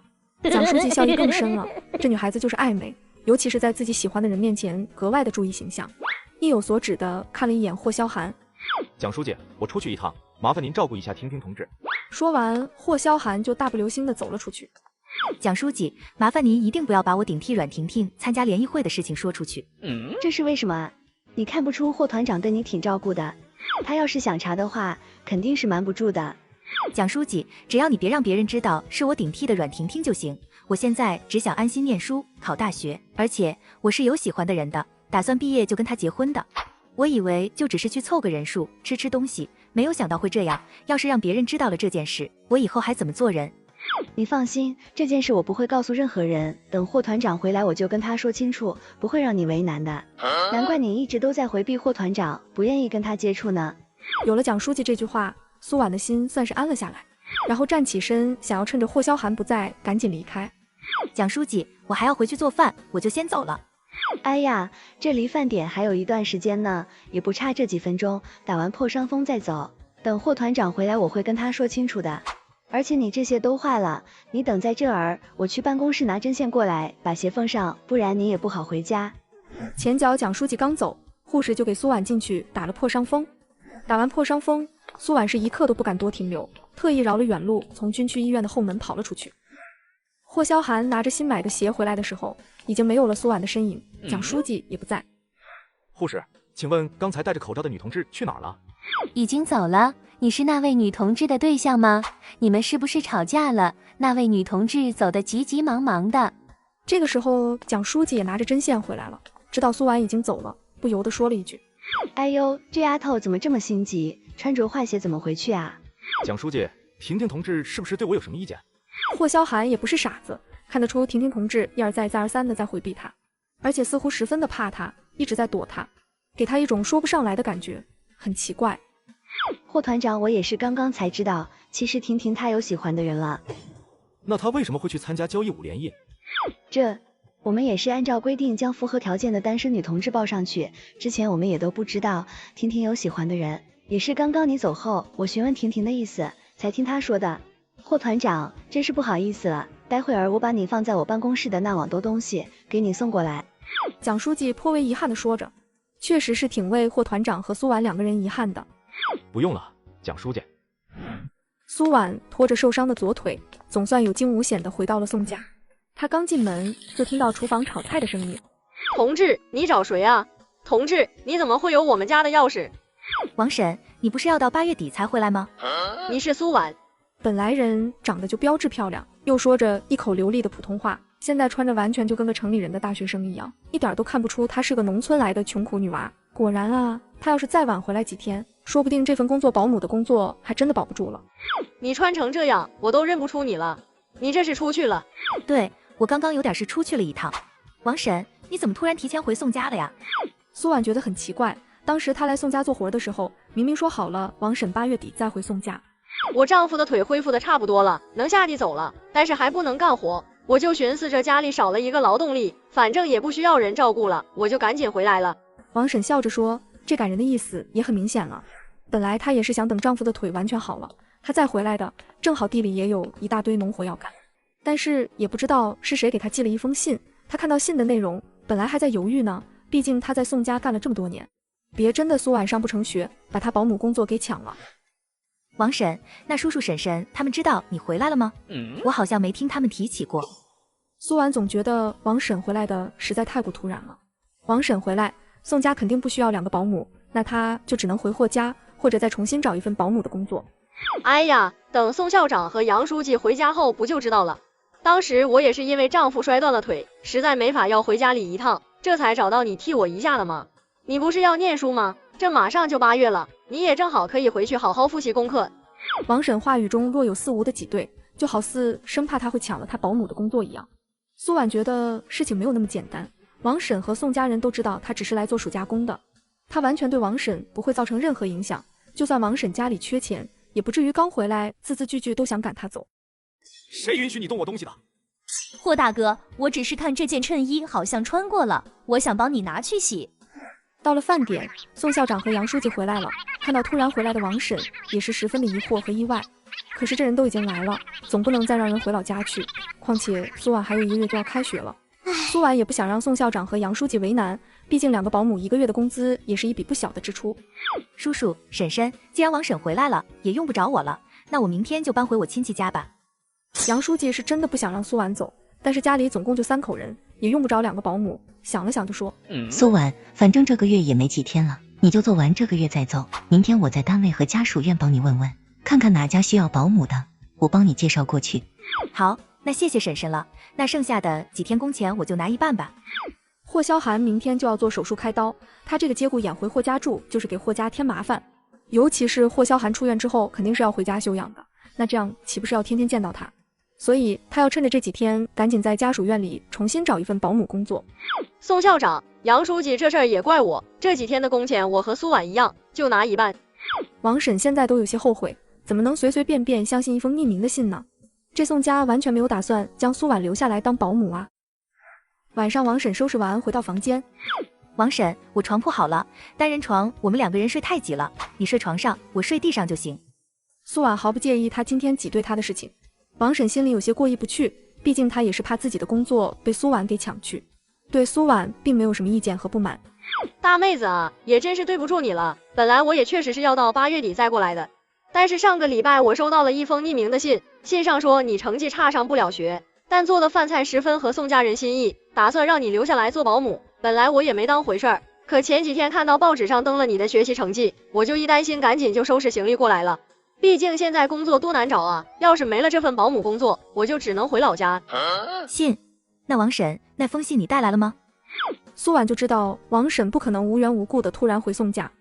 没有，放在家里了。王婶现在仔细想来也觉得奇怪，要是他认识的人给他写信告诉他这件事，干嘛要用匿名啊？那就说明这个人和苏婉有什么过节，故意歪曲事实告诉他，就是想要他赶回宋家，让苏婉丢掉这份工作。苏婉，是不是有人见不得你好，故意在背地里使坏？可是这个人怎么知道我老家的地址呢？结合王婶收到信件的时间，他一下明白了。知道我成绩差，又知道我厨艺好，又非常想要弄丢我工作的人，也只有苏小慧了。上次苏小慧来找我的时候，期间就从厨房出去过，估计就是偷偷跑到了小房间，看到了王婶老家的地址。第二天一大早，苏小慧就提着一个保温桶，积极的跑到医院来给霍大哥送早饭。昨天他来干部病房找过霍大哥好几次，想要打探霍大哥和那位顶替婷婷护士的人怎么样了，但是都没有找到霍大哥。护士，请问霍团长去哪儿了？去做检查了。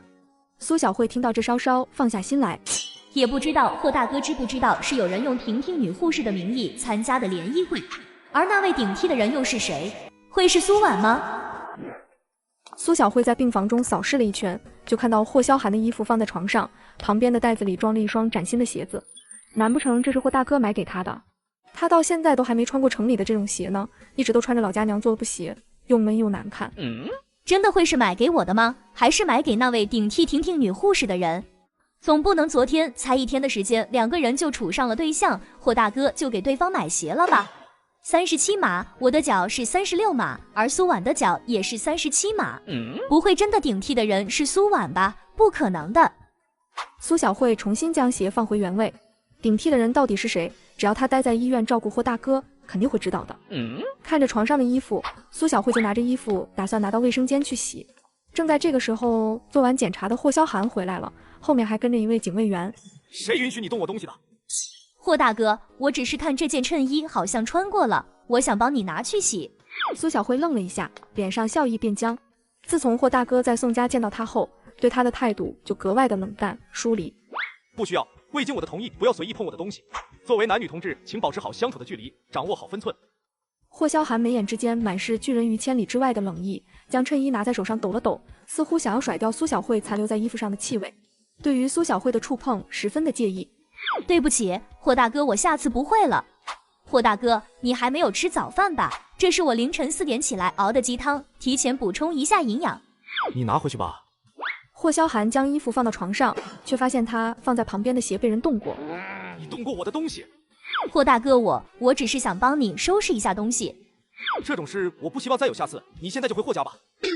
霍大哥，真的对不起，我不该碰你的东西，就是我看那双女士鞋的鞋码好像跟姐姐的一样，就才好奇的拿出来看了一下。苏婉也是37码，两个人的身高好像差不多，穿一样的鞋码也很正常。女同志，请你出去吧，霍团长现在需要好好休息。那霍大哥，你把这鸡汤喝了吧。女同志，霍团长术前12个小时都禁止饮食，现在不能吃任何东西，你还是把鸡汤带回去吧。苏小慧怔了一下，没有想到会是这样，那她辛辛苦苦凌晨起来熬的鸡汤岂不是白费了？现在天气这么热，等放到霍大哥做完手术出来，估计都馊掉不能吃了。苏小慧从病房出来后，正好看到李素梅和方瑜来医院挂水，她一下想到了什么，既然方瑜觉得那个顶替的人和苏婉很像，那她为什么不坐实了她的猜想？苏婉就把早上在菜市场买的鲫鱼给炖上了。霍萧寒下午做手术，于情于理他都是要过去一趟的，这个他不能躲，基本的人情世故以及礼貌问题是必须要有的。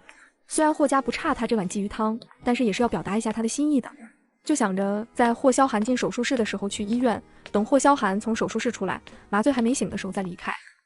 他到了军区医院后，先去行政楼将昨天霍萧寒帮他付的破伤风钱交给蒋书记，让蒋书记帮忙转交还给霍萧寒。跟护士打听了霍萧寒的病房，就朝着住院部走去。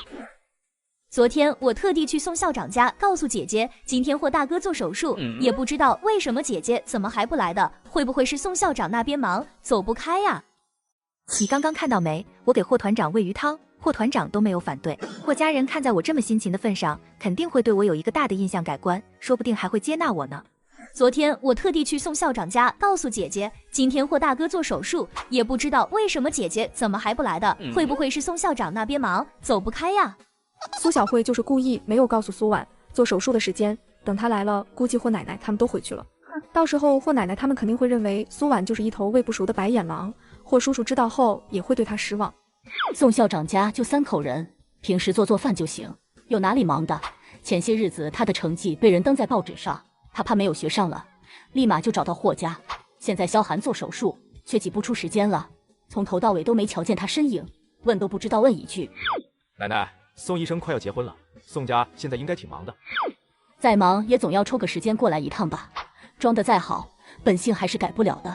你爸不相信你之前在电话里跟他说的，又特地让自己的老部下去钱塘村核实了一下，结果就是个好吃懒做、自私霸道的害人精，从小到大犯下的恶劣行径，比你在电话里说的还要多。我倒要看看他还能装多久。本来霍老太太在某个时刻对苏婉印象确实也有些改观，但自从霍建国核实过苏婉的情况之后，他就觉得苏婉诡计多端，心思叵测。苏婉妹妹，你来了，怎么不进去啊？苏婉也是没有想到霍萧寒的手术竟然已经提前做完了，现在已经醒了。来到病房门口，就听到了霍奶奶说的这些话，正踌躇着要不要进去呢，就被孟欣浩看见了。霍奶奶，霍团长，姐，你怎么现在才来呀？霍大哥的手术都已经做完了。霍奶奶，现在天气热，我怕鲫鱼汤放在保温桶时间太长会坏掉，所以就卡在霍团长做手术的时间熬鱼汤，想着霍团长麻醉苏醒后就可以喝上新鲜的鱼汤。我也没有想到手术时间会提前。霍老太太看着苏婉手中的保温桶，微微有些诧异，倒是没想到她竟然还能注意到这些细节，哪怕就是装的，那也是花费了心思了。苏小慧早上熬的鸡汤，就因为天气热放几个小时汤就变酸了。那这时间不刚刚好吗？快拿给表哥喝吧，我妈还不知道什么时候能来呢。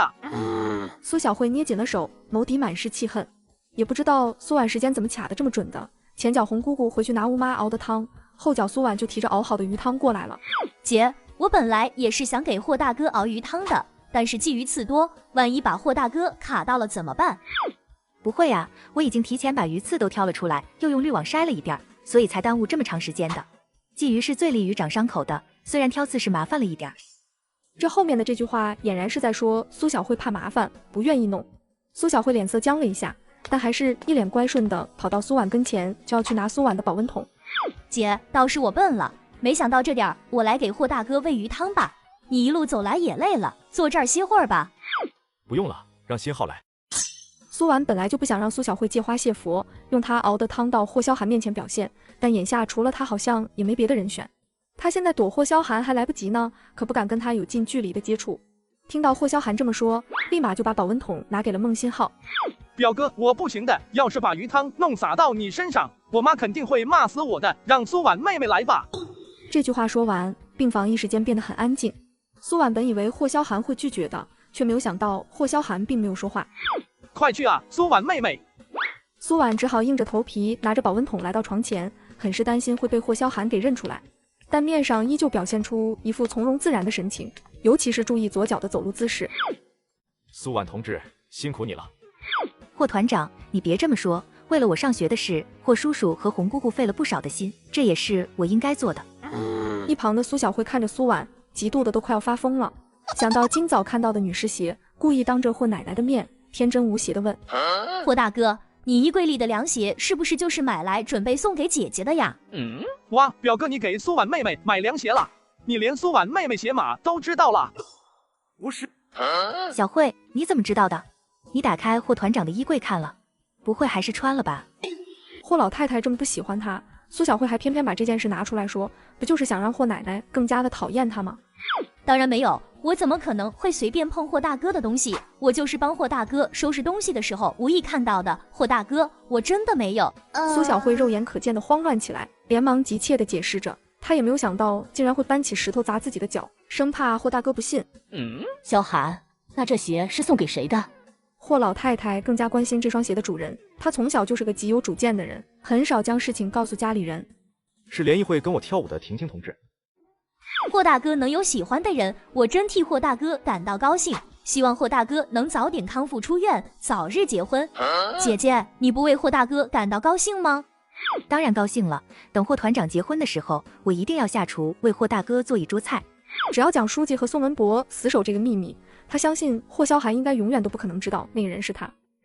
小慧，真的谢谢你啊，下个月我就可以回家好好照顾霍大哥了。我厨艺这么好，霍奶奶一定十分赞成我每天给霍大哥做饭的。本来霍大哥住院，我还正愁找不到借口跟宋校长辞职呢，你倒是帮了我一个大忙。姐，你这什么意思啊？苏小慧愣了一下，难道是宋家原先的保姆回来了？不是你写信给王婶让她回来的吗？宋家那边也不需要我了，正好可以回霍家专心照顾霍团长了。你刚刚看到没？我给霍团长喂鱼汤，霍团长都没有反对，因为我之前那么多的黑料，霍家人都不喜欢我。要是趁这个机会，我把霍团长照顾得好好的，让他伤口快速恢复，霍家人看在我这么辛勤的份上，肯定会对我有一个大的印象改观，说不定还会接纳我呢。苏小慧听得眼睛都瞪直了，她花了好几毛钱买邮票、信纸，费劲巴拉的想要弄掉苏婉的工作，却没有想到反倒让她在霍家和霍大哥面前有了表现机会。姐，我听不懂你在说什么？什么信？什么王婶回来了？意思就是你下个月就要回霍家住吗？对呀，回到霍家之后呢，我每天就专心的为霍团长做营养餐，炖汤喝，给霍团长喂饭啊，擦擦脸什么的，也不用做家务，比在宋家干活还要轻松。而且霍叔叔那么好的人，也肯定不会让我白照顾霍团长的，说不定会给我补贴钱票什么的。霍奶奶每天看在眼里，也会觉得我很辛苦，不会认为我在霍家白吃白住是出了力的。这最后一句话俨然就是在说苏小慧，虽然她每天也在帮忙干家务活，但是家里本来就有保姆，压根就不需要她，反倒是给吴妈减负了。苏婉的每一句话都只往苏小慧的肺管子里戳。是吗？可是霍大哥不是已经有喜欢的人了？说不定霍大哥的对象会来照顾霍大哥，不需要姐姐你去呢。哪有未过门的媳妇就来病床照顾人的？就算对方想，霍团长也肯定不让。不管怎么样，你这封信写的真的太及时了。苏小慧看着苏婉离去的背影，狠狠地攥紧拳头，眼睛跟淬了毒一般，简直气得要发疯。可现在医院人来人往的，她只能强忍着情绪，跑进一个无人的小巷子里，用力地踢着墙，尖叫发泄着。怎么什么好事都让苏婉给摊上了？想找工作的时候，立马就找到了工作；想要照顾霍大哥的时候，王婶却在这个时候回来了。我绝对不会让苏婉得逞的。然后就开始撕扯自己的头发，啪啪啪的在自己脸上打好几巴掌，又把大腿、手臂往墙壁上撞，还躺在泥土地上滚了好几圈，这才站起身朝霍家的方向走去。红姑姑，我妹妹是不是撞邪了？碰上什么不干净的东西？用我们老家的话，就是被鬼上身了。而本该走远的苏婉却躲在墙壁后面，将苏小慧刚才的举动看得清清楚楚。苏小慧这种阴暗爬行、扭曲的性子，她真的是太清楚了。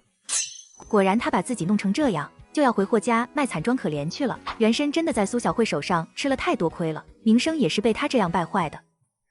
苏婉站在医院门口，没等一会儿就看到了霍红的身影，皱着眉头，一脸担忧地走上前，似是有什么事。红姑姑，你来啦！霍团长刚吃完我熬的鱼汤，已经在病房休息了。苏婉，你也来看萧寒了呀？苏婉，你这是怎么了？红姑姑，我不知道我妹妹怎么了。自从上次亚硝酸盐之后，就感觉她是不是受了什么刺激，行为上面有点不正常。刚才我和我妹妹在医院分开后，突然听到小巷子里传来尖叫声，我就好奇地跑过去看，就看到我妹妹又是扇自己巴掌，又是扯自己头发的，还往墙上撞，最后躺在泥土地上滚了好几圈，我吓坏了，都没敢过去。之后我妹妹又突然好了，若无其事地回家去了。红姑姑，我妹妹是不是撞邪了？碰上什么不干净的东西？用我们老家的话，就是被鬼上身了。不许胡说，现在是新社会，不搞封建迷信那一套。那我妹妹这是怎么了？亚硝酸盐中毒那次也是莫名其妙的口吐白沫，浑身抽搐，医生也查不出什么问题。霍红沉思了一下，想到确实亚硝酸盐中毒那次，他就发现苏小慧的性格有点过激，在遇到事情时会做出一些比较疯狂、常人不能理解的行为。那之前是不是发生了什么事？没有啊，在病房的时候都好好的呀。霍奶奶、新浩哥都在，知道霍团长在联谊会上向上了一位护士，小慧还十分的为霍团长高兴，送祝福呢。要说特别的就是小慧好像没有经过霍团长的同意，动过霍团长的私人物品，霍团长有些生气就是了。后面从病房出来后，我就告诉小慧，宋校长家原来的保姆回来了，用不到我了，我可能月底就会搬回霍家住，正好也方便给霍团长做营养餐。这期间小慧也一直都好好的呀，就是我走后突然就这样了。我想就算小慧有什么情绪，还喜欢霍团长，被霍团长凶了，那也不至于又是扇脸，扯自己头发，还躺地上滚吧。霍红也皱起了眉头，如果苏婉说的都是真的，那苏小慧这种行为也太奇怪了吧。而且我刚刚还特地找宋医生问了一下，我乡下来的也听不懂，就是说什么精神受到什么波动刺激，就会控制不住的做出一些自虐自残行为，严重的还会伤害他人。霍红陷入了沉思，目光在苏婉温婉恬静的脸上扫视了一眼，眼睛里面澄澈无瑕，也写满了对自己妹妹的担心。行，我知道了，你先回去吧，等我待会儿回去的时候问问小慧看看是怎么回事。苏婉在北平的这段时间确实十分安分守己，没惹过什么麻烦，但苏小慧的过激疯狂行为她也是亲眼看到的，所以事情具体是什么样的她没急着下结论，等回去了解清楚了再说。红姑姑，要不我跟你一块回去吧，刚刚小慧那个样子实在太吓人了，一直尖叫踹墙，然后就开始打自己的脸。那宋校长家那边怎么办？晚上不需要做饭吗？没事的，有王婶在，中午是我做的饭，晚饭她来做就行。好，那先跟我去萧寒病房，我把饭送过去。霍红听苏婉这样描述，觉得还是尽快回霍家看看到底是怎么回事。霍团长在休息，我就不进去打扰他了，我在外面等您。谢白灵下了火车之后，提着皮箱，连军区大院都来不及回，就牵着霍心怡急急忙忙地赶往了军区医院。奶奶，我肚子疼，我憋不住了。应该是在火车上吃坏了东西，谢白灵肚子也有点不舒服，于是就赶紧带着霍心怡去了医院1楼的厕所。皮箱放在墙边，包里放着一本外国书籍，谢白灵怕上厕所的时候弄掉了，就放在了凳子上。霍心怡拉完肚子之后，就迫不及待的要去看自己的小书。谢白灵洗完手，赶忙提起墙边的皮箱就追了上去。心怡，不要在医院乱跑，小心撞到人。正说着呢，霍心怡就撞到了苏婉。对不起，姐姐。女同志，你没事吧？没事没事，小朋友好可爱。苏婉连连摇了摇手，看到霍心怡那双漂亮深邃的眸子，真心的夸耀道。带着小朋友的这位中年女士，气质也十分的温文尔雅，很是知性。谢白灵也留意到这位女同志模样长得格外标致，温温婉婉的，给人一种珍珠蒙尘的感觉，忍不住多看了几眼，就拉着霍心怡去住院部。苏婉刚坐下，就看到了放在凳子上的包，马上就想到了应该是刚才带着孩子的女士丢下的，连忙就拿着包追了出去，却发现已经看不到人影了。奶奶，那位姐姐颊边有酒窝哎，好甜，好漂亮啊！让小叔娶回去给我当小婶婶。这都第几个了？一路上看到漂亮的姐姐就要你小叔娶回去，你小叔哪里娶得过来？就娶这个姐姐，姐姐身上软软的香香的，这样我晚上就可以抱着姐姐睡了。霍心怡从小父母都不在身边，知道玉红班的小朋友都是和妈妈睡的，那她也想和妈妈睡，不想一个人孤零零的睡在一张床上。你这小不点儿，哪是给你小叔娶媳妇，是想你小叔给你娶个陪你睡觉的婶婶回来。小叔说过了，等娶了婶婶回来，就让婶婶陪我睡觉的。谢白灵摇着头，听到这句话就知道他那26岁当了团长的儿子还没开窍呢，娶个媳妇自己不睡，让陪着心怡睡，那他娶回来干嘛？谢白灵习惯的去摸身上的包，却摸了一个空，这才想起包被他丢了，赶忙带着霍心怡就回去取。这挎包里面的钱啊、票啊、证件丢了是小事，那本校领导让他转交给北平外国语学校教授翻译的外国书籍丢了可是大事。阿姨，这个挎包是您丢的吗？对，女同志真是太谢谢你了，刚刚走得太着急，放在凳子上的包忘记拿了。谢白灵十分感激地说着，接过包一摸，看到里面的外国书籍，还在心里松了一口气。看到苏婉手上提着保温桶，估计是还有家里人在住院，从挎包里拿出了1元钱给苏婉。女同志也耽误你时间了，这是我的感谢费，你拿着。没事的，阿姨，我也正好在等人。这本书是基辛格回忆录。谢白灵愣了一下，很是诧异，她一个农村来的姑娘竟然看得懂英文。你会英文？学过一点儿。我可是一个双一流名校毕业的大学生，并且还做过外贸生意，合同都是全英文，怎么可能不会英文呢？谢白灵眼中满是惊喜，本以为苏婉这样农村来的，能有个小学学历都不错了，竟然还学过英文，那说明起码学历在高中以上。那这本书的内容你能看懂吗？苏婉低下头接过去，翻到第1页，看到上面的英文排版，很快就把第1段话给翻译了出来。谢白灵直接都惊了，但是她并不太懂英文，也不知道苏婉说的对不对。女同志，你能用英文把内容念出来吗？可以。苏婉在后市做外贸，每天免不了要和外国人打交道，开线上会议，发音十分纯正、流畅且标准。谢白灵之前接待过外国宾客，这苏婉的发音几乎和外国宾客如出一辙，光是听着就知道不只是学过那么简单。女同志，你之前出国留过学啊？英语口音这么标准？没有，就是我雇主家有个收音机，能收听到外文广播，我每天对着练习的。苏婉找了一个借口，随后就想要离开。她的发音确实太标准了，在这个年代能说英文就已经很了不起了，而她一个农村来的，不仅会说，还说得这么标准流畅，要是被人当成特务就不好了。那你现在没在上学吗？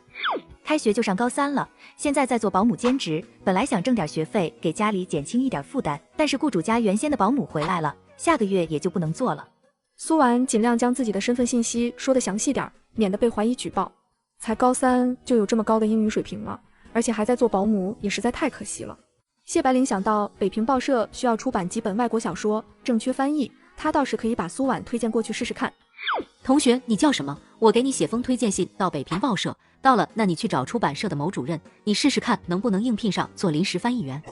这北平报社不就是上次登他成绩的报社，里面的李主编和方瑜母女俩是亲戚关系。谢谢阿姨，我叫苏婉。苏婉，霍奶奶，不是我姐姐打的，是我自己不小心摔的。阿姨，我叫苏婉。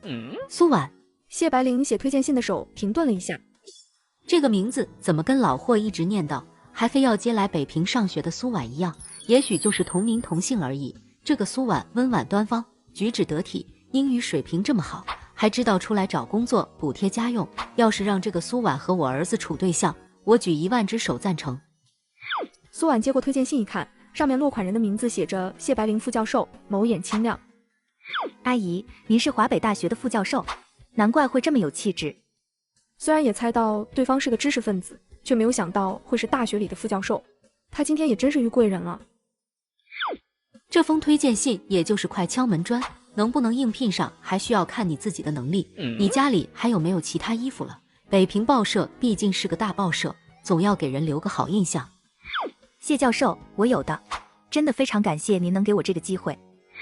谢白灵温雅地笑了笑，虽然还想要跟苏婉多聊几句，问问她是跟谁学的外语，但是心里记挂自己的儿子，就牵着霍心怡匆匆地离开了。苏婉看着手中的推荐信，本来还在为工作发愁的她，没有想到这么快就有了门路。苏婉小心地将推荐信放在贴身的衣物里收好。本以为红姑姑还需要好一会儿才能下来，没想到才半个小时，红姑姑就从病房出来了。苏婉有些迫不及待地想要回到霍家，看看苏小慧是怎么表演的。到底是江山易改，本性难移，这才装了1个月，就装不下去了，好端端的把小慧的脸打成这样。霍老太太脸色阴沉地坐在沙发上，听小慧说苏婉下个月就要回来了，她还想着正好让苏婉给霍萧寒做饭煲汤什么的，结果这个苏婉仗着自己厨艺好，也不装了，直接显露出自己本性来了。外婆，小慧妹妹也没说是苏婉妹妹打的呀。孟新浩疑惑地说着，感觉苏婉妹妹一直都温温婉婉的，怎么会莫名其妙的打人呢？而且还把小慧妹妹打成这样。霍奶奶，不是我姐姐打的，是我自己不小心摔的。苏小慧低垂着脑袋，可怜兮兮地坐在一旁，声音怯怯弱弱地说着，显得十分的小心翼翼，一副被打怕了不敢说的样子。霍老太太看了一眼柔弱无助的苏小慧，不是苏婉打的还是谁打的？两个人出来后就走在一块儿，到家后苏小慧就这副样子了。我是管不了，也轮不到我管，等你霍叔叔回来，让他好好看看吧。宋家保姆突然提前1个月回来，不让他在宋家做了，肯定是发现了他的真实面目，这才把原先的保姆给找回来的。吴妈在一旁扫着地，想要为苏婉说话，可王婶本来就要离开2个月，突然提前1个月回来，也确实挺奇怪的。小慧妹妹，你说是谁把你打成这样的？你不要害怕，女孩子打架会打这么凶，尤其还是自己的亲妹妹，什么仇什么怨会下这么重的手？星浩哥，真的就是我自己摔的，跟我姐姐没关系的。霍老太太看着是直皱眉头，小慧不敢说，估计就是怕以后再挨打，也肯定被苏婉狠狠的警告威胁过。真是个心狠手辣的，跟霍建国老部下说的情况一模一样。星浩，去给你舅舅打个电话，万一苏婉趁他们不注意的时候打骂心怡呢？心怡从小父母就不在身边，本来就缺乏安全感，被欺负了也不敢说，让霍建国这个做爷爷的自己在亲孙女和苏婉之间选一个。霍奶奶，真的跟我姐姐没关系，都是我自己不小心摔的，求您不要告诉霍叔叔。苏小慧慌乱害怕的阻止，一副挨了打受了欺负却还要维护苏婉的善良模样，实则眸底却划过一抹冷笑。她早就该这么做，让霍家人厌恶苏婉了。苏婉，你还想着回来照顾霍大哥，让霍家人接纳你，别做梦了。你所想要得到的东西，漂亮的衣服鞋子，上学的零花钱，都会是我的。就在这时，霍红带着苏婉推门走了进来，一眼就看到了脸颊布着红手印的苏小慧，露出的手臂上还有好些挨打的淤青和手指掐痕。正愣了一下，还真是跟苏婉说的一样。小慧，你的脸是怎么了？手臂青一块紫一块的。霍红看着苏小慧问道，想要弄清楚事情究竟是怎么样的。霍老太太见苏婉竟然也回来了，脸色阴沉如水，眼神犀利凛冽，整个客厅的气压都降了下来。红姑姑，我没事，是我自己不小心摔的。苏小慧依旧一副我被欺负了，但我不说的可怜模样，看到苏婉在，也丝毫的不慌张，反倒演得更逼真了。不管是在钱塘村还是在霍家，没有人会相信苏婉的。红姑姑，你看我没骗你吧？我真的在小巷子里看到小慧自己又扯头发又扇自己脸的，当时面目狰狞的都不像是小慧了。苏小慧这招都用了不知道多少次了，就摆出一副我被欺负得很惨很可怜，但是谁问就是死活不说，任由大人们误会原身。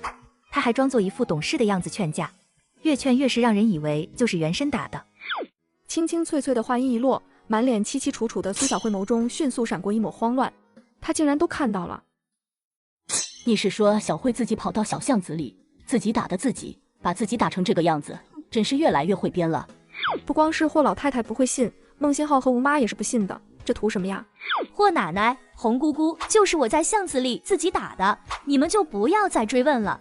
苏小慧难受的哭了起来，眼泪说来就来的从眼眶中滑落下来，衬得那张印有巴掌、微微红肿的脸格外的凄楚委屈，也更是让人看了愤怒直拉满。这到底是怎么回事啊？霍红看了看苏小慧，又看了看苏婉。苏婉说是苏小慧自己打的。苏小慧虽然也这样说，但是明显是被人打成这样，迫不得已才这样说的。还能是怎么回事？恶人倒是会先告状了，自己打自己这种事也能编出来。你是不是想说小慧这样做是想故意冤枉你的？苏小慧内心十分的得意，就算看到了又如何？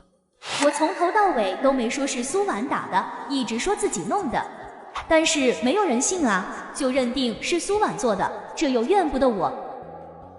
霍奶奶，我也不知道小慧为什么会突然自残，就跟之前中毒一样，没有任何征兆就浑身抽搐口吐白沫了。自己打的和别人打的手掌印是不一样的，自己右手只有打自己的右脸才能使上力气，所以食指指印会在最下面，但是要是别人打的话，那食指指印就会在手印的最上面。你们检查一下小慧脸上的手指印就可以了。苏小慧狠狠愣了一下，霍老太太和霍红听完都将视线落在苏小慧的脸颊上。苏小慧为了效果更逼真，脸颊上的手指印更深，所以打的时候也是下了死手的，食指比中指以及无名指都要短，所以这么一看还真的是这样。这好像确实是小慧丫头自己打的案。苏小慧立时变得格外惊慌，想要开口说什么，却什么话也说不出，只得将脑袋低垂下去，一个劲儿地掉着眼泪。霍红皱起眉，拿起苏小慧的手就朝她脸上的手指印比对上去，还真的都对上了。外婆，真的是小慧妹妹自己打，手指长度粗细都一样。小慧，你为什么要自己打自己？你这手臂上的淤青和掐痕，淤青应该就是我跟红姑姑你说的是往墙上撞的，掐痕也是她自己掐的，比对一下手指大小形状就知道了。苏婉及时补刀，不仅是霍红，孟新浩脸上的神情也都十分的复杂，实在想不通苏小慧这样打自己掐自己不疼吗？霍老太太也是一点点深皱起眉头，戴上了老花镜去看苏小慧脸上的巴掌印。小慧，你把自己弄得一身是伤是想干什么？任谁都想不通苏小慧的目的是什么。苏小慧人直接都傻了，刚才还一脸凄楚说是自己弄的，现在却是一个字都说不出来。她完全没有想到她在钱塘村屡试不爽的伎俩竟然被苏婉给戳破了。苏小慧的心惶恐至极，面对众人质疑以及怀疑的目光，她刚要四肢绷直抽搐倒在地上。霍奶奶，红姑姑，要不就别再问小慧了，要是她情绪激动再跟上次一样口吐白沫的晕过去怎么办？正要口吐白沫的苏小慧一听，立刻就把准备动作全给取消了。红姑姑，我也实在想不出小慧为什么要这样做，该不会就是宋医生说的什么精神出了问题，会控制不住的尖叫打自己？不然总不能是小慧故意想要诬陷我，让霍奶奶、红姑姑你们以为是我打的吧？又或者是小慧心里还喜欢霍团长，听到霍团长有喜欢的人了，心里难受就自己打自己，那这也太偏激了吧？霍老太太和霍红听完皆都互看了一眼，原本对苏小慧的可怜、怜悯全都烟消云散，反倒眼神中深深透满了质疑和陌生。不是的，我心思被苏婉点破的苏小慧十分慌乱的张口想要解释，但是话到了嘴边却又实在不知道要说什么。从前那些本该看待苏婉不信任、冷漠的目光，此刻却看着自己，让苏小慧从未有过的惊慌和害怕。绝对不能让霍家人知道我是想要陷害苏婉，也不能让霍家人知道我还喜欢霍大哥，对他念念不忘，不然我真的没办法在霍家待下去了。我也不知道是怎么了，身体突然一下不受我控制了。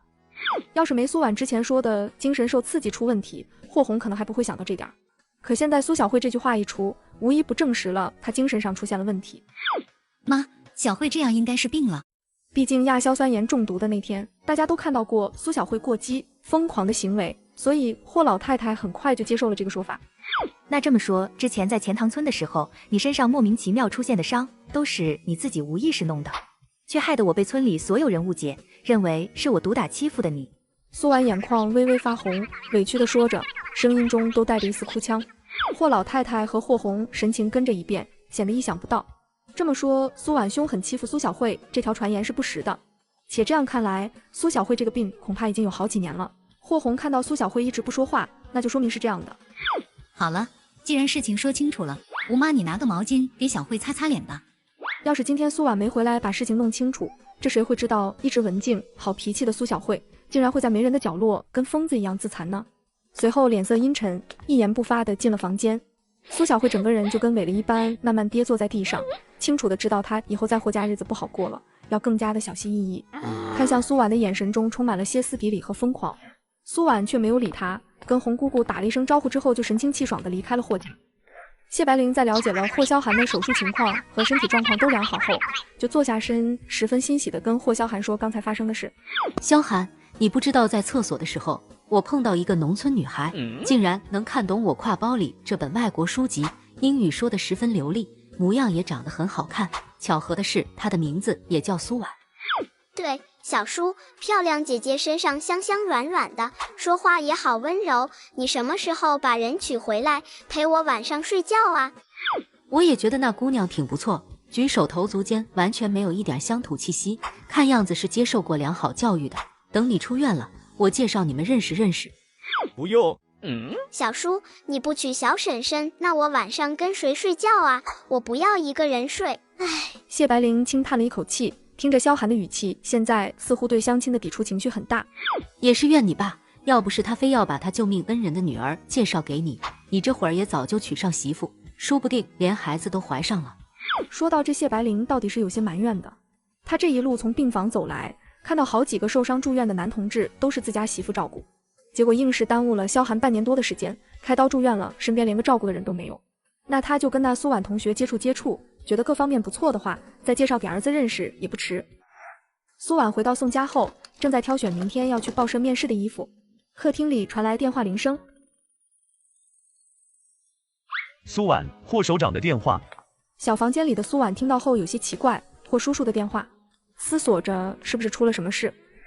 霍叔叔，您找我。苏婉，萧寒刚动完手术，正是需要营养的时候，你做饭好吃又健康，叔叔就想这段时间让你给萧寒做饭煲汤，工资我按照宋校长家的给你。霍叔叔，您别这么说，我本来就是要打算给霍团长做饭煲汤的，霍团长之前救过我，也是我应该做的。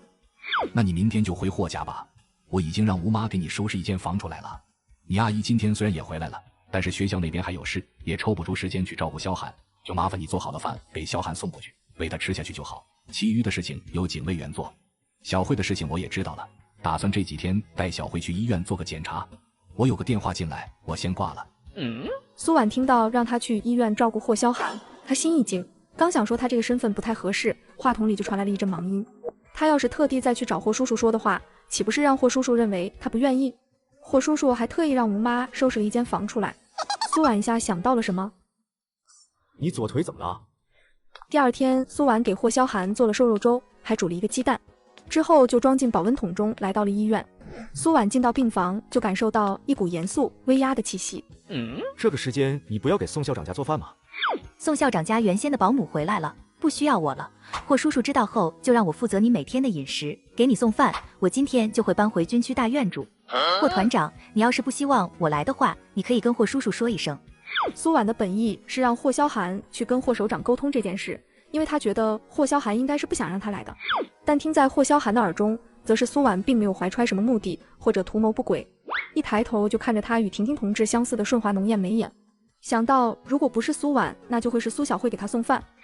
那就麻烦你了。苏婉微微愣了一下，他还以为霍萧寒会反对呢。既然这样，那他就只能努力的保护好自己的马甲，只要别让他察觉到他受伤的左脚就行。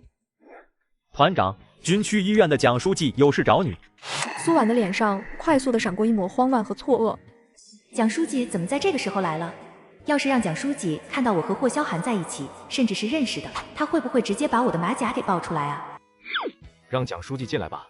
苏婉深吸了一口气，整个后背都绷了起来，默默祈祷蒋书记不要把他的马甲爆出来。咦，霍团长这位女同志是？蒋书记心想着，这才隔了2天不到，霍团长就有对象了，亏他还挺为霍团长可惜的，觉得他十分看重苏婉，十分有诚意呢。苏婉就快速站起身，面对着蒋书记微笑的自我介绍道：蒋书记，你好，我叫苏婉，我爹和霍叔叔是故交，霍叔叔将我接到北平来上学，霍团长住院了，我来给他送饭的。说完还冲他眨眨眼睛，轻轻地摇着头，意思是让蒋书记不要把他顶替阮婷婷的事情说出来。蒋书记看着面前的苏婉，神情一下愣住了，又看了看病床上的霍团长，感情他们早就认识，看样子霍团长还没认出就是苏婉顶替的阮婷婷。蒋书记，您怎么了？霍萧寒察觉到蒋书记看苏婉的眼神有些奇怪，接着目光又落到了苏婉的身上。我看这位苏婉同志长得倒是和婷婷有些像。就算苏婉有喜欢的人了，那怎么就不能让霍团长知道她的身份呢？而且当时在联谊会的时候，苏婉为什么不直接告诉霍团长呢？是有什么隐情吗？我目前还没见过婷婷同志的样子。这位苏婉同志就是来给霍团长你送饭的呀？是，他父亲对我爸爸有恩，我爸就把他还有他的妹妹接到北平一块上学，方便照顾他们。蒋书记点了点头，看霍团长对待苏婉的态度似乎并不熟悉，或者两个人之前应该很少见面，不然霍团长怎么可能认不出苏婉呢？霍团长，我这次来是婷婷托我将你之前垫付的医药费还给你。霍萧寒看着蒋书记手中的钱，知道对方是拒绝的彻彻底底，完全不想对他有任何的亏欠，以及和他有任何的牵扯。不用了，蒋书记，如果那天没撞上我，说不定他脚也不会受伤，应该算是我的责任。钱和东西您帮我转还给婷婷同志吧。霍团长，我就是一个中间人，既然婷婷不收，我也只能把东西和钱还给你。蒋书记，麻烦您帮我跟婷婷同志说一下，还有那双鞋也当是我陪她的。苏婉同志，在我柜子的第1层放着一双鞋，请你帮我拿出来给蒋书记。苏婉眸中是一片为难，就算他收下了，那他以后也没机会穿啊，甚至都不敢带回霍家。好，苏婉嘴上应着，却将手放在身前，对着蒋书记不断地摇着手。霍团长，这件事就算了吧。既然这样的话，那只好等我出院了，把东西当面给他。霍团长，你也知道婷婷有喜欢的人了，收你东西不合适。蒋书记，婷婷同志是有喜欢的人，还是已经有对象了？是有喜欢的人。那就好。他的性子一直都很冷淡，之前对男女处对象这件事并没有什么兴趣，甚至是觉得有点麻烦，只想全身心的投入到工作上，所以他才会接受家里的相亲安排。但是自从和婷婷同志接触后，他就可耻的发现他内心很渴望和婷婷同志有身体接触，所以他就想和婷婷同志见一面，看看他内心的真实想法。有困难就克服困难，如果确实婷婷同志不愿意，他也不会勉强。苏婉脸色惊变，霍萧寒这句话的意思明显就是他不会轻易放弃。蒋书记，您就收下这双鞋吧。苏婉见状，只能将凉鞋拿给蒋书记，示意他收下。不收，霍萧寒肯定能说到做到，收了，说不定还能拖延一下，到时候再找其他的借口。霍团长，既然你这么坚持，那我回头跟婷婷同志说一下，不过他要是实在不愿意收，我也没有办法。我知道，麻烦蒋书记您了。随后，蒋书记在心里轻叹了一口气，临走时还不忘深看了一眼苏婉。苏婉明白蒋书记的意思，走到床前，端起桌上的瘦肉粥，继续给霍萧寒喂粥，只能快点将粥喂完，然后离开。你左腿怎么了？霍萧寒在苏婉之前起身的时候，就发现他的左脚不太敢用力。这次苏婉收拾好保温桶，走到病房门前时，他同样发现了这个问题，就好像左脚受了伤一样。而婷婷的左脚就是受伤了，我鞋里好像进了一颗石子。随后就赶紧提着保温桶离开了病房。蒋书记已经在走廊等了许久，看到苏婉一从病房走出来，就将她拉到楼梯间询问道：苏婉同学，这到底是怎么回事？你和霍团长两个人早就认识，怎么从没听你说过啊？蒋书记，不好意思，我也没想骗你，我和霍团长两个人也只见过几次面，并不熟悉。本来在联谊会遇到霍团长的时候，我是打算告诉霍团长我的身份的，但是我也怕给你惹麻烦，就想着跳完这支舞远离他就好了。也都怪我，我也没有想到跟霍团长跳了2首舞就会这样。何止是那2首舞啊，我看霍团长那样子是认真的，出了院后肯定会去找婷婷的。他只要随便去儿科打听一下，就会知道联谊会上有人顶替婷婷的事情。你怎么就不能和霍团长直说呢？蒋书记，我本来就有喜欢的人，又和霍团长不熟悉，要是让霍团长知道了，岂不是弄得两个人都挺尴尬的？我至少要在霍家住1年的时间。既然你现在住在霍家，又还要去医院照顾霍团长，估计迟早还是会被霍团长发现的。要不你就还是跟霍团长说了吧。蒋书记，在联谊会上的时候，我和霍团长也没说几句话，也没怎么接触，都不如现在我和霍团长接触的时间长。我也实在没想到事情会变成这样的局面。就是因为没看清你的脸，而你那天又在联谊会上表现的那么好，在霍团长心目中留下了一个好印象，觉得你十分的神秘，这才会追根到底。要是看到了你的脸，对你有了一些了解，说不定霍团长也不会坚持。蒋书记直接一语点破，也是发现在病房时，霍团长对待苏婉态度很寻常，明显没有对待婷婷时那么上心。蒋书记，麻烦您一定要替我保密，不要说出我的身份。霍团长最快出院也需要1个月左右，说不定到时候霍团长就对这件事淡下去，或者忘了呢。那霍团长出院了，要是再找到我该怎么办？要真到了那个时候，我再想想办法。只是我的身份，还请您一定不要告诉霍团长。霍萧寒肯定是看出他和婷婷是长得相似的，同时也留意到了他受伤的左脚，但是因为还无法和他与婷婷同志联系在一起，所以暂时还不会怀疑到他的身上。他就祈祷这1个月中，霍萧寒能够淡忘掉这件事，或者注意力被转移。那这些东西，蒋书记，这些东西我肯定不能带回去的，不然不就被发现了？就麻烦您先帮我保管一下吧。苏婉今天还要去报社应聘翻译，见时间也差不多了。说完后就匆匆地跟蒋书记告了别。霍萧寒躺在病床上，脑海中突然闪过一个念头，要是婷婷同志真的有喜欢的人，而在他住院的期间，婷婷同志和他喜欢的人在一起呢？他原本漆黑深脸的眸变得不平静起来。这个时候，一位护士走进来给霍萧寒换药水。霍团长，请问您刚刚跟蒋书记提到的婷婷同志，是不是儿科的阮婷婷？那你知道是谁顶替婷婷同志参加的吗？也是住院部的护士吗？霍团长，请问您刚刚跟蒋书记提到的婷婷同志，是不是儿科的阮婷婷啊？你认识？当然认识，我和阮婷婷可是同一个学校毕业的好朋友。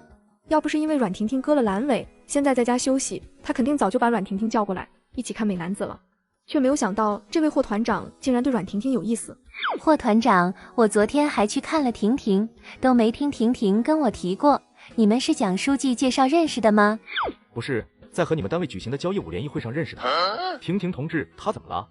婷婷她割了阑尾炎，现在在家休息，就是26号那天的交谊舞联谊会吗？对，婷婷同志是昨天刚开的刀吗？就是26号那天啊，本来要去参加交谊舞联谊会的，结果突发急性阑尾炎没去成。你确定没有记错时间？没有，因为婷婷没去成，蒋书记怕少一个人联谊不起来，还找人代替婷婷参加，把人数凑上去。这件事差不多住院部的护士都知道，虽然是顶替的，但是条件也都要符合。我因为要值班走不开，所以就没去。所以交谊舞联谊会上人并不是婷婷同志，而是另有其人。难怪那位婷婷同志会那样躲着我，害怕见到我。那你知道是谁顶替婷婷同志参加的吗？也是住院部的护士吗？这我就不知道了，人是蒋书记找的，应该只有蒋书记知道。也是没有想到霍团长项上的会是代替婷婷参加的人，倒是害他白兴奋一场了。霍萧寒眼前迅速浮现出苏婉的面容，但很快他就把这个想法掐断。苏婉和蒋书记完全不认识，不可能会是他顶替去的。苏婉回到宋家换上衣服后，就揣着谢教授给他的推荐信坐公交来到了报社。苏婉看了一眼，意外的在最前面看到了2个十分熟悉的身影，方瑜和报社李主编，还听到方瑜称呼李主编为姨妈，果然他们是亲戚。苏婉，你是苏婉？哪怕是苏婉身上的衣服有些旧了，但她那张脸都格外的吸引人，身上完全找不出一点乡土气息。看清了面前的人真的是苏婉，且她的耳垂下面也真的有一粒朱砂痣，还真的如苏小慧所说，联谊会上的那个人就是这个贱人。苏婉，你是来应聘厕所保洁的吗？这里可是应聘翻译员的，你排错地了。原来是苏婉啊，你来应聘厕所保洁也用不着特地问别人借衣服，穿着你平常的补丁粗布衣服来就行了。看在我们之前认识的份上，我会跟人事打声招呼，录用你的。很抱歉让你们失望了，我也是来应聘翻译员的。你，哈哈哈，你一个外语只考了3分的人，竟然来应聘翻译员，你是想笑死谁啊？他就是那个丢了学习成绩单的苏婉，外语只考3分的那个苏婉，就是最高分语文都没及格过。在场的人即便没有看过那份报纸，但是或多或少的也听说过。听完看着苏婉的眼神就越发好笑了，一个只考了3分的人竟然敢来应聘翻译员，胆量也太大了吧。苏婉，应聘翻译员可是需要真才实学，肚子里有货才行。你一个26个英文字母都背不全的人，还想来应聘翻译员？你以为跟你上学一样，只要霍家人给你运转一下，你就能被聘用吧？就是苏婉，你还真是挺异想天开的，也不知道从哪里得到的消息，听说出版社需要翻译员，就颠颠的跑过来了。你有推荐信吗？你一个农村来的，特意跟别人借衣服打扮的跟个狐狸精似的，不会是想把你在农村的坏风气给带到城里来，企图用某种不检点、龌龊的手段得到这份翻译员工作吧？我听说有的农村女人为了吃上一口细粮，或者田里缺乏劳动力的时候，就会跟男人钻草垛子、拱玉米地，也真是不够要脸的。方瑜真的是恨苏婉，恨得将她挫骨扬灰。尤其是苏婉此刻一身简单的衣服都能穿得这么温婉动人，脸蛋更是清绝美艳无比。这要是开了学，肯定是全校追捧的笑话。大家往上3代谁不是农民出身啊？你知道的这么清楚，是不是你回你乡下老家时看到过不少，所以你想效仿？可能每个地区的农村风土人情不一样，反正我们村从来没发生过这样的事，更是听都没听说。你个小可爱！方瑜气得要死，上去就要抓苏婉的脸，却被李爱卿给拦住了。毕竟应聘完还要去相亲呢，影响不好。你这么生气是因为被我说中了？这是华北大学谢教授给我的推荐信，请问你一个师范中专生是哪所大学教授给你的推荐信？该不会就是你身边这位编辑部的主编推荐你来的吧？请问这位李主编是什么学历？外语水平怎么样？还是曾经公派留学过，在国内发表过什么优秀论文吗？苏婉，你好大的胆子，竟然敢伪造推荐信！华北大学可是数1数2的高等学府，怎么可能会给你一个考3分的人写推荐信？真的假的？等缪主任来了不就知道了。缪主任，这位苏婉同志实在太恶劣了，不知道从哪里偷来了华北大学教授的推荐信，也可能是他伪造的，我们赶紧报公安，对这种情况绝不能姑息。对呀，缪主任，我们一定要严查，这份推荐信搞不好就是他偷来的，想要冒充推荐信上的人来应聘翻译员，幸好被我们及时发现了。他们都十分坚定，这份推荐信要么是伪造的，要么就是偷别人的。苏婉一个高中都没毕业的学生，怎么可能会被华北大学教授推荐？你就是苏婉。昨天谢教授跟我通过电话提过你，说你外语水平很不错。方瑜和李爱卿两人傻眼了，还真的是华北大学谢教授写的推荐信。你好，缪主任，我是苏婉。缪主任，这位苏婉同志就是之前外语考3分的苏婉，她这样的成绩怎么当翻译员？翻译员肯定要经过考核才能被录取，怎么可能随随便便一个人推荐过来就会被录用？这最后一句话倒是有意在暗指李爱卿和方瑜。接着缪主任一看过大家的推荐信以及之前的翻译稿件之后，就将人领到了一间办公室，让秘书拿来了难度不同的翻译文件，一共1000个英语词汇。苏婉先是整篇阅读了一遍，脑子里已经自动转成了中文，但是翻译的最高境界不是把 I love you 翻译成我爱你，而是要更加的有意境，文字更能抵触人心。苏婉深层理解这篇文章之后，这才开始动笔翻译。不过20分钟，就在大家还在埋头翻译的时候，苏婉已经拿着翻译的稿纸走到缪主任面前。好，这段文字给你翻译的实在太精彩了，让国人一看简直跃然纸上，用词也特别的精准。缪主任，据我所知，苏婉只是一个从县城转学来北平的高2学生，难度这么高的一篇文章，高等学府的外语老师都还没翻译出来，他却翻译的又快又好。我想这篇文章他是不是早就看过，并且也提早知道了翻译的内容？缪主任有些不高兴，这些翻译文件都是他让秘书整理的，这是在说他提前把翻译文件给泄露出去了。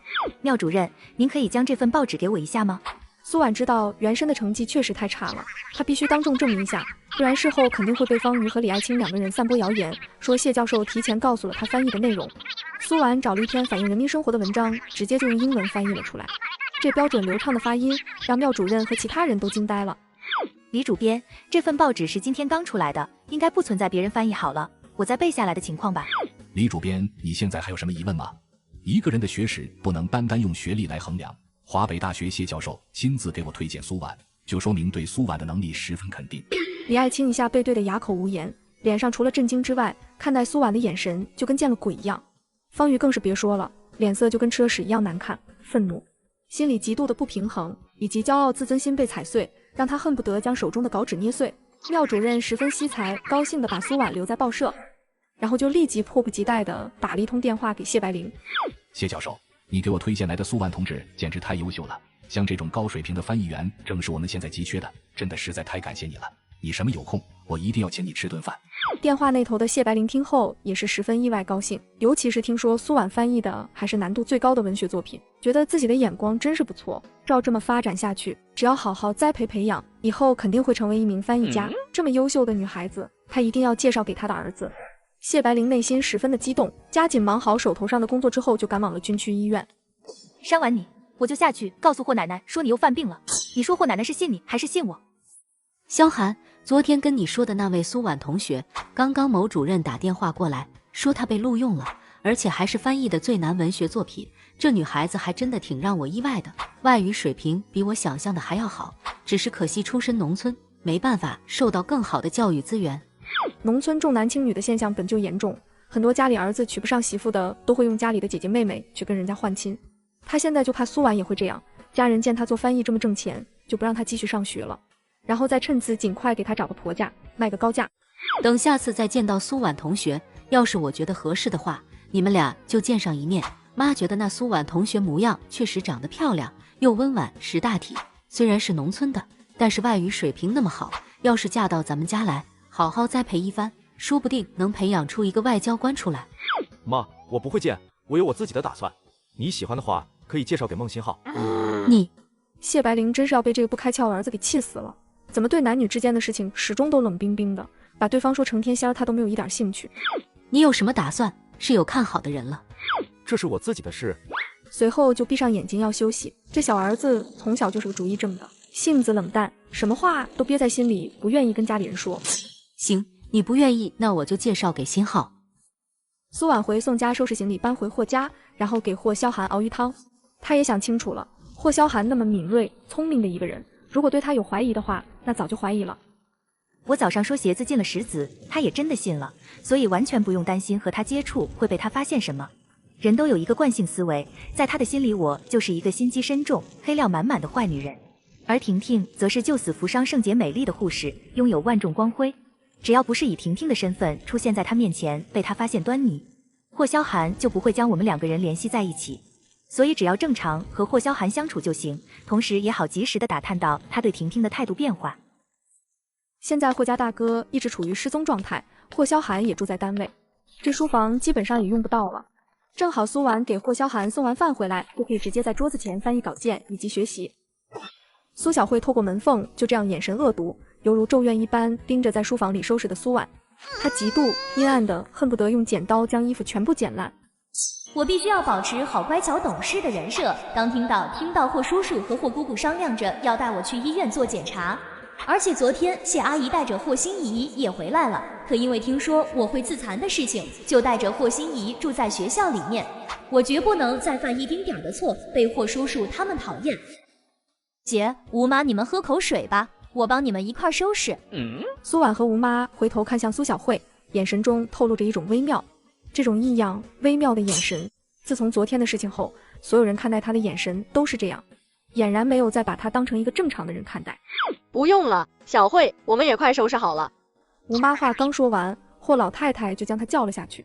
苏小慧看到箱子的最底层好像放着一个类似盒子的东西，刚要弯腰去拿，就被苏婉推开了。出去。姐姐，我只是看你太辛苦了，想帮你一块收拾东西。别逼我扇你。姐。苏婉懒得跟她再装下去，这句话她也早就想说了，但是因为霍家人都站在她这边，再加上她又特别的会装可怜。可现在不一样了，她自己都承认她自己精神有问题了。苏小慧脸色微微一白，一副可怜的模样，但是心底还真的挺期盼苏婉能对她动手的。伤完你，我就下去告诉霍奶奶说你又犯病了。你说霍奶奶是信你还是信我？苏小慧攥紧了拳头，有些难以置信，她竟然把她曾经用来对付她的手段用在她的身上。这件事昨天才刚发生，要是霍奶奶知道了，肯定是会相信苏婉的，反倒在霍家越来越没有地位。那我就只能等着方瑜那边动手了。苏婉东西收拾好之后，她就锁上门，把下钥匙下楼去给霍萧寒熬鱼汤了。因为下午不光要给霍萧寒送饭，还要去报社交翻译好的中文稿件。下午，苏婉先去出版社将翻译好的中文稿件交给缪主任检查。苏完以后，这本20万字的文学作品就交由你来翻译了。缪主任直到将1万字试稿看完，就做下了这个决定。缪主任，这本20万字的文学作品，您不是已经交给我翻译了吗？目前我已经翻译3万字了。高慧同志，我综合看了一下你们两人翻译的稿件，感觉苏婉同志翻译的稿件更完美的契合这本文学作品的内核，所以这本20万字的文学作品，我决定就交由苏婉同志来完成。廖主任看了一眼高慧同志的韵度，语气关怀地道：“你每天熬夜翻译这份稿件，对你和肚中的孩子都不太好。这本10万字的文学作品相对难度没有那么大，你翻译也会更轻松一点。”可是缪主任，高慧一听，脸色十分的不好看且不满。她每天熬夜查英文字典，从早到晚坐在书桌前，只能翻译出2000多字的稿件，3万字她可是花费了整整半个月的时间。重要的是，另外一本文学作品只有10万字，1000字稿酬也从15降为了12。我一个堂堂外国语学校的学生，竟然还比不过一个高2学生。高慧，你放心，你翻译的3万字稿酬不用退还。廖主任也正是因为不太满意高慧翻译出来的作品，所以才给了苏婉1万字试稿，没想到翻译出来的稿件真的出乎意料的好。廖主任，那我就先回去了，等这5万字英文稿件翻译完，我再给您送来。苏婉将5万字的英文稿放进挎包中，就和廖主任告了别。出来后，正好看到前来交稿的方瑜，身边还站着一位文质彬彬的年轻男人。可能因为有这位年轻男人在场的原因，方瑜的神情收敛了一点，但依旧能感受到他对他深深的敌意。苏婉可没空理睬他，急急地跑向对面的公交站台。谢教授在电话里约他在军区医院见面，还叮嘱他好好打扮一下。苏婉，你穿上这条裙，我都认不出你来了。要不是苏婉走到他跟前，甜甜的叫他谢教授，他都认不出来，真是漂亮的让人挪不开眼。谢教授，这是我给您和您孙女做的布丁，您尝尝喜不喜欢吃？若是喜欢吃的话，您告诉我，我再给您做。呀，这布丁闻着好香啊，吃起来一定美味，正好给我住院的儿子尝一尝。谢教授，您儿子生病住院了？他是位军官，前些日子刚做了手术，取出肩膀里面的子弹，昨天刚能下床走路。您儿子是位团长，叫霍萧寒，都26了还一直没娶媳妇。您儿子是位团长，叫霍萧寒，都26了还一直没娶媳妇。你先陪我去病房看一眼，待会儿我请你去国营饭店吃顿饭。苏婉穿成这样去见霍萧寒，一定会被霍萧寒认出来的。谢阿姨，其实我……谢教授，实验室里的一组数据出了问题，你快跟我回去一趟吧。什么？这篇论文明天就要发表了，怎么在这个时候出现了问题？苏婉同学，我现在得回学校一趟，等下次有空了，我再约你去国营饭店吃饭，或者你来我家吃饭也行。苏婉看着谢教授离开的背影，轻捂着胸口松了一口气。她实在没有想到，竟然会以这样的方式认识霍萧寒的妈妈。苏婉低着头就快步朝医院门口走去。霍萧寒肩膀上的伤口愈合得很快，再加上身体素质本来就很好，已经不用再卧床休养。婷婷，霍团，韩卫来医院探看霍团长，在病房找了一圈都没有找到霍团长的身影，立即喊了一声，随后小跑着跑上前。走在前面的苏婉听到这2个字，神经一下紧绷了起来，脚下的步伐是一刻都不敢停，祈祷没有被霍萧寒看到。霍团，你走这么快是要再找谁啊？小心你肩膀上的伤口啊！苏婉的心一下提到了嗓子眼，赶忙找到遮挡物，快速地跑进楼梯间。霍萧寒看到前面那抹身影跑起来时，他就知道前面的人是婷婷，不是顶替婷婷参见联谊会的人。苏婉看到地下一层楼梯有点黑，方便他躲藏，且他的体力肯定是爬不过训练有素的军人的，于是毫不犹豫地就跑下了负1楼。霍萧寒追上来时，向上的楼梯没有看到苏婉的身影，就立即下到负1层。一声害怕的叫声从一间房间中传出，霍萧寒和韩卫立刻推开冰冷的钢制门把手走进去。苏婉想要找一个房间躲一下，结果推开门，借着一扇小窗漏进来的光亮，阴冷的环境让他十分害怕。就在要转身离开的时候，就撞进一个温热宽厚的胸膛中。苏婉不用去看也知道撞到的人是谁，更是不敢抬头去看，只能保持着脸埋在他胸膛前的动作。跟在后面进来的韩卫看到这一幕，直接都惊呆了。向来冷硬刚直、对女人不屑一顾的霍团，竟然到现在还没把撞上来的女同志推开。这要是换做以前，霍萧寒早就冷着一张脸，快速后退，严厉地告诫男女同志要保持好距离，注意分寸感。我休了一个假回来，霍团怎么变化那么大？难不成这是霍团的对象？霍团追他对象，我屁颠屁颠的跟过来干嘛？转身推门就要出去，却发现门从外面被卡死了。霍团，门被卡住了，推不开。韩卫，你去看看有没有其他出口。这扇门是朝里开的，除非把门撞烂了，否则是出不去的。我这次肯定是瞒不过去了，待会儿出去的时候，霍萧寒肯定会看到我的脸，只能尽快的表明我是苏婉的身份。至于霍萧寒看到我这身时髦的打扮会怎么想，会怎么怀疑，就真的不知道了。霍，我知道你不是婷婷同志。苏婉愣了一下，霍萧寒已经知道顶替婷婷的事情了。对不起，霍团长，我没打算骗你，但我希望你能给我一次机会。苏婉突然一下被这句话弄得进退两难。要是我现在告诉霍萧寒我是苏婉，他会不会直接打死我？向一个曾经他厌恶、排斥的人告白，这换作是谁都会接受不了吧？我知道你有你的顾虑，我们可以定一个期限。如果这期间我还是没能让你改观的话，不会再打扰你。如果你还有顾虑的话，我们见面你可以戴上口罩。这个年代思想还相对保守，虽然有自由恋爱，但是只要处对象了就会结婚，不然就会被人指指点点说乱搞男女关系，尤其对女生的名誉很不好。所以霍萧寒的这个提议确实是挺为苏婉着想的。但现在问题是他只想藏好他的马甲，突然因为常年潮湿的原因，上方的墙皮突然剥落掉下一块，正好砸到苏婉的身上。霍萧寒虽然反应很快，立即转身将苏婉护在了怀中，但是大块剥落的墙皮墙灰还是砸得苏婉满身都是。苏婉咳嗽着，看到自己的手臂衣服被沾了一层的白色墙灰，又立即想到了什么，摸了摸自己的脸，也是一脸的灰。再抬头去看，霍萧寒比他的更严重。那这么说，霍萧寒现在也看不清他的样子了。霍团，你们没事吧？看到两个人就跟从墙灰里出来一般，头发身上堆了一层的白灰，有的还掉到了衣服里。微弱的光亮一下就从两人中间投射进来，落在苏婉的脸上。霍萧寒也在这个时候看清了他整张面容，脸型轮廓是精致的鹅蛋脸。霍萧寒呼吸微滞，眸光沉甸甸地落在他的身上，等着他的回答。苏婉知道霍萧寒在看着自己，等待着他的反应。见到他似乎真的没认出自己。霍团长，他本想用他已经有对象了来拒绝，但是要是这样做的话，就会连累到蒋书记。毕竟参加联谊的人第一个首要条件就是单身。在此期间，我也不会去问你的身份，直到你愿意告诉我为止。我有喜欢的人了。我知道，我只是希望你能给我一次机会。让苏婉十分的纠结矛盾，就怕他拒绝了，霍萧寒会去查他的身份。1个月就可以，你还有什么顾虑可以跟我说。就在这个时候，门外来了人，是管理教室的工作人员。打开门看到里面竟然有人，十分的诧异。霍团长，我真的没有那个想法，我们以后还是不要再见面吧。苏婉声音又轻又细的说完，就从工作人员刚打开的那道门缝中快速钻了出去，快速跑出医院，顾不上周围人异样的目光，脸上的灰都不敢擦，生怕霍萧寒会再追出来。到了晚饭的时候，谢白灵就来了，实验室的数据对上了，如果不是怕苏婉做的布丁坏了，谢白灵也没打算过来。萧寒，这是苏婉同学做的布丁，心怡可喜欢吃了，我也尝了一口，软软淡淡的，十分好吃，要不是我留了一半，都要被心怡给吃完了。别说苏婉同学不仅外语好，这心思也巧，这水蜜桃布丁做出来比雪糕冰棍还要好吃。心怡更是吵着一定要让苏婉同学当她的婶婶，她对苏婉同学也是越来越看好了。心怡喜欢吃就给心怡吃，我不用。萧寒，尝一口试试。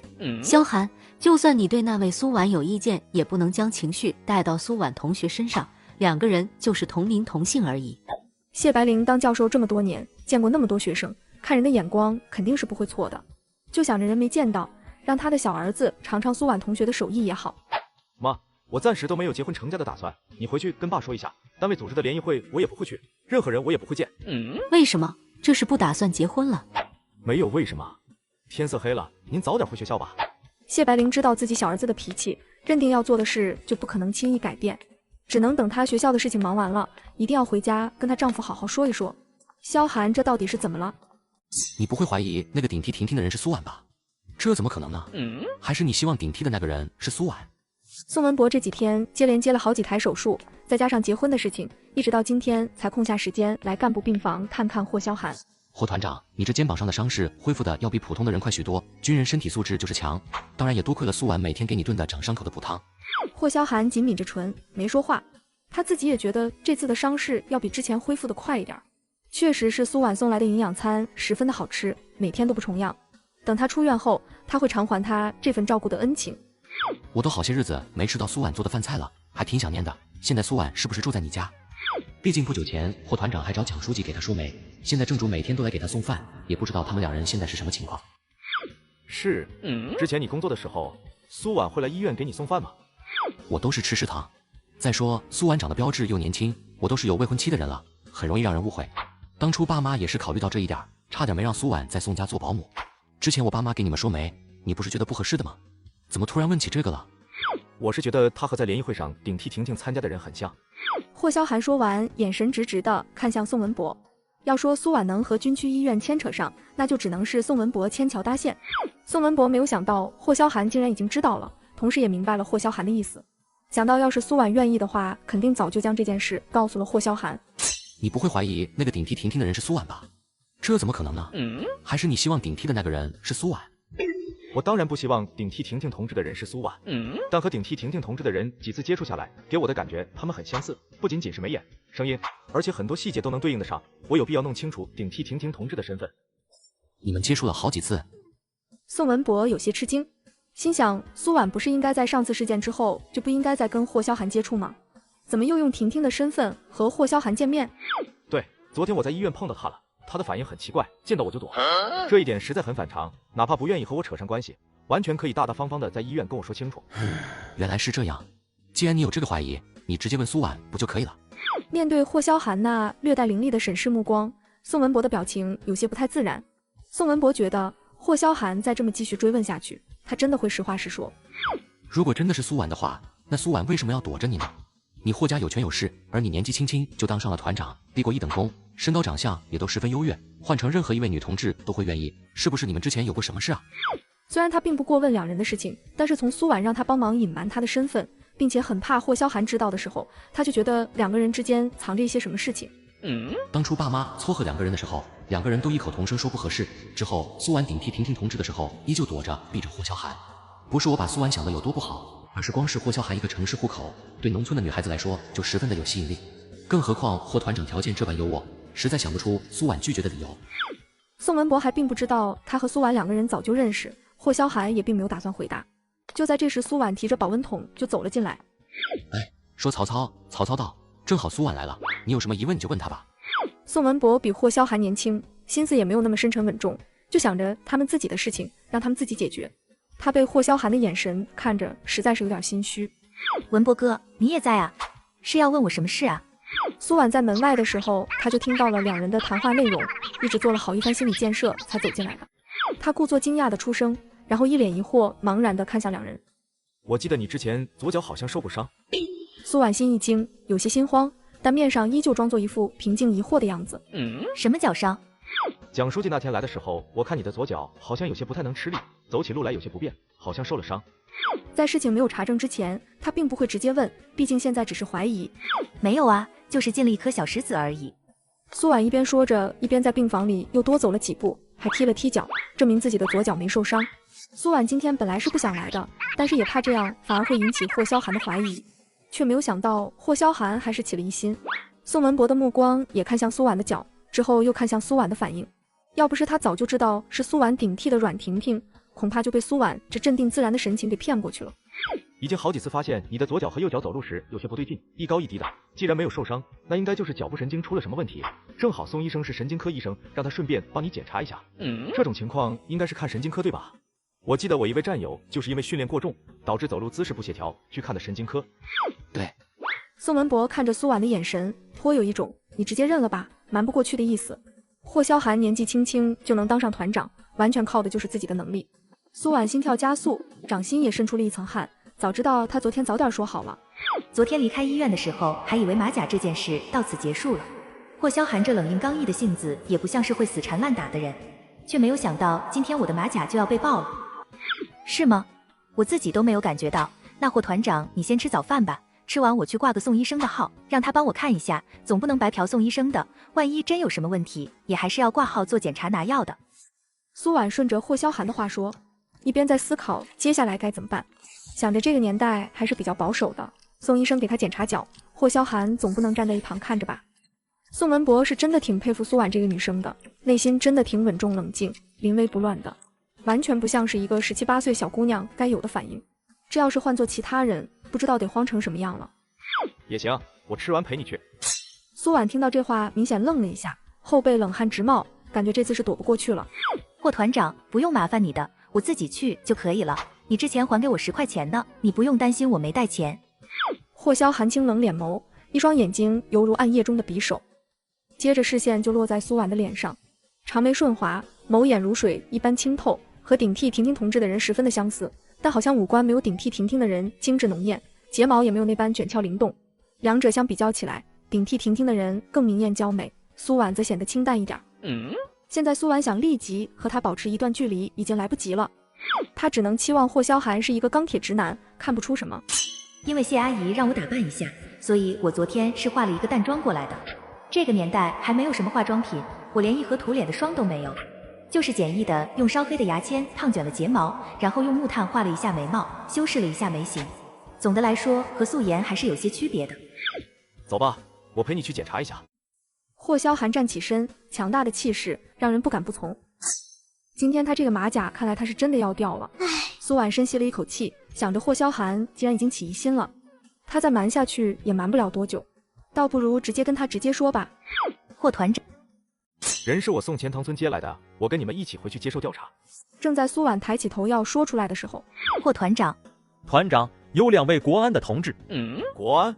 霍萧寒有些疑惑地走上前，2位低调全身透着冷魄气势的国安人员走了进来。霍团长，我们是国安局的。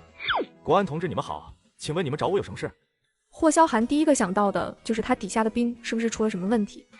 霍团长，我们接到举报，怀疑借住在你家一直照顾你的苏婉同志是间谍，我们是带他回去做调查的。接到举报后，我们就立即派人前往了苏婉的老家南陵、省卫县，调取了他的全部生活和学习资料，以及走访了他之前的亲戚、朋友和同学，同时也暗中派人跟踪监察苏婉，发现除了苏婉外语突飞猛进、口语流畅标准之外，自来到北平后，苏婉整个人的行为举止以及习惯都发生了巨大的变化，就跟换了一个人一样，并且在秘密调查发现，他所接触的人全都是跟军队有关，先是霍首长，然后军校宋校长，再接着顶替阮婷婷同志参加军区的联谊会。我们怀疑这是通过国外的某种高科技，将一个相似的人整容成了原来苏婉的样子。说完就走到苏婉面前，拿出银质的手镯，要将苏婉的双手铐上。苏婉一开始也是以为是来找霍萧寒的，却没有想到是来找自己的，显得很是吃惊。我唯一能想到让别人举报怀疑我是间谍的点，就是我一个外语只考了3分的农村高中生，却拥有着优秀的外语水平以及一口流利标准的口语。现在除了谢阿姨，霍家的人都还不知道我在出版社做翻译员的事情，而会去举报我、跟我有仇且知道这件事的人也只有方宇，当然也不能排除苏小慧。霍萧寒听到国安人员这句话，眸光看向苏婉，就见他温婉的小脸上微微泛白，一双清澈莹润的水眸里面满是惊愕，显然完全不知道发生了什么。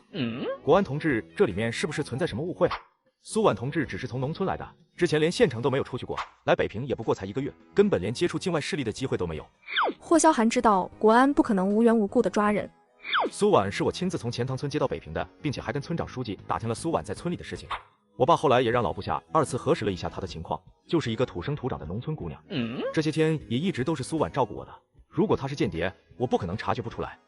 苏婉清澈莹润的眸底闪过一抹惊讶，有些意外的看向霍萧寒，完全没有想到他会站出来为他说话。对的，国安同志，我们都和苏婉同志比较熟悉，他之前就在我们家做保姆，什么样的为人我们很清楚，而且不管是军区大院还是军校家属院都是有哨兵站岗的，怎么可能会接触到境外势力被策反？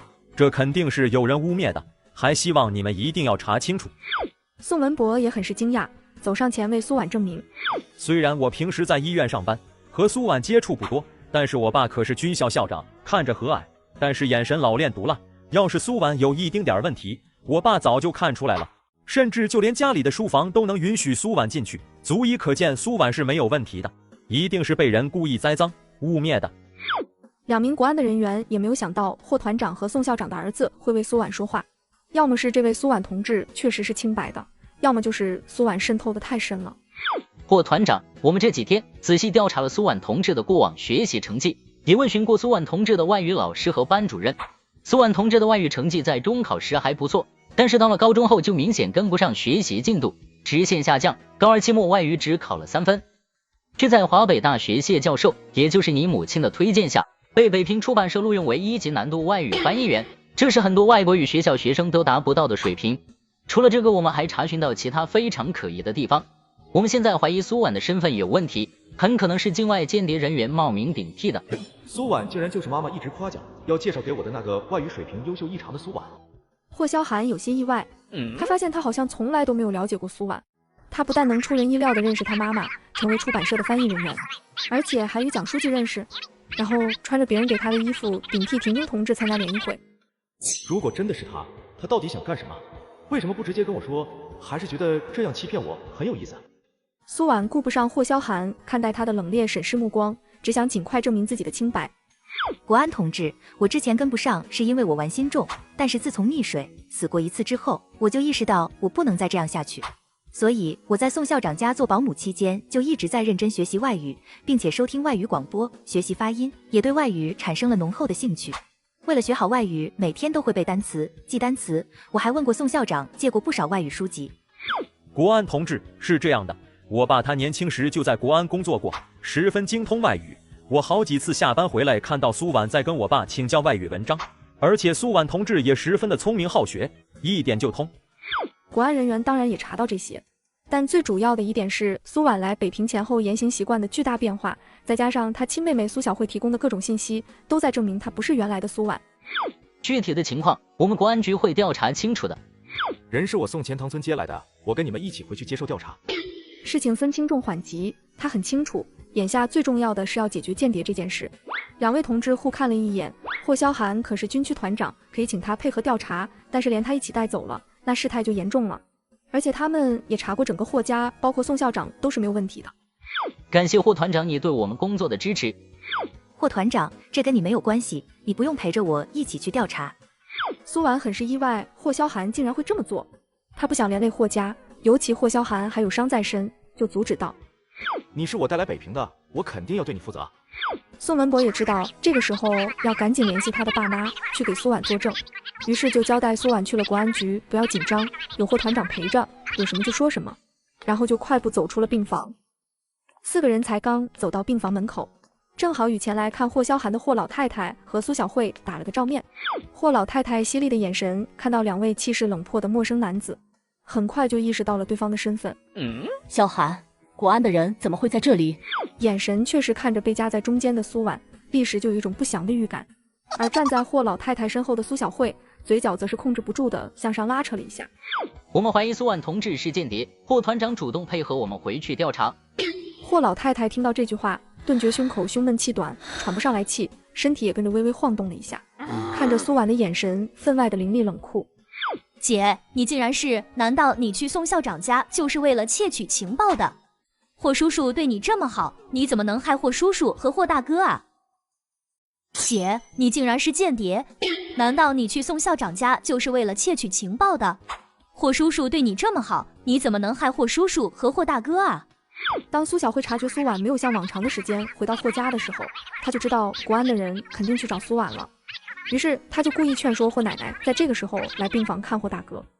昨天看到苏婉穿上连衣裙，打扮得漂漂亮亮的出去时，我就立马把情况汇报给了国安人员，故意说苏婉打扮得跟城里人一样，怀疑她是去传递什么情报或者接触什么人，就是为了让国安加大对苏婉的怀疑，尽快带苏婉回去调查。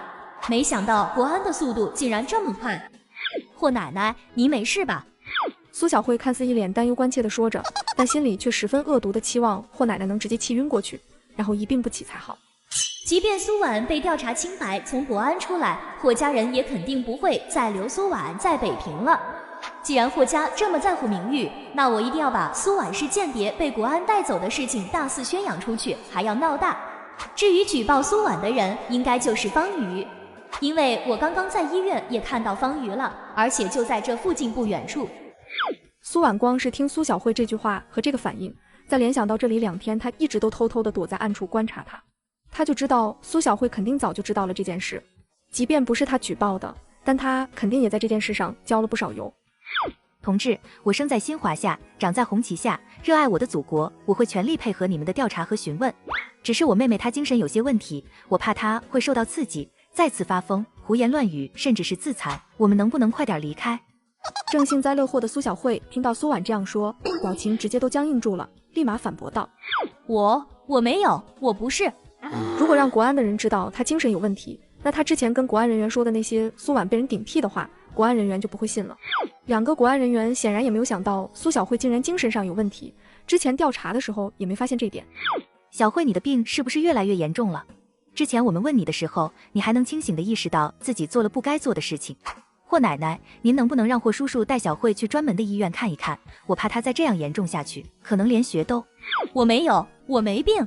苏小慧一下着急地打断苏婉的话，生怕苏婉再乱说下去，一贯细弱的声音十分的大，脸色也微微地变得狰狞起来。显然苏小慧装惯了柔弱乖巧，突然声音尖锐，面露狰狞，就很容易让人怀疑她的精神状态是真的出了问题。小慧，你先回家吧。国安人员是最擅长观察眼色的，看到霍老太太这个反应，显然苏小慧的精神可能真的有问题。那看来她所提供的一些信息和证据，都还需要再好好调查一番才行。霍奶奶，我刚刚也是因为姐姐是间谍被国安抓走，有些着急，也更是难受，觉得和我朝夕相处的姐姐怎么突然一下变得这么陌生。苏小慧一下意识到自己的失态，赶忙恢复从前那般乖乖巧巧的样子，语调也恢复了从前的细小。然而她越是这样做，越是让霍萧寒和霍老太太觉得苏小慧是在发病的边缘。同志，我们快走吧，我真的不想刺激到我妹妹，她现在看着还好，就怕待会儿回到军区大院，因为太过担心我而精神失常，大喊大叫，将这件事弄得整个军区都知道。我没有关系，主要我现在寄住在霍家，我不想连累霍叔叔和霍团长他们。苏小慧的脸色再次一变，几乎恨得咬牙。苏婉竟然直接看穿了我的心思，要是军区大院传出苏婉被国安带走的消息，霍家人肯定会认为是我发病传出去的。而且即便就算不是我传出去的，但是霍家人肯定也还是会怀疑我，毕竟国安抓人一般都比较隐秘，且是在干部病房，几乎不会有人知道。苏小慧真的是要气得发疯，很想要说她精神没有问题，可要是她说没有问题，那岂不是说她之前自己打自己就是为了诬陷苏婉的？苏婉这个小可爱是真的好毒啊！奶奶，你和小慧先回家吧，我配合国安调查完就回来。萧寒，你疯了！国安要调查苏婉，你跟着去做什么？你可是军区团长，这传出去对你影响多大？对啊，霍团长，你真的不用陪着我去的。奶奶，是我把溺水的他救回来的，也是我把他带到北平的。要是他的身份真的有问题，我难辞其咎。早在当初，他就应该阻止他儿子把苏婉介绍给霍萧寒，最不应该的就是把人给接到北平来，不然霍家怎么会出这么多事？他孙子还要被连累去国安配合调查。在不远处的方隅，看到苏婉被2个国安人员带走，一张方圆脸上写满了得意和大仇得报的快感。他一个农村来的乡巴佬，凭什么事事都比我优秀？就连我的相亲对象总编的儿子陆睿，在那天交稿的时候，看到苏婉，眼睛都舍不得挪开了。苏婉这个小可爱勾搭完了霍团长，又来引诱我的新相亲对象，我就一定要把他搞死，狗臭，让他再也不能出现在我面前。同志，苏婉毕竟是一个17、18岁的高中生，没有经过专业的训练，还希望你们审问的时候平和一点，不用太严厉。霍团长，你放心，我们带苏婉同志回来也是为了核查清楚她的身份，毕竟我们并没有在她的物品中搜查到任何可疑的东西，都十分的正常，也符合她农村来的身份。他们国安同志是分了2队，一队是去了军区医院带苏婉回来调查，一队则去了霍家，搜查了他使用的房间和个人物品。那你们有没有找到一支刻有英文的美国产钢笔，笔帽内侧边缘刻着 HXH 这3个字母？我们并没有在他的个人物品中发现钢笔和这个物品，都是一些圆珠笔和铅笔。要是发现这支印有钢笔，英文美国产的钢，那这事件就升级了。没有，怎么会没有？霍萧寒不会怀疑他们的搜寻的能力，那是被苏婉放到了其他的地方。而与此同时，孙队也将这个信息同步给了审讯苏婉的人员。你顶替阮婷婷参加军区联谊会的时候，是不是得到了第1名的奖品？是一支美国产的钢笔，是霍团长交给你的。但是我们搜寻你个人物品的时候，并没有找到这支钢笔，你放在哪里了？同志，那支钢笔就放在第2个书桌的抽屉里面，打开就能看到。怎么可能会找不到？我翻译稿件每天都需要用到那支钢笔，所以钢笔就被我放在抽屉里，翻译的时候好随时拿出来。怎么可能会不见了？苏婉想到这2天苏小慧就跟个幽魂一样，只要她从房间出去，或者出现在客厅，苏小慧要么就躲在楼梯那偷看她，又或者躲在门缝后偷看她。不会是她抽屉里的钢笔拿走了吧？在钱塘村的时候，整个村的人都知道你为了嫁给霍团长，让耕牛发狂去伤害你自己的妹妹，还以跳河自杀做威胁。为什么在你醒来之后，却反而主动说服你父母，只是让霍团长帮你转学到北平上学。你来北平上学是有什么目的？是想要接触更多军方人员或者科研人员的同学？他们并没有在苏婉身上搜寻到任何可疑的线索，或者接触过什么可疑的人。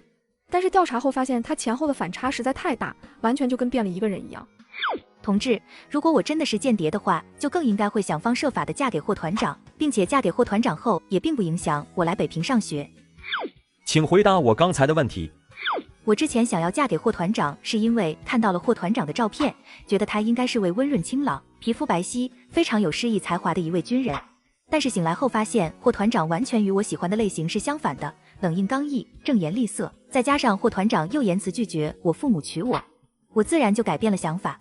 而农村保守封建，我还想要继续上学，只能让霍团长帮我转学到北平。苏婉相信国安之前也查到原身是个颜值控，就是因为看到霍萧寒的照片，才疯狂的给霍萧寒写信。至于我故意让耕地的牛发狂伤害我妹妹，我并不觉得跟我有关系，因为当时村民并没有看到我的脸，只是看到一个戴着草帽、穿着一件花衬衫朝我家方向走的人。但是这种花衬衫的颜色，村里好几个姑娘都有。而我也隐约记得，当时事发时我是在家里睡觉的。后来到了北平，就发现我妹妹精神好像出了问题，会发疯自虐，以及我跳河自杀也只是想要吓唬一下我爹娘，没想到一时狡猾摔进河里了。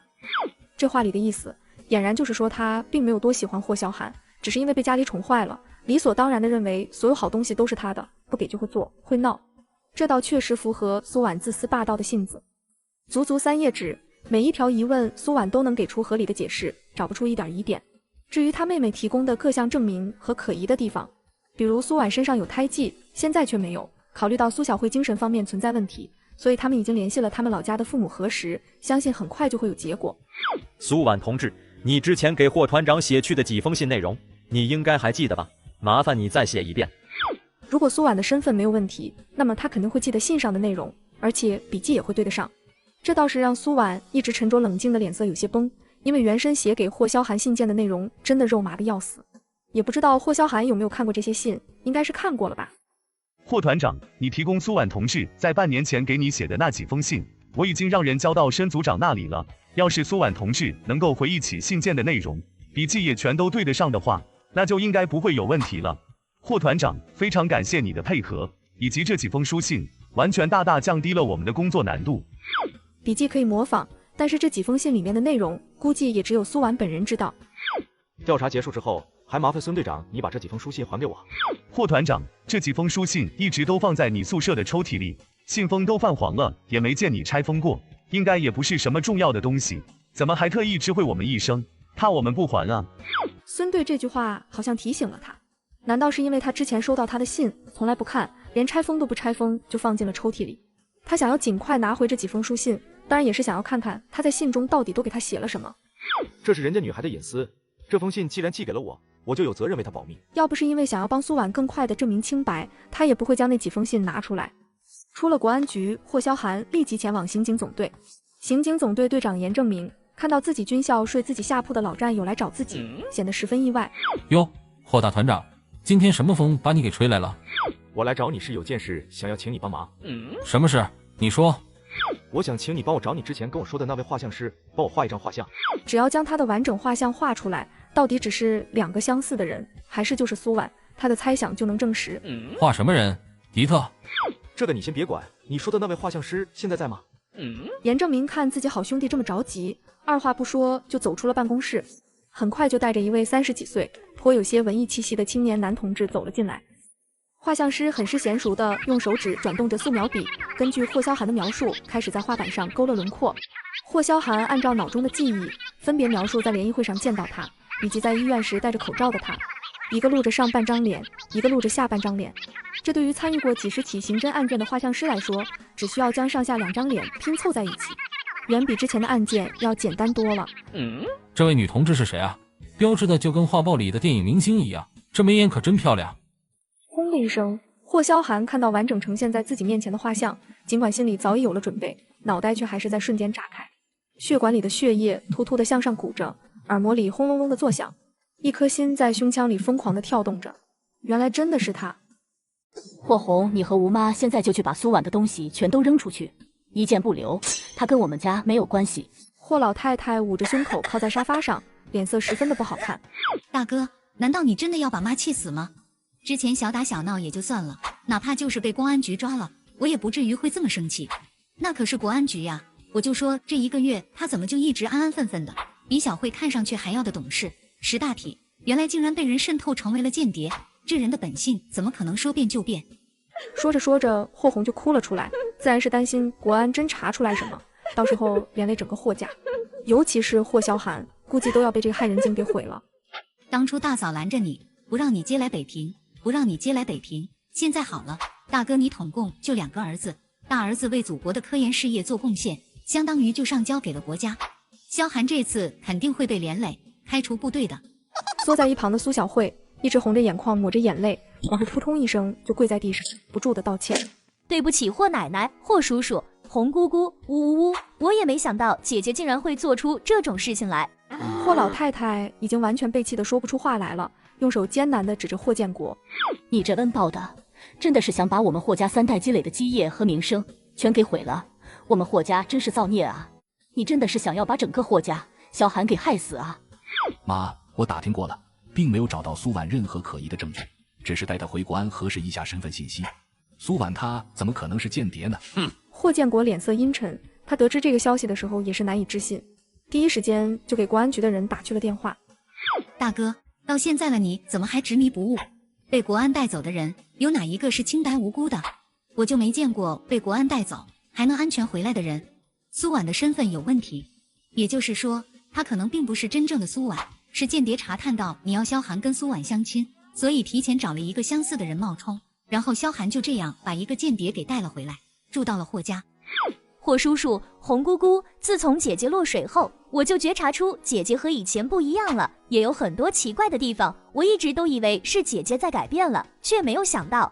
苏小慧说完，又继续难受的掉着眼泪，然后小心的转动着眼珠子，观察着霍家每个人的脸色。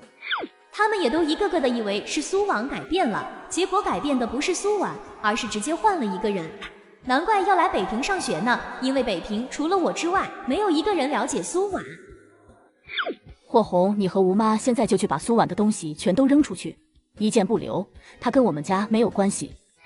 妈，苏婉不可能是间谍的，要是真有问题，我们早就被国安带去调查了。那是她还没潜伏好就被国安的人发现了，你现在就去跟国安的人打电话。苏小慧听着霍奶奶的话，内心简直高兴极了，但是面上却仍然要装作一副无措、慌乱的样子。妈，国安的人员还在调查，事情还没有一个定性，这个电话我是绝对不会打的。霍红，你去打，让吴妈把苏婉的东西全都扔出去。霍老太太的语气也格外的强势，一边咳嗽着，一边发号着施令。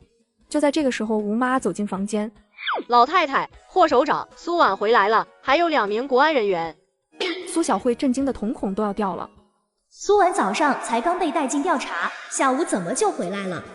不对，应该是国安带她回来指认，寻找什么可疑证物的。屋子里的霍家人也都有些惊讶，霍老太太也都转过头看向苏婉。霍首长，非常感谢苏婉同志配合我们的调查，经过我们核查之后，发现举报内容并不属实，我们特地送回苏婉同志回来，表示歉意，也是想为苏婉同志澄清一下。什么？是国安的人弄错了？本来还胸闷气短、身体不舒的霍老太太一下就精神了，就是霍红都赶紧抹了一把脸上泪水。霍首长，这件事确实是我们国安同志不够严谨，经过我们联系苏婉同志老家的父母亲戚核查，以及宋校长一家证明，苏婉同志的身份没有任何问题，是被人有意污蔑的。说完就朝跪在地上哭得双眼通红的苏小慧瞥了一眼，直接让苏小慧的身体控制不住的站立了一下，后脊一阵发凉。我感觉脑子里好像钻进了一个什么东西一般，在控制我，真的好可怕。我感觉我脑子里好像有虫子在爬，好疼啊！举报人认为苏婉前后短短1个月外语水平相差悬殊巨大，从外语只能考3分，却能被北平出版社录用为1级翻译员，怀疑他是间谍。案例收到举报信后，我们就要进行调查，但是由于苏婉同志的妹妹苏小慧在配合我们问询时，故意扭曲事实真相，提供错误信息，导致我们查案方向出现了偏差，所以我们要以妨碍办案的罪名将他带回去。王组长的话音刚落，霍家所有人的眼睛都齐刷刷地看向跪在地上的苏小慧，脸上皆都是一脸的不可置信。苏婉被国安带走，竟然跟苏小慧有关。面对霍奶奶和霍叔叔看过来的惊异眼神，苍白无力地摇着头，微张着嘴巴想要说些什么，却是一个字都说不出来。我不知道会这样啊，我以为就算说谎了，那也不会怎么样呀，顶多就是记错了而已啊。怎么还要把我抓走？同志，苏小慧在接受询问时具体都说了什么？于是王组长便将苏小慧当时接收国安同志问询说的话说了出来，其中有几条是真的，但是更多的则是完全与苏婉相反的来。明明没有胎记却说有，明明不花生过敏却非说苏婉过敏，这摆明就是故意污蔑陷害。国安人员当然也不可能因为苏小慧提供的几条错误信息而就认定苏婉是间谍，肯定会进行多方验证求证。主要是苏小慧敢公然在国安人员面前撒谎陷害，这无疑不是在挑战国安的权威。小慧，你怎么能在国安面前胡说八道，这样污蔑你姐姐？这是犯法的。要不是国安同志亲自说出来，我都不敢相信学习优异、乖巧懂事的你，竟然会在背后这样陷害自己的姐姐。霍红看苏小慧的眼神更是陌生的可怕，看着瘦瘦小小的，一副柔弱可怜的样子，结果竟然这么狠毒。他是有多恨他的姐姐啊？我知道了，你精神上根本就没出问题，你那天就是故意把自己打伤，想要污蔑你姐姐。要不是那天正好被苏婉看见，我们还真的以为是苏婉将你打成这样的。霍老太太眸光冷冷地看着苏小慧，眸中的诧异惊愕之色还没有完全消散。她也没有想到平时乖巧贴心的跟个小白兔一样给她揉腿念报纸的苏小慧，竟然会是一条毒蛇。不是的，霍叔叔，红姑姑，一定是国安找我的时候我又犯病了，精神错乱，说话颠三倒四的，把对的说成了错的。苏小慧跪在地上不住地摇着头，一脸的痛苦无助，泪水刷刷地往下掉，两只手用力地撕扯着自己的头发，还用力捶着自己的脑袋，像是在自言自语一般。一定是我又犯病了，一定是这样的。姐姐对不起，对不起，我真的不知道为什么会变成这个样子，我感觉脑子里好像钻进了一个什么东西一般，在控制我，真的好可怕，我感觉我脑子里好像有虫子在爬，好疼啊！说到最后还面目狰狞地嘶吼了一声，接着就又用力地捶着自己的脑袋，死命地拽着自己的头发，那样子跟发疯了没有什么区别。房间里的人都吓了一跳，看样子好像是真的精神有问题。霍红想要上前去拦，但是看到苏小慧这么癫狂的样子，生怕她下一秒就失去控制，张嘴咬上她一口。姐姐，真的对不起，我想办法把我脑袋里的东西拿出来。苏婉也不知道苏小慧是不是有自虐狂，每次都喜欢用伤害自己、折磨自己的方式来达到她的目的，极端而又偏激。没想到这次她更是用自虐加道德绑架的方式，对我又跪又求又装精神病，就是为了逃避被国安的人抓走，装精神病来掩饰她的恶毒。但是我怎么可能会让她得逞？幸好在来之前，我就跟2位国安说过，苏小慧会采用极端的方式伤害自己，或者发扬巅峰来逃脱。所以2名国安在看到苏小慧这个样子，完全一脸的冷漠和无动于衷。小慧快要发疯了，你们快拦住她啊！霍首长，咱们也都是身经百战，这种情况相信也不是第一次遇到，就更应该等她自己安静下来，越是拦越是疯，就跟小孩子一样，本来自己摔倒了能爬起来，可是你要是过去对他又哄又抱的，反倒哭得越厉害。霍首长，你都是当爷爷的人了，应该比我更了解。这句话的意思已经非常明显了，苏小慧是在装疯卖傻。本来还面露不忍的霍建国，此刻面色一沉，气势压迫道：小慧，不要再闹了，跟着国安回去老实交代问题，没几天就能回来。苏小慧听到这句话微微停顿了一下，接着就继续开始不管不顾的撞着闹，越是被怀疑，她就越是要继续演下去，绝对不能被戳穿了。她绝对不能承认是她故意污蔑栽赃苏婉的，她宁愿被当成神经病都不能承认。苏婉看苏小慧这股狠劲，真的是要把自己往死了整，她可不想让她借着晕倒生病的缘由逃脱。小慧，我一开始也以为你是精神有问题，但是国安这件事后，发现你每次发病次次都是针对我，跟我有关，其他的时候就好好的。霍团长开完刀那天，你看霍团长让我喂饭，又得知我马上要回霍家的消息，我们一分开你就跑到小巷子里抽自己的脸，往墙上撞。你要是真的精神有问题，在病房的时候你为什么不发疯？霍奶奶他们在的时候你为什么不发疯？偏偏是在霍奶奶走远，而我又离开后，跑到一个无人的小巷子里，你才开始发疯。对呀，精神病受到刺激都是当场发疯，之前我们学校的那个学生就是根本不分什么时间什么地点。其实霍红那天回家后就有些怀疑了，只是不愿意往深处去想而已。可现在国安事件一出，霍红就只能往最坏的地方去想苏小慧。我姐姐就是一个心机深沉的浪荡女人，睚眦必报。之前在军区举办的交谊舞联谊会上，故意勾搭霍大哥，让霍大哥对她穷追不舍的儿科护士就是她假冒的。她口口声声说不会嫁给霍大哥，表面上去宋校长家做保姆，其实一直都在利用宋校长是霍大哥恩师的关系，接近霍大哥，了解霍大哥的喜好。后来在联谊会上假借他人身份，故意勾引霍大哥，让霍大哥对他穷追不舍，却一直不告诉霍大哥他的真实身份，就是为了玩弄霍大哥对他的感情，也更是为了报复你们霍家，想要让你们难堪。那柜子里的凉鞋就是买来送给姐姐的，鞋码和姐姐的一模一样。苏小慧又紧接着说出这个实质性的证据，不管怎么样，她一定要把苏婉拉下来，哪怕就是粉身碎骨了，她也不能让苏婉活着。这句话一出，霍家人都立刻看向苏婉，眼底满是惊骇和震惊。萧寒向上的那位女护士竟然就是苏婉。虽然联谊会上女同志都会戴着一张面具，但是萧寒怎么可能会没认出来呢？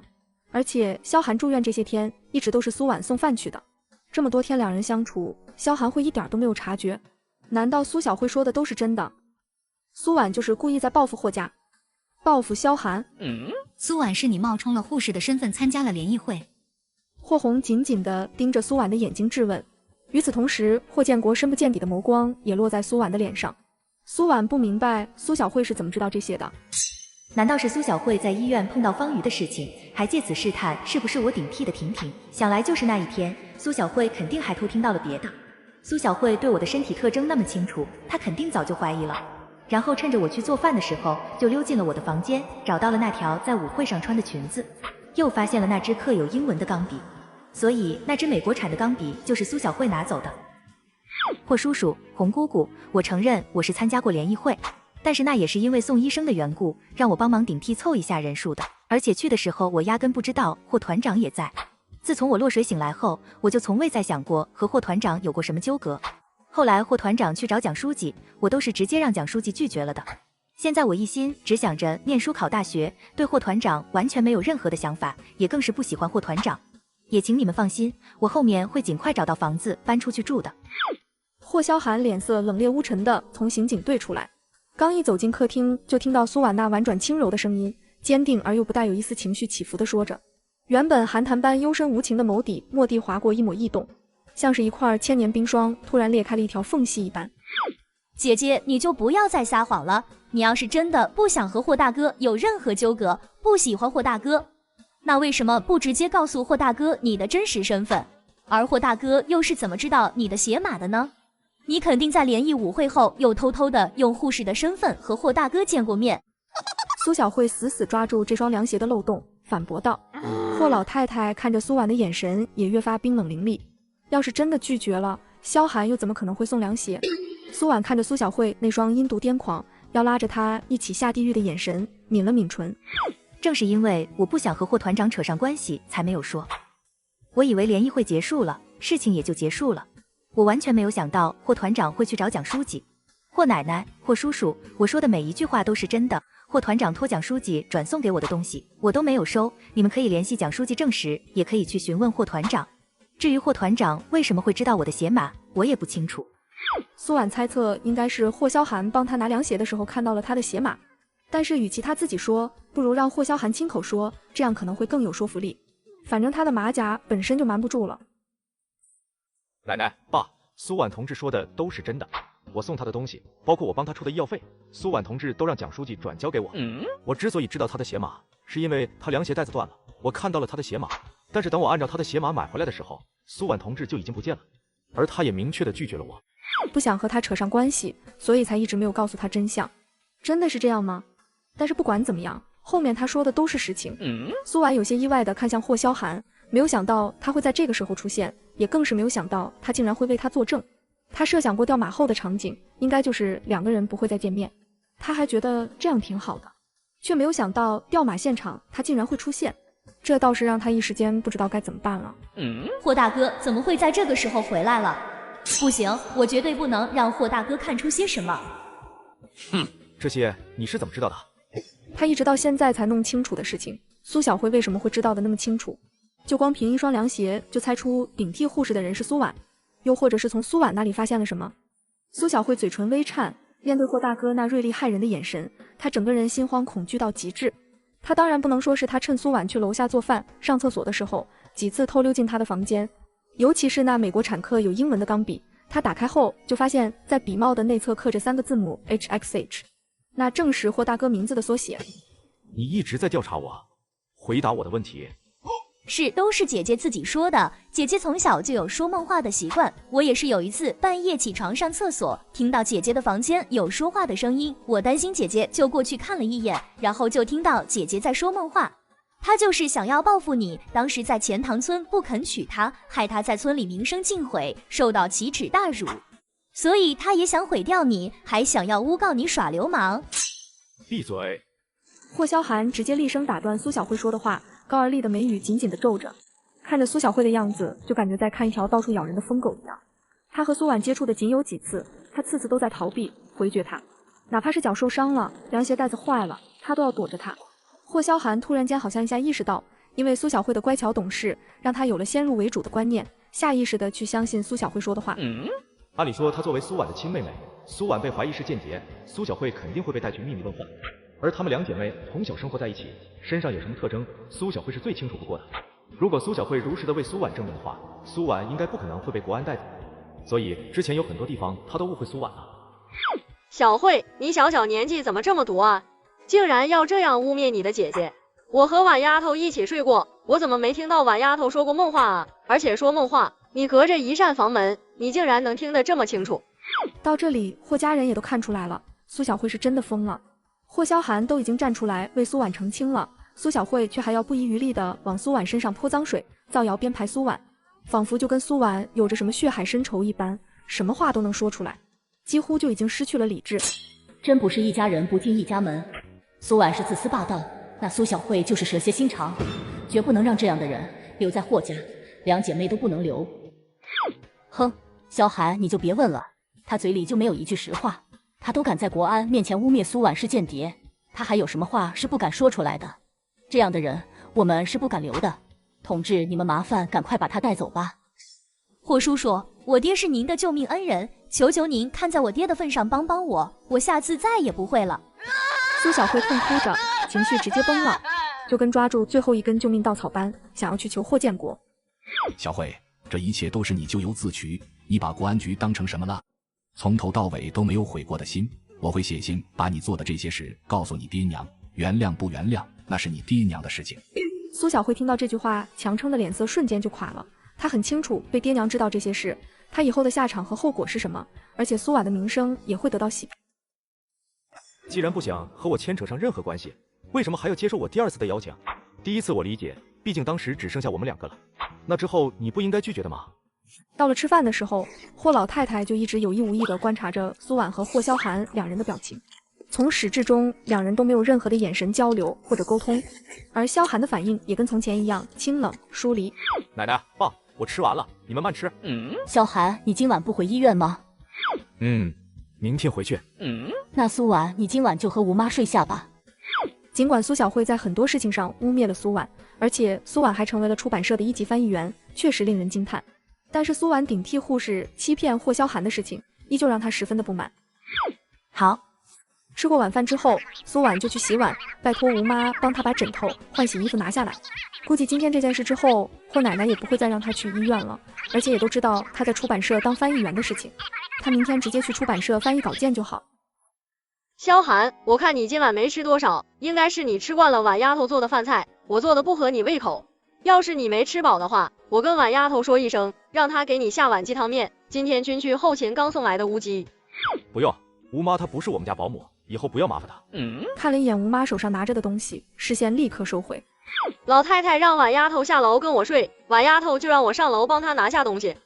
也确实，苏小慧被国安带走了，这楼上就住着霍萧寒和苏婉两个人，而且两个人。这么热的天气，苏婉想要到院子里透透气。我们谈一谈。这么严肃正式的口吻，让苏婉顿时有一种要开会的感觉。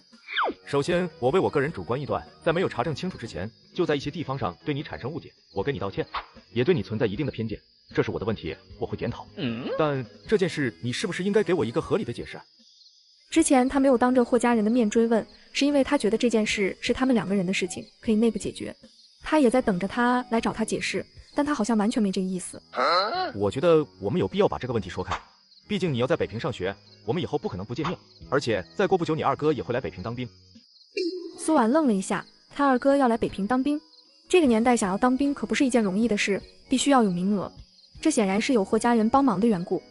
还有教育委员会、军区总参谋部和总政治部在半个月前联合发布了一份文件，会对部分高校进行军训试点，励志高中就在试点学校名单中。原本这件事不该我负责，但是我刚做完手术，不能参加接下来的军事作训，所以我会负责北平高校的基础军事训练，起码我们有半个月会天天见面。苏婉再次怔愣了一下，这个年代的军训可比他们那个军训硬核多了，是直接把学生拉到山里或者营区去训练。我马上上高3了，也需要参加军训吗？要。好吧，霍团长，那你需要我解释什么？既然不想和我牵扯上任何关系，为什么还要接受我第2次的邀请？第1次我理解，毕竟当时只剩下我们2个了。那之后你不应该拒绝的吗？我本来是要拒绝的，就是因为方瑜恶狠狠地瞪着我，一副全世界是他妈都得让着他的样子，我很是不爽，纯粹就是想要治一治他，也属于个人恩怨。没有想到这竟然成为了霍萧寒纠结的点。后面我不都拒绝好多回了吗？但是要真这么直接说的话，就好像有点为他辞境那味儿了。毕竟方瑜之前还和他相过亲，也是为了他才来的。我挺想学交谊舞的，看到霍团长你教得很好，就想再多进步一下，同时也抱有了侥幸心理，觉得应该不会被认出来。霍萧寒薄唇紧紧地抿成一条绷直的直线，眼神晦暗不见底。学会了交谊舞，好跟其他男人跳。他转身就回了屋里。苏婉本打算问他要回原身之前写给他的那几封信，但是想想算了，既然事情说开了，也解释清楚了，那也没什么了。第2天一大早，苏婉就抱着枕头回到楼上，拿上钱，打算去国营商店买些东西。毕竟宋校长家特地为他的事情跑到国安局为他证明，他肯定要好好表达感谢一番的。咚咚咚，几下轻声的敲门声传来，苏婉回过头就看到霍萧寒走了进来。这是我连夜写的检讨书。霍团长，我以前确实做了很多不好的事情，你会误解我很正常，你不用这么严肃的，这里也不是部队。也希望以后苏婉同志能够做个监督，我有什么问题可以及时指正说出来，帮助我改正进步。霍萧寒依旧面无表情，部队公式化的说着，但已经没有了之前的冷硬，真的很符合他团级干部的作风和形象。后面那句话听在苏婉的耳中，倒像是在说他以后在遇到联谊会上的事情，要他直接当面说出来，不要回避。霍团长，我也向你道歉，以后我也不会再抱有侥幸心理，让事情从简单变得复杂化。霍萧寒没再说话，拿着检讨书，显然他不收拾不行的。霍团长，你还有其他事吗？霍萧寒转身就走下了楼，随后苏婉就将检讨书放进了抽屉里，揣上钱，将翻译好的2000字文稿装进挎包中就出门了。